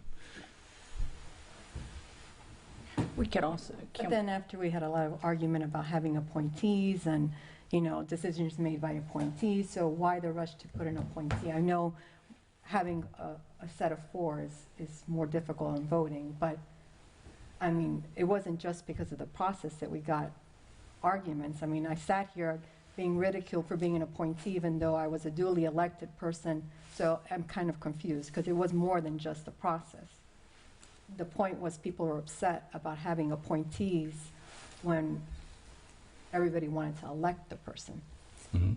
Yes, because when 4 people resigned, technically by the city charter, which states that if 1 or more vacancies occurs at the same time, you actually have to call a special election. You can't appoint somebody. And there was a scheme concocted on how to stagger the resignations so that they would have to circumvent the charter. And then on top of that, midstream, because they didn't like who was nominated, they decided to change the process. So there were multiple schemes going on. Nobody was upset about the fact that people had to be appointed. It was how the entire process was done, because it didn't feel transparent and because it felt underhanded. And so now we're going to be transparent about it. We're going to agree on how we're going to do it. We're going to give ample time, and we're not going to, once we agree to how this process works, we're not changing it. This is it, right? We'll make a decision, how we want to handle this situation, and then we follow through on it. That's the difference. The issue wasn't ever that, somebody had to be appointed. This happens on a regular basis all over the place. But it's got to be a fair process, and it's got to be consistent. Well, then I would say that we shouldn't be deciding this today, because we're having a person who's resigning helping make this decision. Of course, just like last time. So you want to do the same thing that got everybody upset? No, we're doing the opposite of what got everyone upset. What got everyone upset last time is that there was a scheme concocted to circumvent the charter, and the fact that people changed the process midstream. We're not changing the process midstream. We're going to be consistent in how we execute the process. We're going to make a decision. It's on the agenda for tonight to make this decision, right? There is urgency here. We cannot leave the commission with 4 people. You're going to have issues that come up at the budget that may require more than 3 votes. And so, unless you want to tell all these people, right, why we're not going to do our duty and do the hard decision, make the decision, pick the process. Do you have any objections to the process that I presented? Do you find anything objectionable about it, or you just don't want to appoint another person? I don't find an objection in appointing someone. I'm saying we're not giving enough time. This is holidays for a lot of people. So we're going to say by Thursday you submit, that's a short time. That's right? 8 days. That's 8 days. We gave 3 days last time. So we're giving 3 times more time.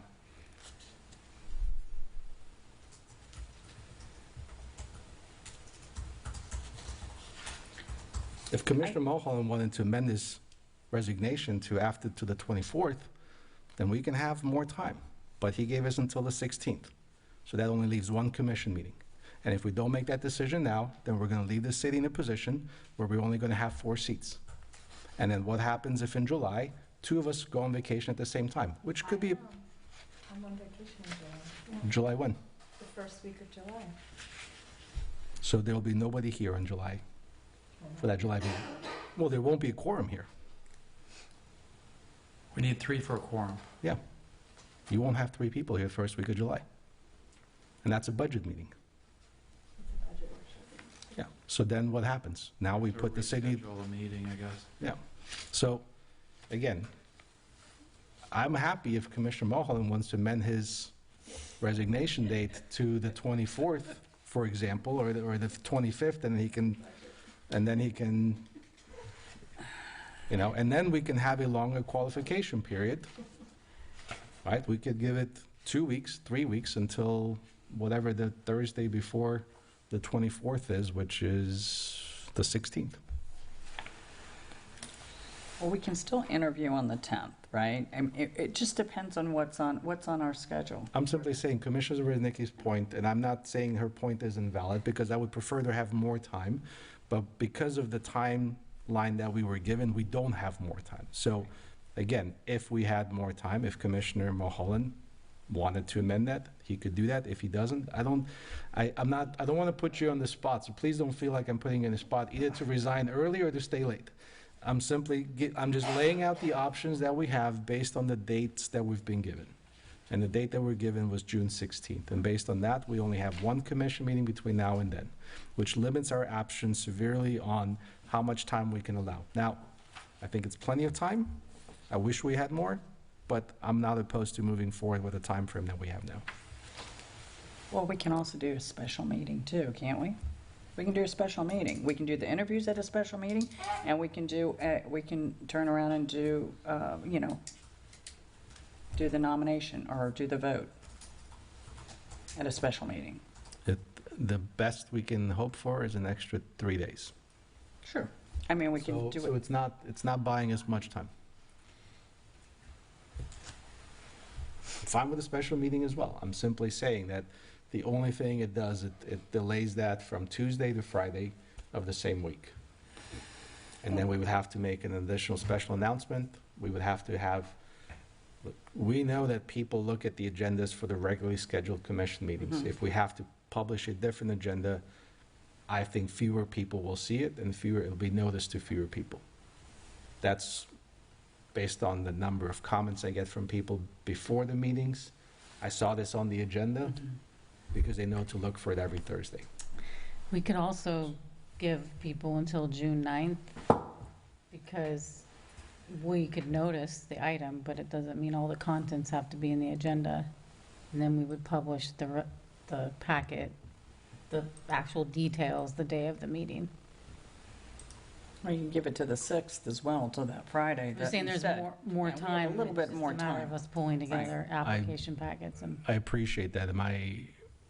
My request for having it on the commission meeting agenda is to have the names on there. Mhm. Just like people have for an election, they'll have plenty of time. So that if somebody saw that so-and-so's name was on the agenda, they could come and speak rather than know that, oh, it's just going to be, but we don't know who's going to be here.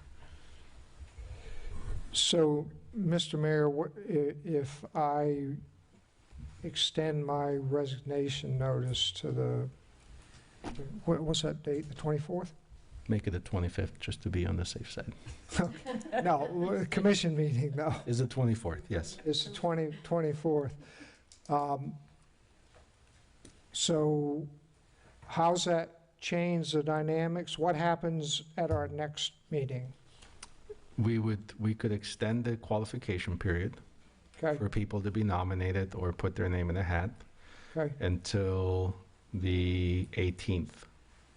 So instead of the 4th, they would have, instead of 8 days, we would have,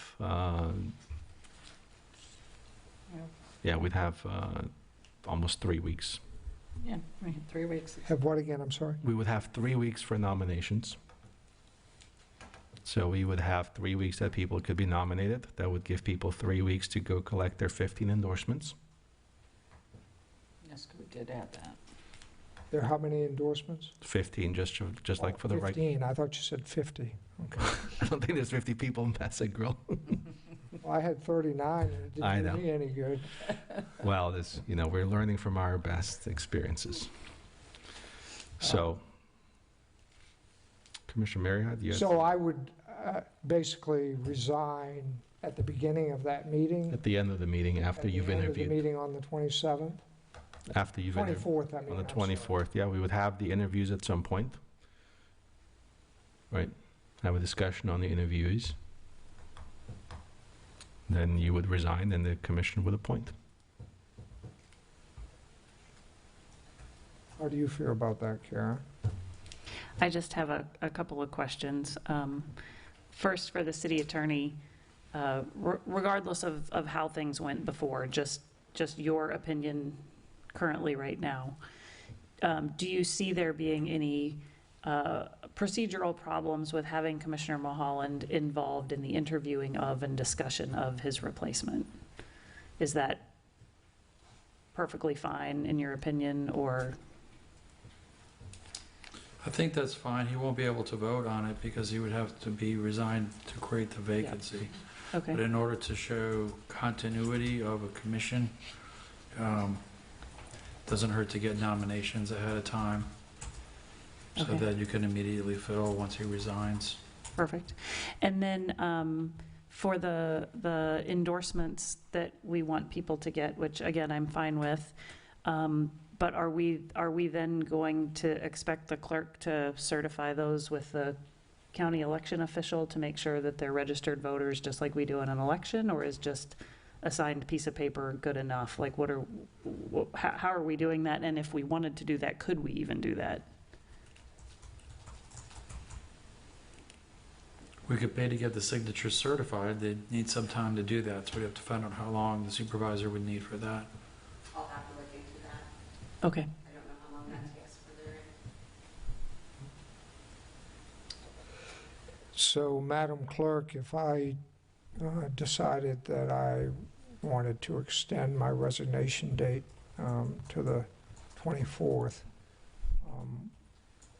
can I just do that in a public announcement to you, or do you need something different?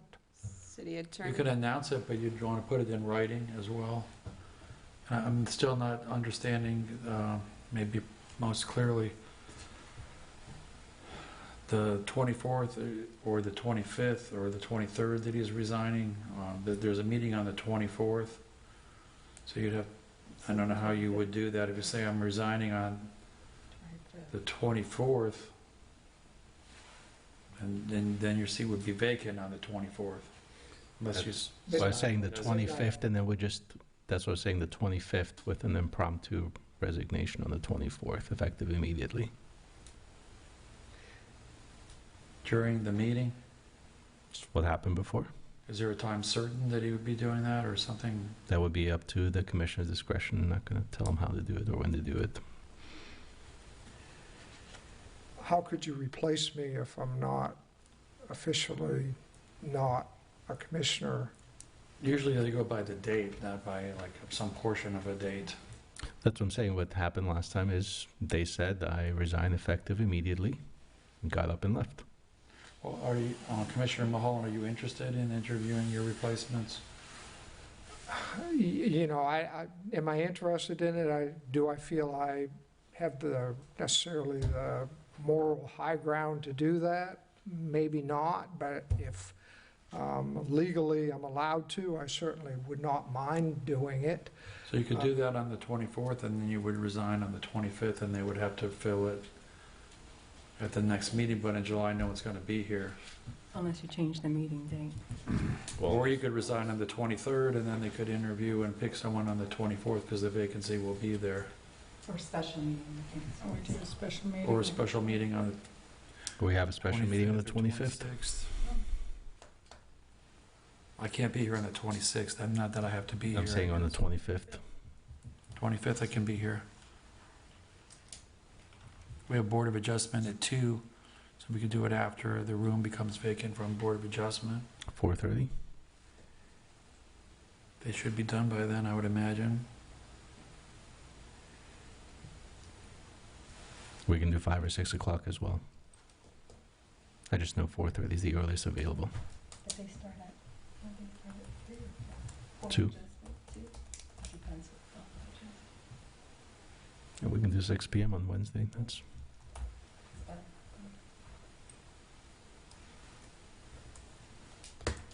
So I could modify my resignation to be effective midnight on the 24th. That would be perfect. Or 11:59 p.m. on the 24th. There's a question about whether midnight's the next day or that day. Only a lawyer can rap like that. June 24th at 11:59 p.m. and then we appoint Well, someone I on mean, 6 look, p.m. I on the don't want the city 25th. to have to deal with the fiasco that, you know, it had to deal with before, so if that, It's nice to have a full commission, 5 members. If you have 2, sometimes you can get deadlocked votes. well, you still can get deadlocked on selection because then- I won't be voting. And then in the budget, when we actually get to the budget, if you're, depending on the rollback rates, you may need, September. 4 people to vote for certain percents.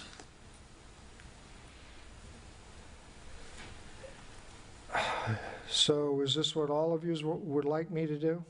Just stay. That would be easier. Stay on. Say again? All the way through the budget season. Stay on. That would be easier. If you stay till August, we don't have to have a an appointment. That brings up other problems, so. Yep. Okay, well, Madam Clerk, I'll send you a letter tomorrow notifying you that I am withdrawing my previous resignation letter and reissuing a new one that will be effective 11:59 p.m. on the 24th of June. And then are we calling a special meeting on the 25th? At what time did you decide? 6 p.m. 6 p.m., okay. And I would just ask that the closing date be June 17th, because June 19th is a city holiday. So we'll be publishing on the Wednesday, I'm assuming beforehand, before that holiday. Yeah, so the closing date would be 5 p.m. on the 18th, No, 17th. 17th. It's fine.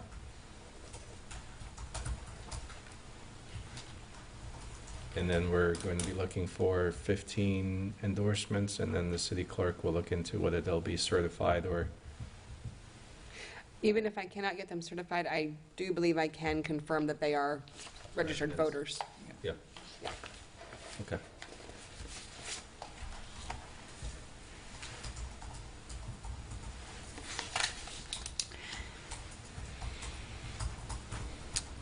Okay. Does that give you a good direction? Just clarity, do the 5 signatures have to be from the district? 15. 15. Yes, they always have to be from the district.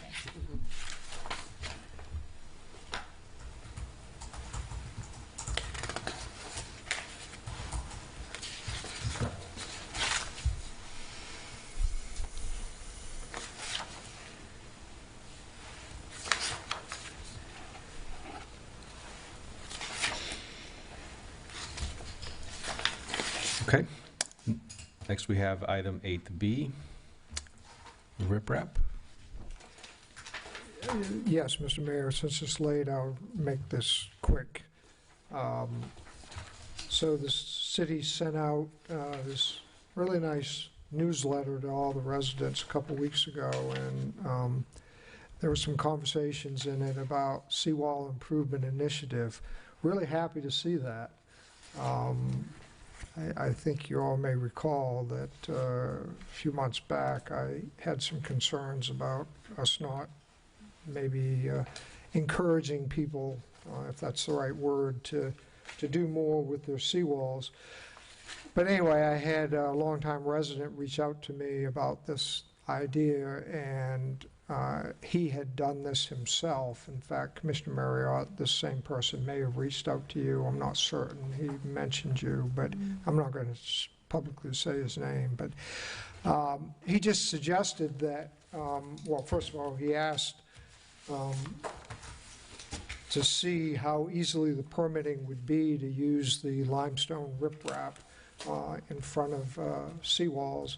And he also suggested that maybe somehow, and we don't have a lot of places, maybe down by the Don Cesar boat ramp next to Marina Bay, although somebody will probably cut my tires tonight when I, say this, but it might be good if the city could create a staging area for the limestone riprap where contractors could come get it. Obviously, they'd have to pay for it. There'd be some monetary issues or whatever. But anyway, I just thought that, that might end up being a win-win for the residents as well as the city so far as better seawall protection, and environmentally, it's a good thing too. So I just wanted to publicly get that out, something to be looking at seriously, hopefully in the coming weeks, that, the commission can maybe, along with the city, figure out some alternatives to help move this forward, because it seems to make a lot of sense. So anyway, that's all I had, Mr. Mayor.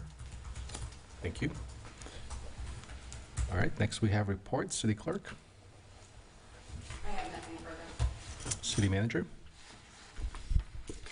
Just one quick update. It is turtle season beginning May 1st, and I have directed our code enforcement staff to fully enforce our current beach ordinance as it is written. I am looking for them to be providing metrics that I'm hoping to start to include in my city manager operational weekly so that you can actually see the work that's being done by that team and the enforcement measures that we'll be taking. Thank you. City Attorney, Nothing this evening? District 4, Nothing to report, thank you. District 3, please. Only thing I wanted to say is because I wanted to congratulate Gulf Beach's elementary magnet school has their 5th grade graduation tomorrow at our community center. And my daughter is also a 5th grader, so I'll be there. But especially because of the rebuilding, I know they have 2 days to move out from their current location. And July 1st, I think they will start bringing their stuff over back to the school. So if anybody's been driving around and looked over there, it looks pretty nice what they've done. So they will be back in business next fall in our city. So. District 2. I just want to do a shout out to Bill Lowry. He attended my library hours last week and helped me kind of present a little workshop on the historic designation, and had good turnout, and it was very, very informative. I do have library hours established now for June, and that would be on June 20th. It's a good thing we didn't choose that day. So that'll be June 20th at the library from 5 to 5:45. District 1, please. Nothing to report. This past week, the city manager and I had an opportunity to participate at the University of Florida. The Florida Institute for Building Environmental Resilience, also called FIBER, and sponsored by Duke Energy. We had an opportunity to sit down and kind of discuss some of the issues that we have in the city post-storm, some of the projects that we're looking at for resiliency, and then to be able to talk and network and come up with additional solutions, particularly as it relates to grant funding. There were some very, very interesting solutions and avenues that honestly I was surprised by that might be available to help us mitigate some of the storm-related and infrastructure-related issues that we have. For example, sewer, stormwater, tide check valves, and some of the flooding issues that we have. So we're looking forward to continuing the process of working with them to see if we can get some additional resources, help, and funding for some of these incredibly challenging but necessary projects. And so I just want to say how much I appreciate the invitation from the University of Florida. So this was by invitation only for some of the cities. We were selected one of 4 cities in the state of Florida that were impacted by the hurricanes to be able to work with them and participate in this. So we're, it was good for us to be there. I was very, very appreciative of the opportunity. Thank you, everyone, and we are adjourned.